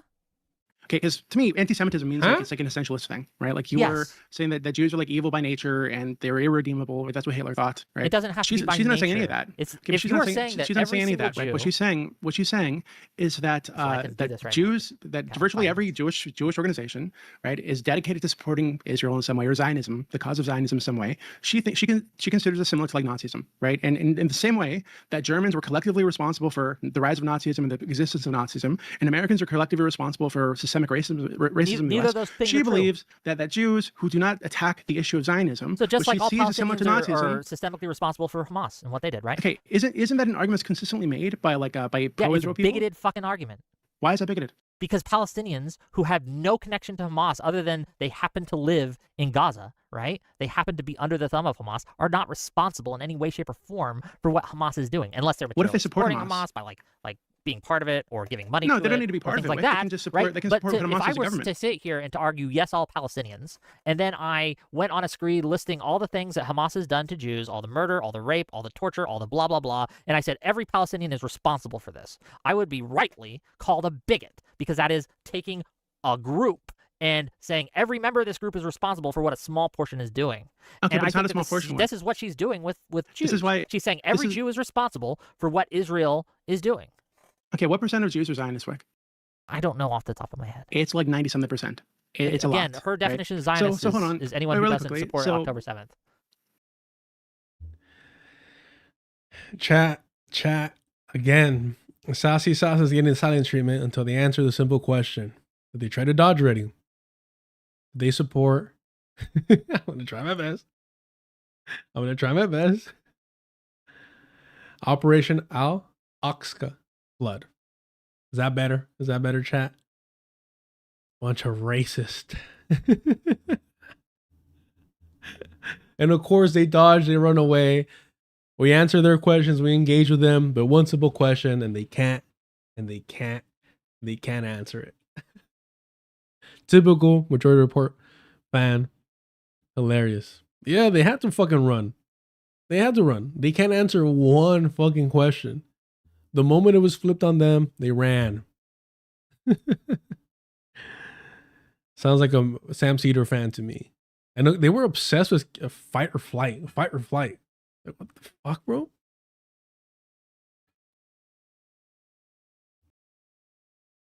No, that is. I think she's like an militant anti-Zionist. I wouldn't go that far. However, she believes that if you are an anti-Zionist, you should support eradicating the Jewish state, because the Jewish state, from her perspective, is a Nazi state. It's an ethno-nationalist, ethno-supremacist state that should be dismantled. That's not all. And I somewhat agree with her, actually. That's not all she's saying. She's saying if you are not supporting the eradication of Israel by supporting Hamas in the glorious Al-Aqsa Brigade, or whatever the fuck you pronounce it, then yes, you are complicit and there's a target on your back. That is what she is explicitly saying. I don't think she's a target on your back. Let's say that's target. Oaxaca flood is crazy. You're back. Just really quick. So during slavery, right? During slavery, this is the part. Throwback to Dr. West. Would it be wrong to say that people who do not support slave revolts, that might lead to some innocent people being killed, right? People being raped even or tortured by slaves who are revolting. Do you think it'd be wrong to say that if you don't support those revolts as a pro slavery abolition person, you're not truly pro the abolition of slavery? Because in some way you're saying that these slaves don't get to fight for themselves. They don't get to lash out against their fucking torturers. You shouldn't support slave revolts that murder children. That should be something as an abolitionist. If the goal is to murder children, sure, Wick. If the goal is to murder children, sure. But typically, the goal of these revolts was to get freedom. They fucking killed them all, man. Hold on. To get John freedom. Brown killed kids. No. Okay. He killed fucking kids. Again, Wick. In some of these cases, I think This is why I say. If these so-called white leftists or white allies or anti-white racists, right? Or anti-racist whites, I should say. If they do not hold John Brown, and they do not hold John Brown as their standard, don't trust them.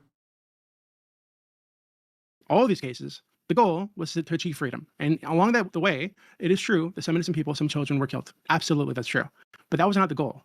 right? So I think the goal of Hamas on October 7th, from the perspective of these people, was to get hostages because Israel has detained people, men, women, and children, many of whom were detained with no charges for weeks or months at a time and are systematically tortured and raped, according to God knows how many organizations I can quote for you. I can quote so many organizations for you, Wick, that these people are systemically raped, tortured, beaten for fucking weeks or months, most of the time with no fucking charges. Pick a day next week. Pick a day Okay. next week, and we will have this debate. Okay? I'm sorry, Sure. I didn't have that much time, and I don't have the battery space. Pick a day next week, and I will. You can pick a moderator if you like, and we will have a debate. Sure, we can do that. That'd be fun. Okay, pick a day. Let me know. Any day but the 10th. I have something on the 10th. Okay, sounds good. I don't know how people can be like cool or have like decent conversations with these people. I don't get it. I don't understand it. They're better than me, I guess, in some way. If you're into that stuff, I'm not. I'm like, yeah, bro, I'm not cool with you. I'm not kicking it with you. I'm not happy-go-lucky with you. All right, we'll go here. Let's read it. Let's find out for ourselves. Amanda Glender, yes, all Jews must Zionism within Judaism. All right, let's get to it. I know some of you probably read this with Hassan Piker. I'm sure he read this. Let's get to it. I have come to have tremendous disdain for my people, the evil we have wrought, and the demons we have become, our craven hypocrisy, our Holocaust hand-wringing, our selfish disassociation, our bottomless bow-sighting, our catatonic inaction, our feeble sign-waving, our condescending condemnations, our wallowing victim complex, our self-indulgent betrayals, our brazen self-centeredness, our exploitative careerism, our blood and soil racism, our liberal cowardice, our mountains of empty platitudes amongst mountains of Palestinian corpses that we annihilated in cold blood. Fuck. Yo, I had seen a lot of hype. I had seen a lot of hype online about this article. No wonder she's got Wick mad. No wonder she's got the white supremacists out here accusing her of being Slavic or Russian mind controlled. Holy shit, bro. Even if the rest of the article was mid after this. God damn. And okay, automatically Wick was lying. She said become the demons we have become. Amanda, god damn. All right. Israel has likely killed hundreds of thousands of people in 2.5 years of nonstop bombardment, executions, and engineered starvation in Gaza. The depths of our sadism seemingly knows no bounds. And that's fucking accurate because the Zionist colonizers were calling for more death and destruction in Gaza.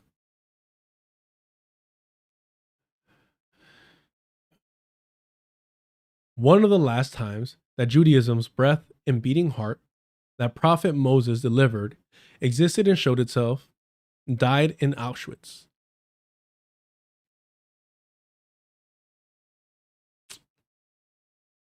When Jewish Zionists were already busy building what would become the Jewish death colony, Israel.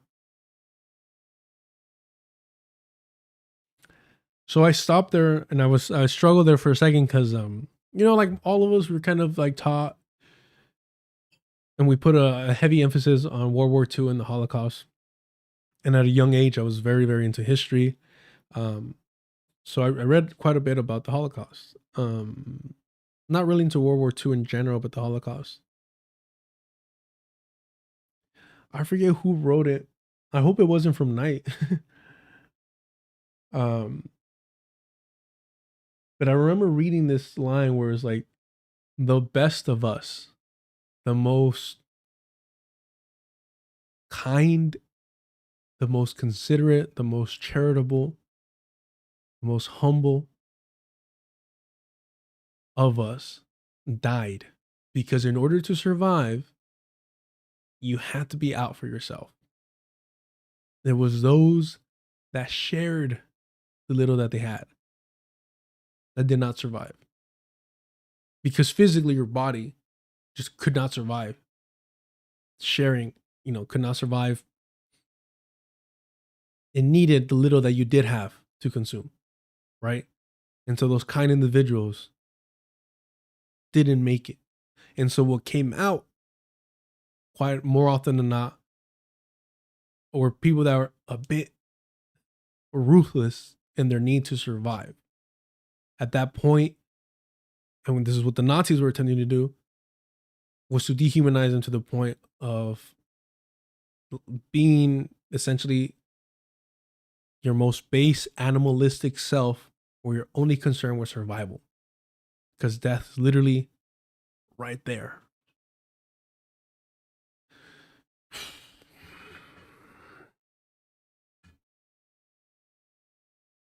So, sometimes people like Emma Vigeland want to accuse me of being anti-Semitic and all this stuff. I mean, just like everyone else in the States and the belly of the beast.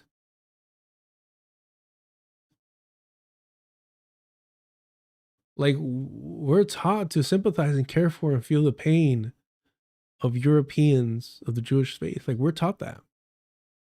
Before we're taught about our own colonization, before we're really educated on slavery, like how it truly is, we're taught to ache for the victims of the Holocaust, for the survivors. And there's nothing wrong with that. Like, we should feel that towards all people who have gone through a genocide, through a Holocaust. But not make it unique or as an excuse to downplay others' suffering.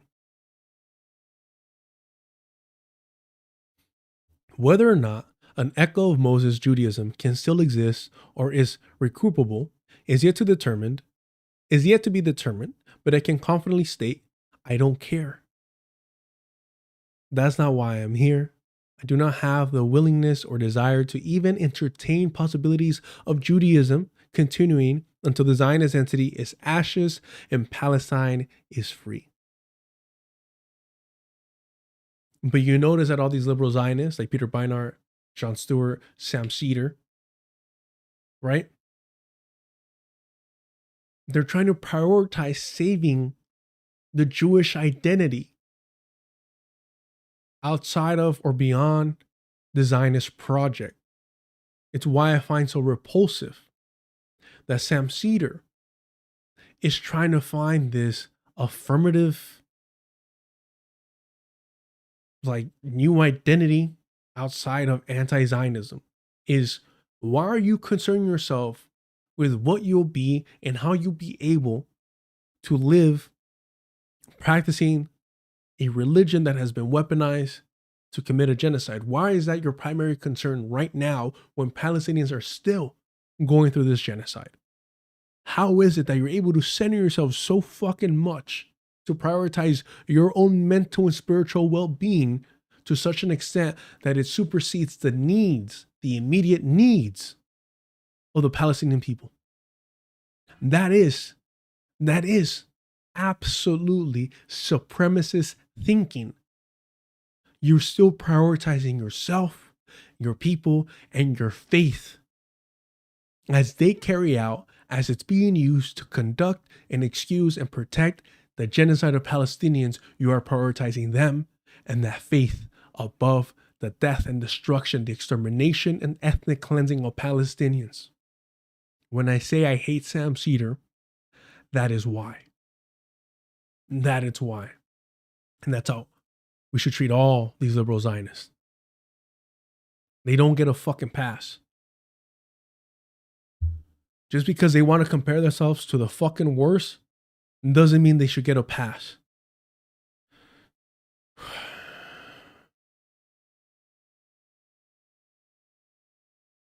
This is not navel-gazing fight for the soul of Judaism. Palestine is not our Jewish moral reckoning. That's a direct shot to Peter Beinart. If I click this is going to go to Peter Beinart. What the fuck did I tell you?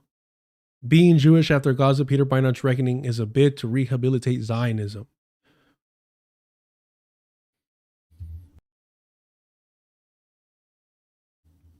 I started this channel because I saw the normalization and glorification of liberal Zionism on the so-called left. And that was before October 7th, before Operation Al-Aqsa Blood.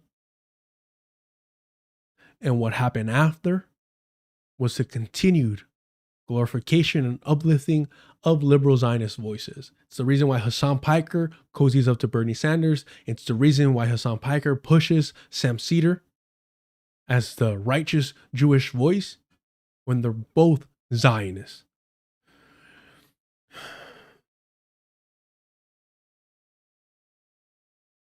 And the fact that Sam Seder, Emma Vigeland, the Majority Report has had Peter Beinart in their show uncritically, praising him.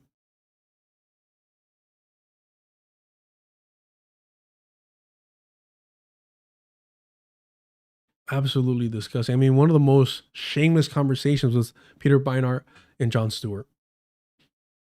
How are we going to get through this? The fuck is wrong with you? There isn't a morsel of Jewish morality in sight. Palestine is an anti-colonial and decolonial liberation struggle in which we Jews are the fascistic overlords, the vicious propagandists and funders, the militarized soldier settler, demolishing and stealing homes, igniting West Bank pogroms, and executing children in mass. Jewish Zionists will say this invokes anti-Semitic tropes. We don't care. Shout out to Mohammed Al-Kurd. Perfect victims. Yeah, who gives a fuck? You're going to accuse us of being anti-Semitic anyways. Emma Vigeland accused me of being anti-Semitic, and it took Sam Seder. It took Sam Seder to stomp that shit out. Give me 1 second.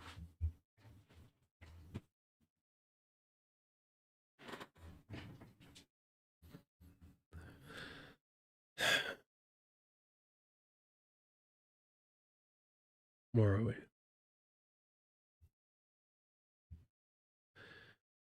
Your words fall entirely flat as Jews in Israel celebrate Purim by cheering on bombings like the murder of 165 schoolgirls and staff killed by U.S. Israeli airstrikes in Iran. What was the first fucking thing the Zionist colonizer told Sam Seder? Happy Purim, right? Correct me if I'm wrong. The truth of Jewish terrorism is already seared into Palestinian land, jaggedly branded and carved into Palestinian skin with swastikas of David. Jews now dwell in and animate the age of totalitarian Judaism. I don't want to hear about anti-Semitism or Jewish victimhood ever again.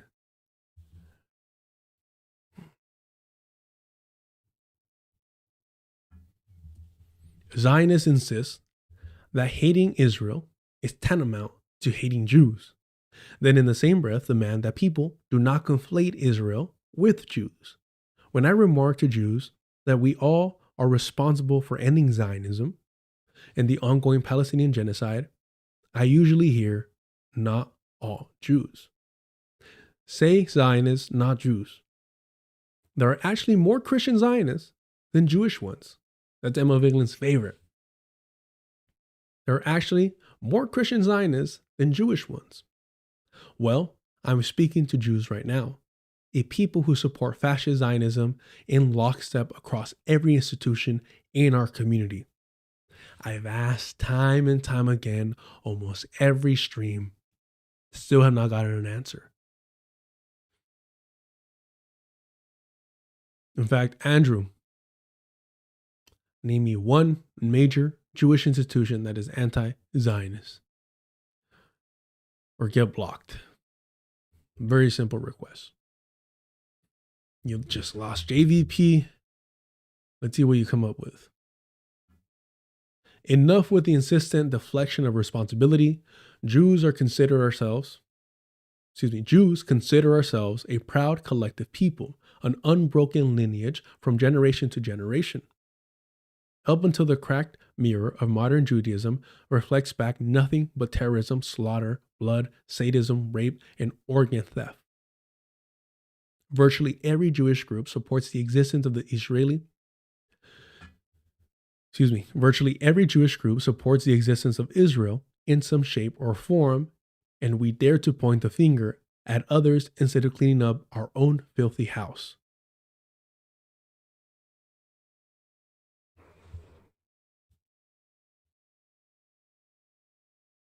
Organized Jewish formation across our entire community keep the colony humming through die-hard and consistent commitment, propaganda, money, and resources, considering the strengthening and defending Israel to not only be mitzvah, but part of their duty towards the Jewish people and an extension of their Jewish identity.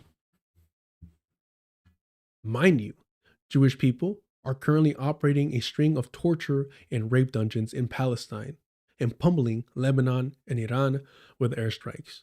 Israeli torture, recently abducted and burned cigarettes into the thighs of a 1-year-old Palestinian child. This is the Jewish state. This is how far we are. Do you think Sam Seder will read this? Do you think Sam Seder will bring any attention to this? Do you think Peter Beinart will address this? Provide a rebuttal? Do you think Hassan Piker will read this to his tens of thousands of audience? Do you think he'll retweet this to his 1 million followers? Do you think Leftist Mafia is going to praise this article?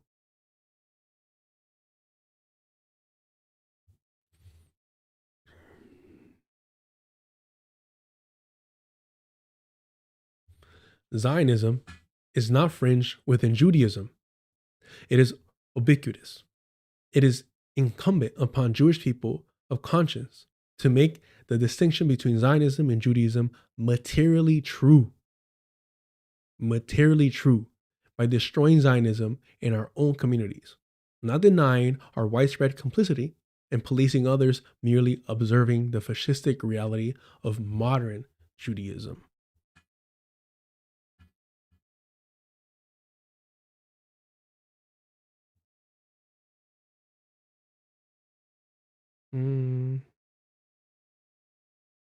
Nope.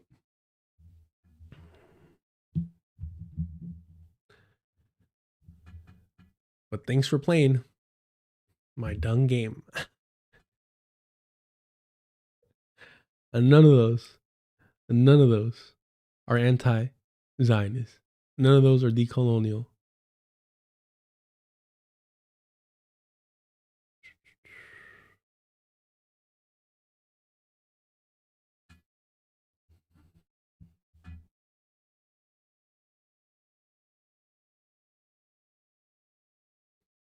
At great cost to themselves and their peoples, Palestinians, Arabs, and Muslims have stated these truths plainly for generations.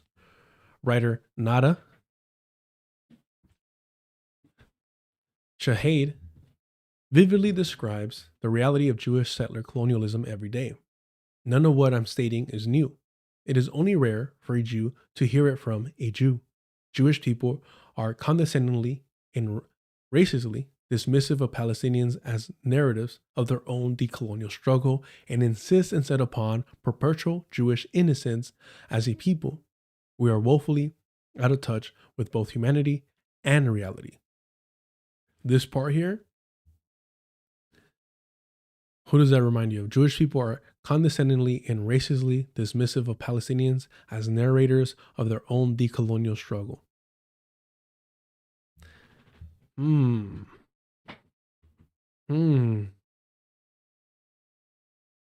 Sure sounds like Norman Finkelstein, the white savior himself.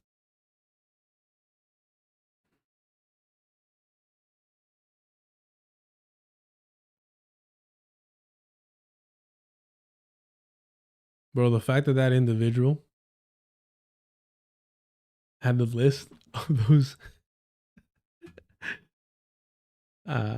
Zionist institutions is hilarious.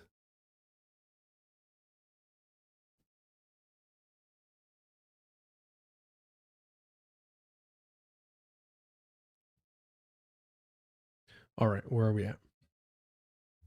The fact that virtually all Jews in Jewish spaces are Zionists and support the existence of Israel is an indictment of us as a morally bankrupt people. Zero Jews could support Palestine, and it would only further condemn us. Certainly not those under the boot of our fascist reign.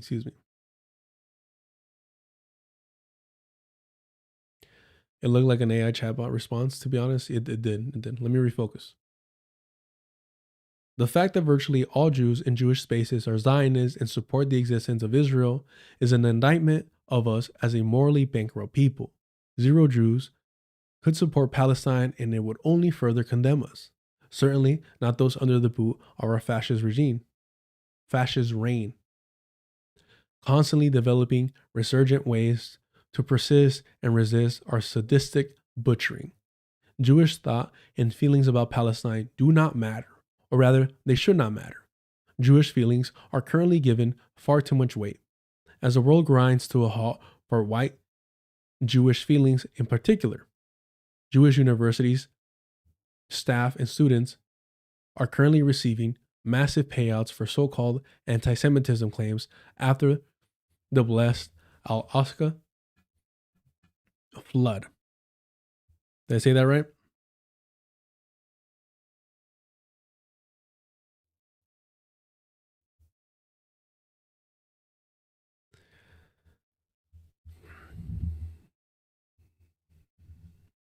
Where are we?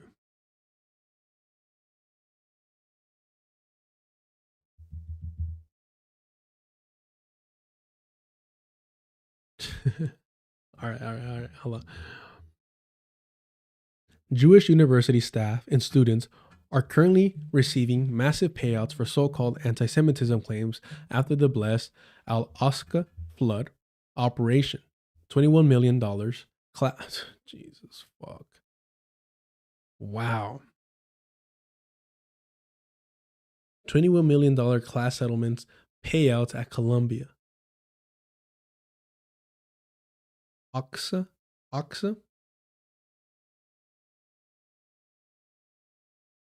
Claims after the blessed Al-Aqsa flood. Operation $21 million class settlements payouts at Columbia. Compare this to how the hammer comes down on Arabs and Muslims experiencing actual systemic targeting, attacks, and abuse. Palestine is a generational freedom struggle, not a weeping Jewish grief circle.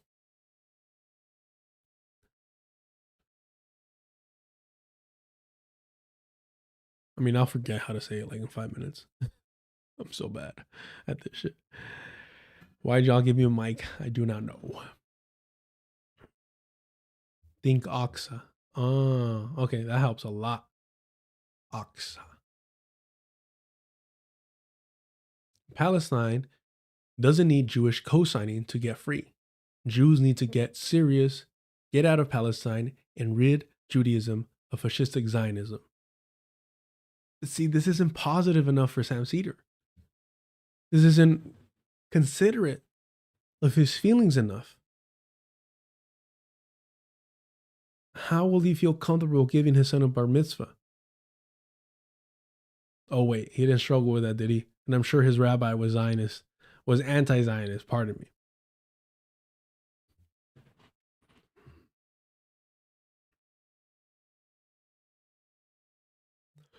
Of our own volition, Jewish people crowned Zionism a central pillar of modern Judaism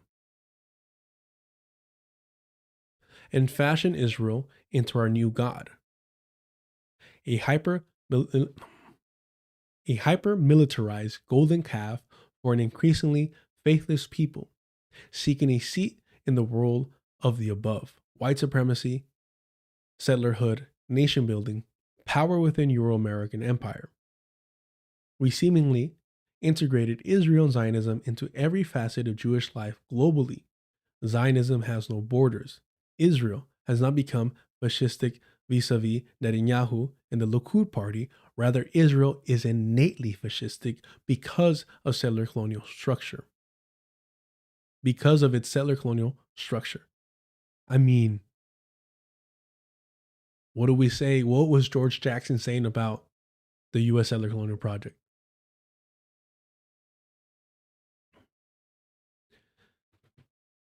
Same applies to Trump and the American Christian Crusade settler colony. Same applies to Trump and the American Christian crusading settler colony, Israel's blueprint, as Dr. Mohammed Abdul articulates in Islam and Anarchism. America and Israel are both irreformable and irredeemable, built out of the world established in 1492, entities erected by genocidal settler atop mass indigenous graves. Almost half of the global Jewish population, 46%, are Israeli settler squatters. They overwhelmingly support the ethnic cleansing of Gaza, 82%, and the current U.S.-Israel war on Iran, 93%. Most of the rest of us live as privileged white settlers in colonies like so-called America, 41% of Jews. Those of us living in settler colonies outside of Israel also neglect our responsibilities as settlers towards indigenous land back and black self-determination movements where we are. On Turtle Island, black and indigenous genocide have persisted for 533 years and counting. There's a reason why Sam Seder opposes land back, except for national parks. Because, the noble savage needs the national parks. There's a reason why we call out North Finkelstein's anti-blackness.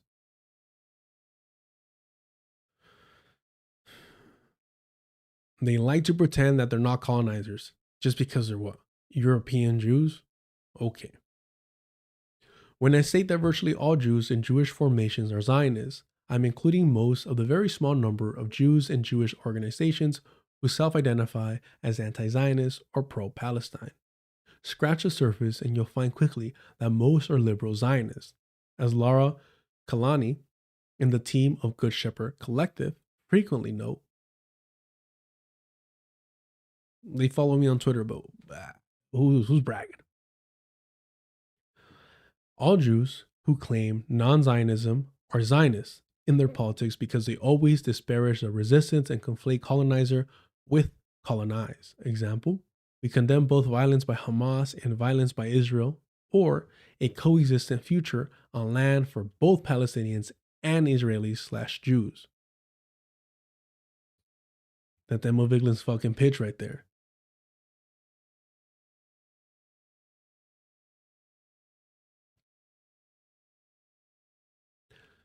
Genuine Jewish anti-Zionists unwaveringly support the total eradication of Israel. What was Sam Seder saying? I don't think Israel should disappear. Disgusting. And the greater Satan, America. Full land back without a speck of Zionist or Euro-American imperialism, settler colonial control. This includes Jews supporting removing fellow Jews from Palestine while ensuring they don't do harm where they go, further displace indigenous people elsewhere. An open, reverent support for Palestinians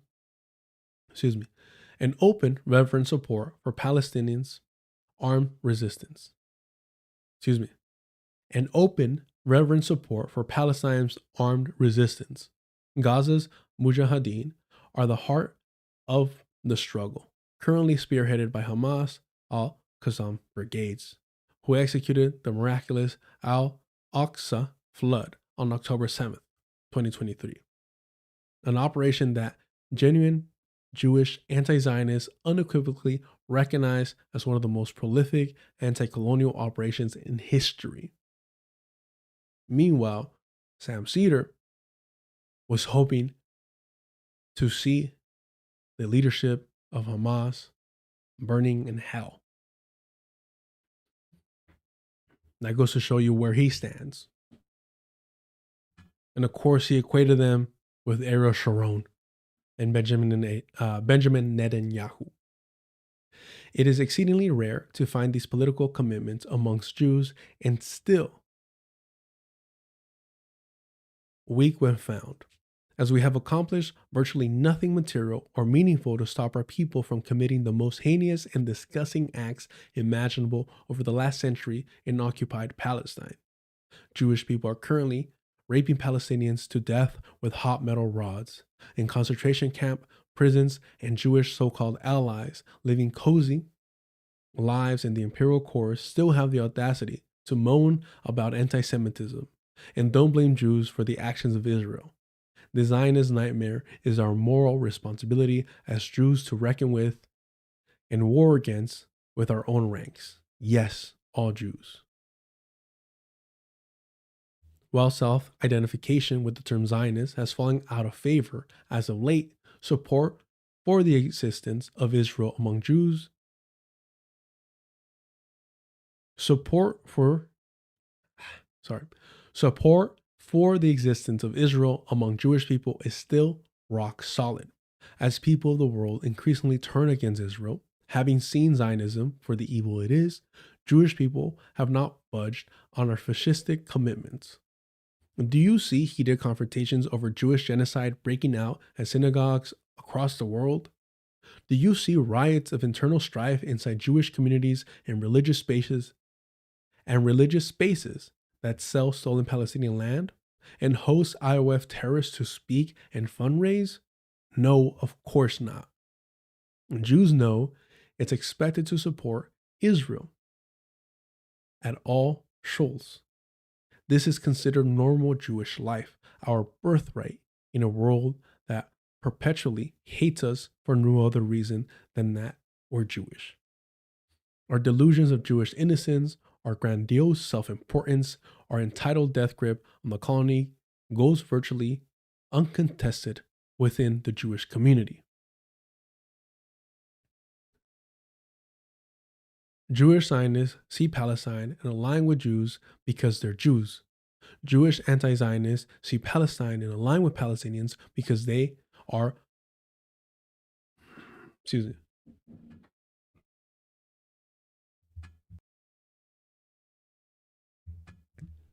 A Jew, god damn, bro, hold on. I don't know why that's hurting. Just saying the word.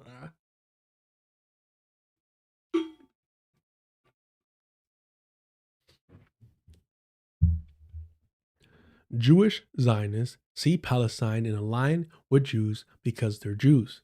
Jewish anti-Zionists see Palestine and align with Palestinians because they are of the sacred below being crushed by the above. The salt of the earth fighting for dignity and liberation on their own land, on their own terms. The land indeed fights with them.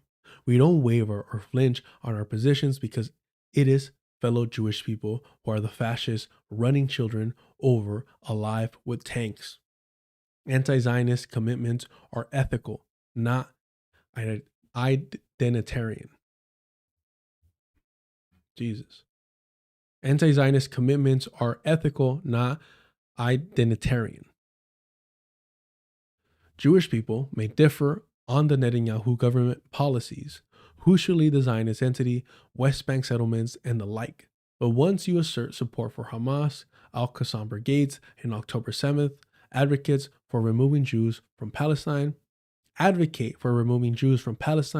and promote the dissolution of Israel in its entirety, you are considered by Jews to be a traitor to the Jewish community. Jews with moral clarity lack the courage, the spine, the organization, the faith, the embodied principles, and the will to force Zionism out of Judaism. To Jews who also hate Israel and what it has wrought, be proud when they call you a traitor to their death project. Let us be traitors unflinchingly. All of Israel is an illegitimate settlement, and all Israelis are settlers and soldiers on stolen land, not civilians. Jewish Zionists, both liberal and conservative, cling to notions of Jewish settler futurity in a free Palestine, arrogantly writing themselves into Palestine's decolonized future. Jeff Halper, believing that Jewish settlers should get to remain on the land and keep at least some portion of their stolen spoils. Jewish anti-Zionists should not tolerate a whiff of this entitlement amongst our own people. Palestinians should not be expected to live alongside their genociders. I mean, to ask him to do so is barbaric. 2.5 years in America, 2.5 years in, American-made bombs are still crashing from the sky as proudly Jewish pilots pound out life in Gaza, Lebanon, and Iran, as proudly Jewish congregants around the world hoist and fly the Israeli flag, organize to get anti-Zionists fired, suspended, deported, and criminalized, facilitate settlements and trips to the entity, distribute resources to the Zionist military, and pray for God's protection over our precious Jewish colony, and that has created the largest generation of child amputees in modern history. That has displaced more than 1 million people in Lebanon, and as the violent ethnic cleansing campaign for Greater Israel ruthlessly expands, synagogues are no longer holy. There is no God where Zionism dwells. Let's at least be honest about what we as a Jewish people have become. How much I have left? Oh my goodness. All right. Jews in Euro-America sent kids to synagogues, summer camps, and Jewish schools, all Zionists, ultimately teaching them bald-faced lies about Israel, a land without a people for a people without a land. We made the desert bloom, and celebrating Israel's birthday, the Nakba, and preparing our Jewish children to one day become Zionist settlers and soldiers themselves, or to defend the Jewish state from wherever they are, as part of their Jewish identity and duty. It is the fault of their Jewish parents, teachers, and adults in the community who put Jewish children into these Zionist Jewish institutional pipelines that brainwash and shape young Jews into becoming propagandized, anti-Arab, Islamophobic, nationalist, entitled zealots.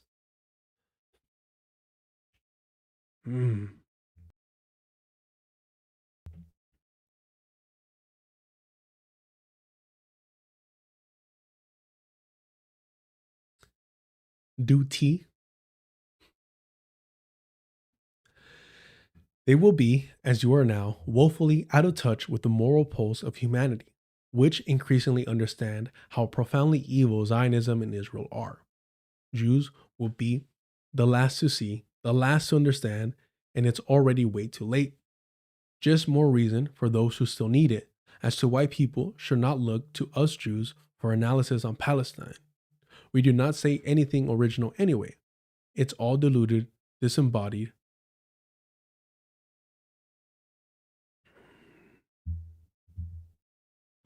and defanged through the looking glass of the Jewish propagandists who shaped us.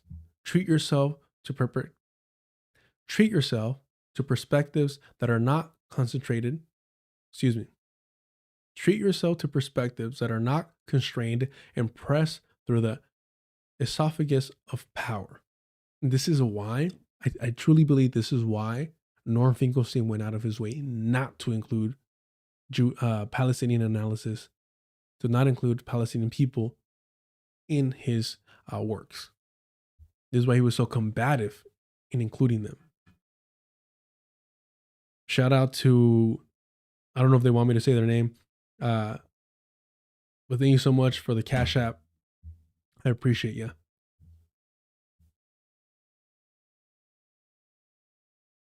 Where are we at? Damn, the art is astonishing. Clearly, Jewish people only assert our Jewish collectivity when we view ourselves as heroes or victims, or with a comfortable distance of history, not when we need to take responsibility and reckon with our role as fascistic. Not when we need to take responsibility or reckon with our role as fascists in the present cataclysmic moment. Through Zionism, we bear witness to what happens when those romanticized and utopic concepts of Jewish collectivity are abusively warped towards an exceptionalism in Jewish supremacist tribalism for Euro-American imperialist aims. I also reject the framing of Israel makes Jews unsafe, increases anti-Semitism. Bro, that's all Hassan Piker spews. Because one, we're the oppressors in the context of Israel, not the victims. Two, this framing abdicates Jewish responsibility because Israel is not an amorphous, self-animating thing that merely hovers over us. It is a colony that we as Jews actively build and sustain daily through concentrated generational effort. 3. That's not anti-Semitism. It's a reaction to Jewish-led genocide, which all our institutions support. 4. You're condescending to the propaganda. 4. You're conceding to the propaganda that there is a rise in anti-Semitism when Jews currently do not face systemic oppression for being Jewish, and the anti-Semitic incidents data is tracked such that every anti-Zionist protest sign is clocked as a separate anti-Semitic incident by the ADL. This is the one part where Norm Finkelstein is actually fairly good on. 5. Enough with the Jewish victimhood. Jewish safety and anti-Semitism talk is just a distraction from Jewish perpetrated genocide of Palestinians, Arabs, and Muslim. Yeah, no, Norm, when it comes to like numbers, can be fairly decent. I mean, I'm somebody that will always say the Holocaust industry is an essential read if you want to understand the Zionist mind. When it comes to him mocking and denouncing the rise of anti-Semitism, he does a fairly decent job. But again, I don't mind him when he's talking about his own people, right? That's when he tries to be the voice of Palestinians that we have an issue. Many will say the argument I put forth unfairly puts a target on Jewish people's back. You're still missing the point. We support genocidal Zionism across the entirety of our faith. We put the target on ourselves and can take it off ourselves by relinquishing genocidal Zionism and asserting principled anti-Zionism. And that's not positive enough for Sam Seder, though.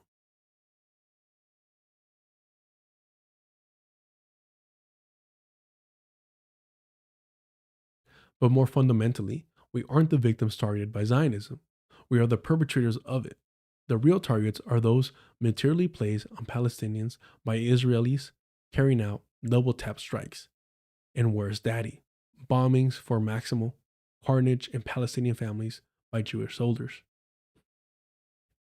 Bombing for maximal, there we go. Bombings or maximal carnage of Palestinian families by Jewish soldiers.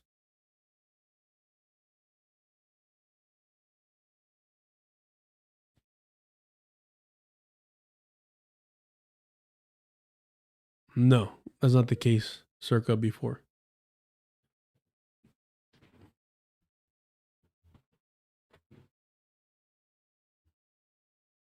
If Jews carried out justice and embodied, if Jews cared about justice and embodied the spirit of our own ancestors who fought fascism, we would see Jews tearing down and burning their congregation Israeli flag. Wow. Imagine that. We would see Jews tearing down and burning their congregations' Israeli flags, ejecting racist genocidal rabbis from the bimas and synagogues, demanding that temples cut all ties to the death colony, instigating revolution within the faith to cut out the Zionist cancer. We would have been selfless. Holy shit, I just had, oh, wait.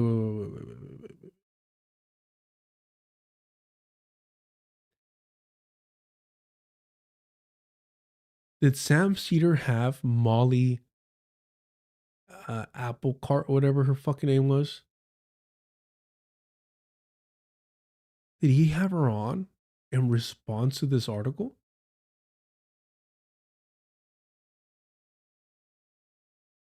Holy shit.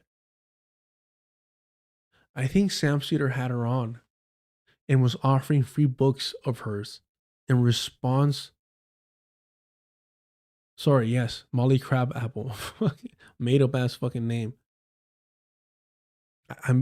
Bro, maybe it's too late. Maybe I'm delusional. Tinfoil hat. I'll own it. I think he had her on in response to this fucking article. It just hit me. I'm not even trying to be funny. I'm sorry.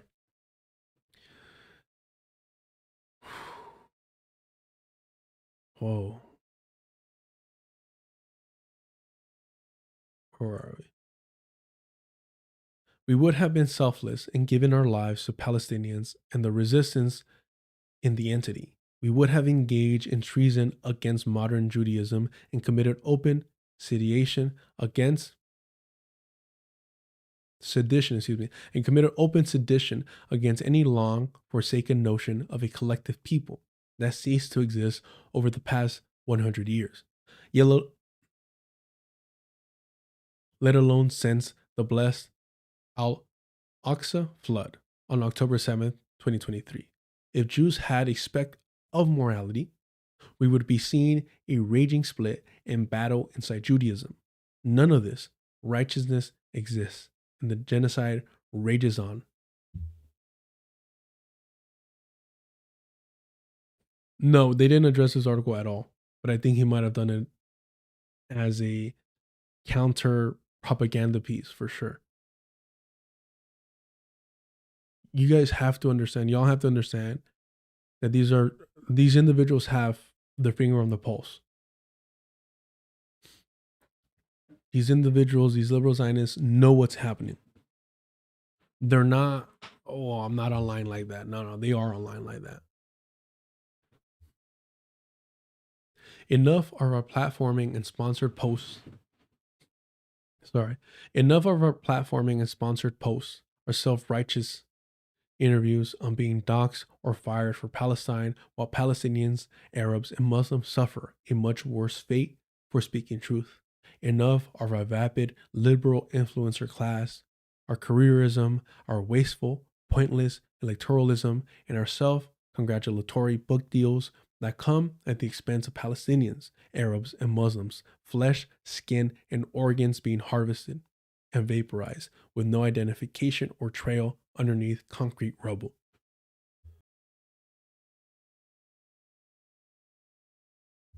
We as Jews are not special, and frankly, Jewish support is often damaging in its liberal Orientalist defanging of the Palestinian struggle, regardless of one's intentions.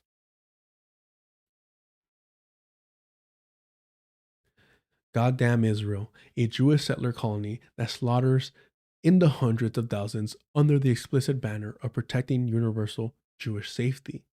Goddamn this sick, pedophile, and raping state to which we as Jews all have colonial birthright under the law of return.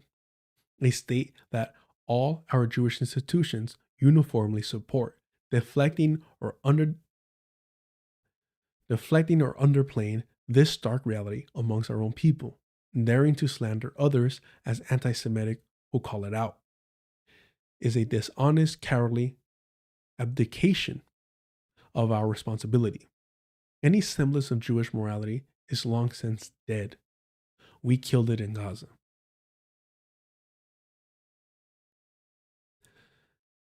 As journalist Laith Maruf often remarks, the loudest Jewish voice today is genocide. He rightly advocates for Jews to battle against Zionism within our own communities and to sacrifice beyond polemics in a material way like Palestinians, Arabs, and Muslims have since the inception of Zionism. They have lost generations and entire families, lineages as they throw sand in the gears of Zionism, unending death machine. Laith Maruf notes how there is no meaningful resistance from anti-Zionist Jews fighting Jewish Zionism like there was, for instance, among anti-fascist Germans fighting Nazism. He asks for our consideration. Where is the Jewish John Brown? Where is the Jewish Oskar Schindler? Oskar Schindler.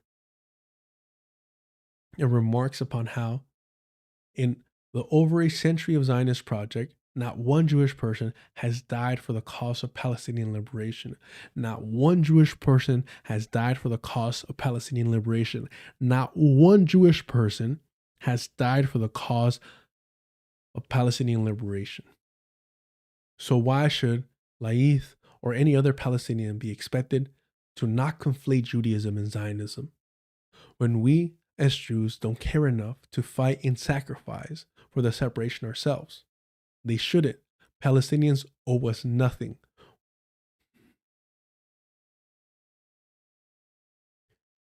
We owe Palestinians an infinite, unpayable debt that continues to rack up every single moment of every single day. We all fucking do.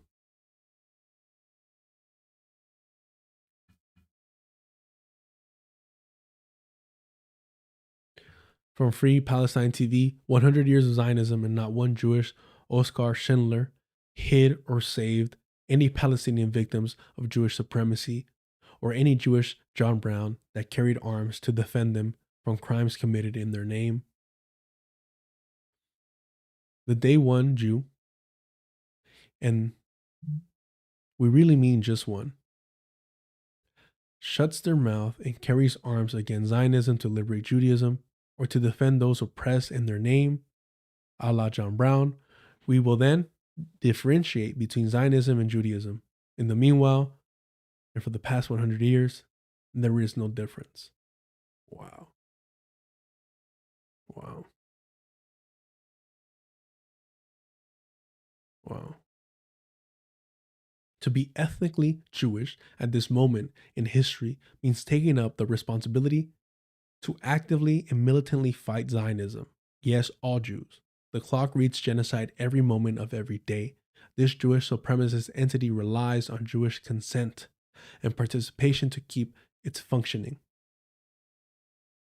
If Jews withdrew our participation, let alone actively warred against it, it would crash.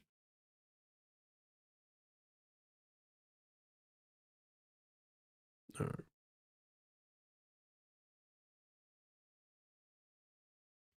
We operate this Euro-American imperial military outpost. We drape it in Judaism to whitewash and protect it from scrutiny. We keep it humming for our own selfish settler gain. Amongst a more just Jewish populace, there would be Jews protecting and confronting their Jewish spaces at every service, holiday, and gathering. There would be Jews in occupied Palestine using their military skills to support the resistance, tribunals against Jews who participated in this generational genocide, large-scale efforts to de-Nazify and de-Zionize our people so we wouldn't commit further harm. Norm Finkelstein literally mocked de-Zionization. And we're supposed to believe that he's anti-Zionist. None of this energy currently exists within Judaism. Not even one synagogue went from Zionist to anti-Zionist over the last 2.5 blood-soaked years. The opposite happened, in fact. Many Jews doubled and tripled down on Zionist Judaism and support for Israel after the stunning anti-colonial Al-Aqsa flood operation.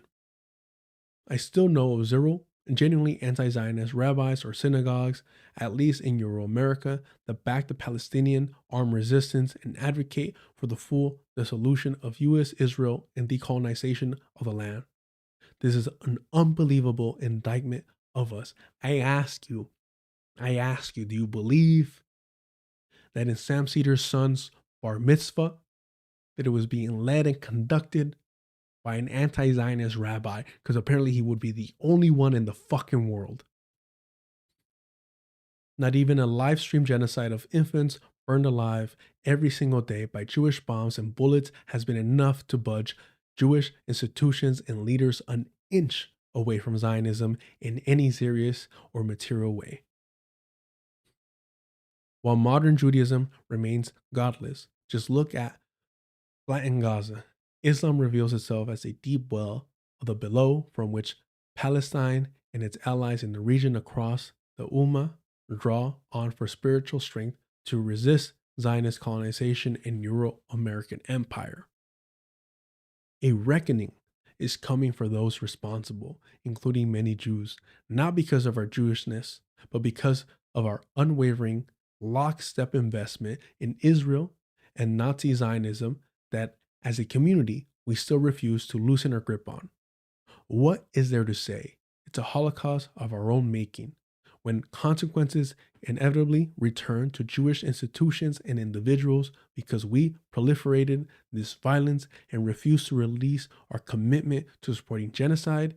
It is not anti-Semitism. It is the chickens coming home to roost.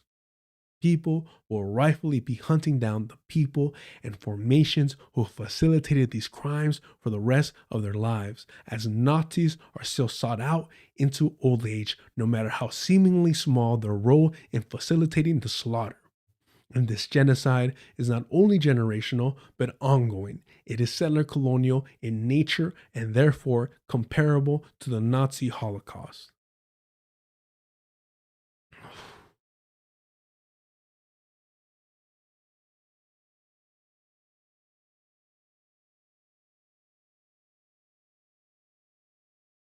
The answer is for every Jewish person, synagogue, and organization to drop the colony immediately, fully and publicly, hold our people accountable, and move resources towards Palestine liberation, and move our resources towards Palestinian liberation on Palestine's own terms. Yes, all Jews. And if we don't fulfill our responsibilities and do it ourselves, others will inevitably take it into their own hands because this affront to humanity simply will not stand. You cannot unroll the bulldozer from across her body. You cannot unwhip the cable lashes from across his back. You cannot bring back to life the precious martyrs in Palestine. That ship has already sailed. Judaism's crimes will ring out for an eternity. The slaughter continues every day despite you looking away, despite you rationalizing why it's not our fault. It is our fault. The bloodshed won't stop until it is forced to. Long live Hamas, Al-Qassam brigades, men of honor and steel.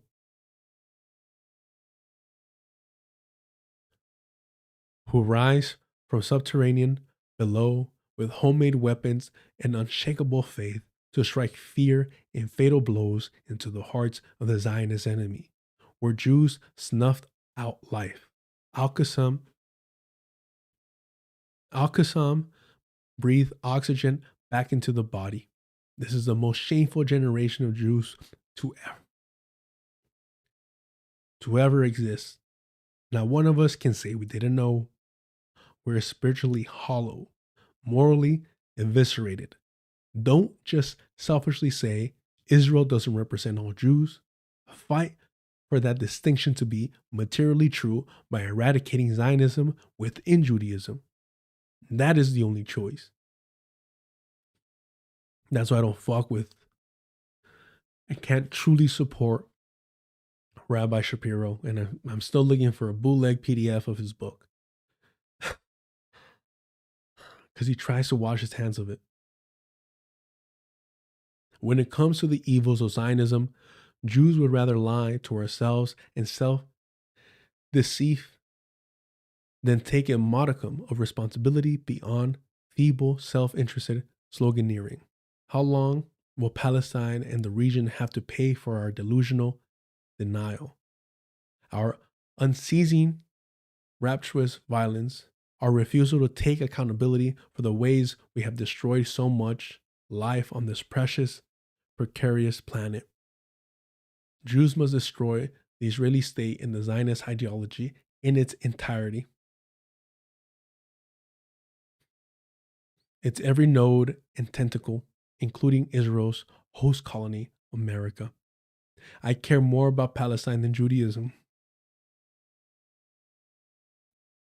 If Judaism has to die for Palestine, if Judaism has to die for Palestine to live, kill it. Wow.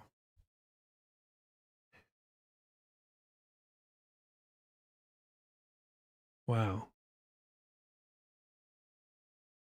Meanwhile, Peter Beinart, John Stewart, Sam Seder are looking for ways to save Judaism, even if that means the survival of Zionism. I'm sorry, y'all, I'm spent.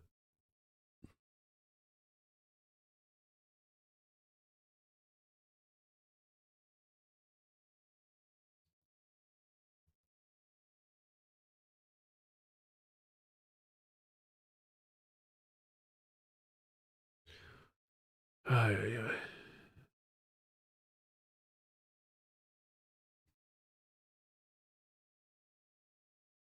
I didn't mean to do that, my bad. You're like, I'm out. Oh, man. Do yourself a favor and subscribe to Amanda's Substack. Subscribe to the channel, hit the like button, hit the notification bell. Have the author on. I mean, we do follow each other on let me redrop it one more time.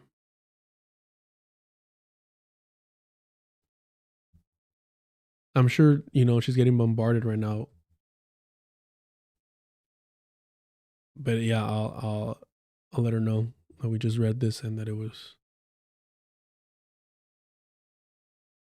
amazing.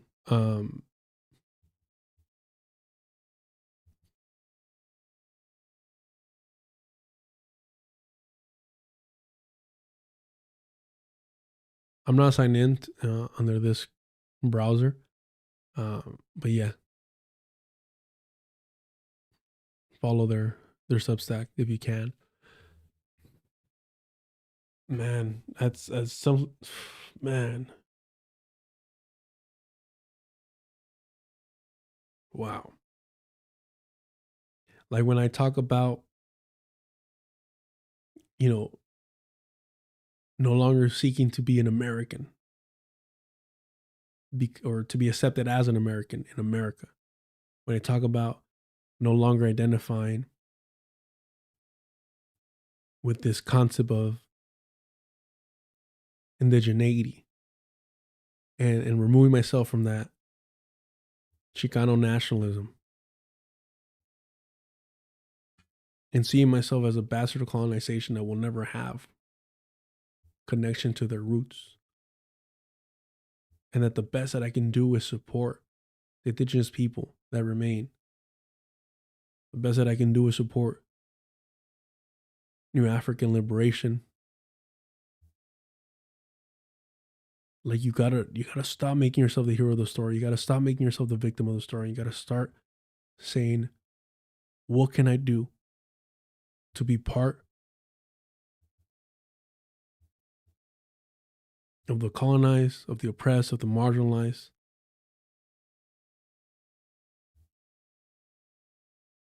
How can I serve? Is the one question that we should always be asking ourselves. How can I serve liberation? How can I serve justice?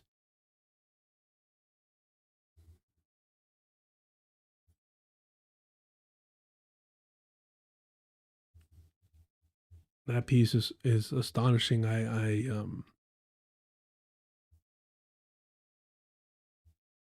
I'm so interested in knowing the identity depth required to write something like that.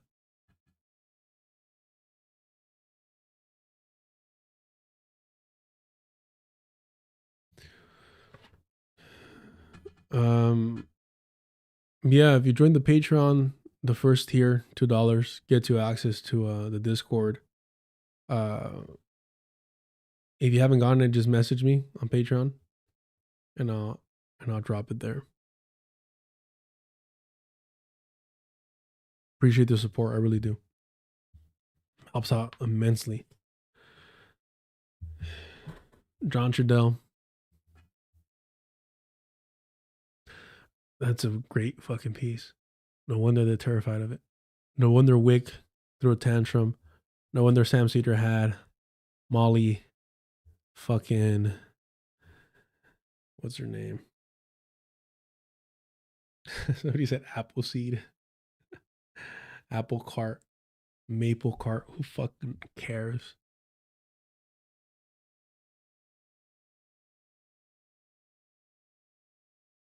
All right. Remember what Glenn Ford said, organized with eyes wide open. Crab apple? You're lying. That's not true.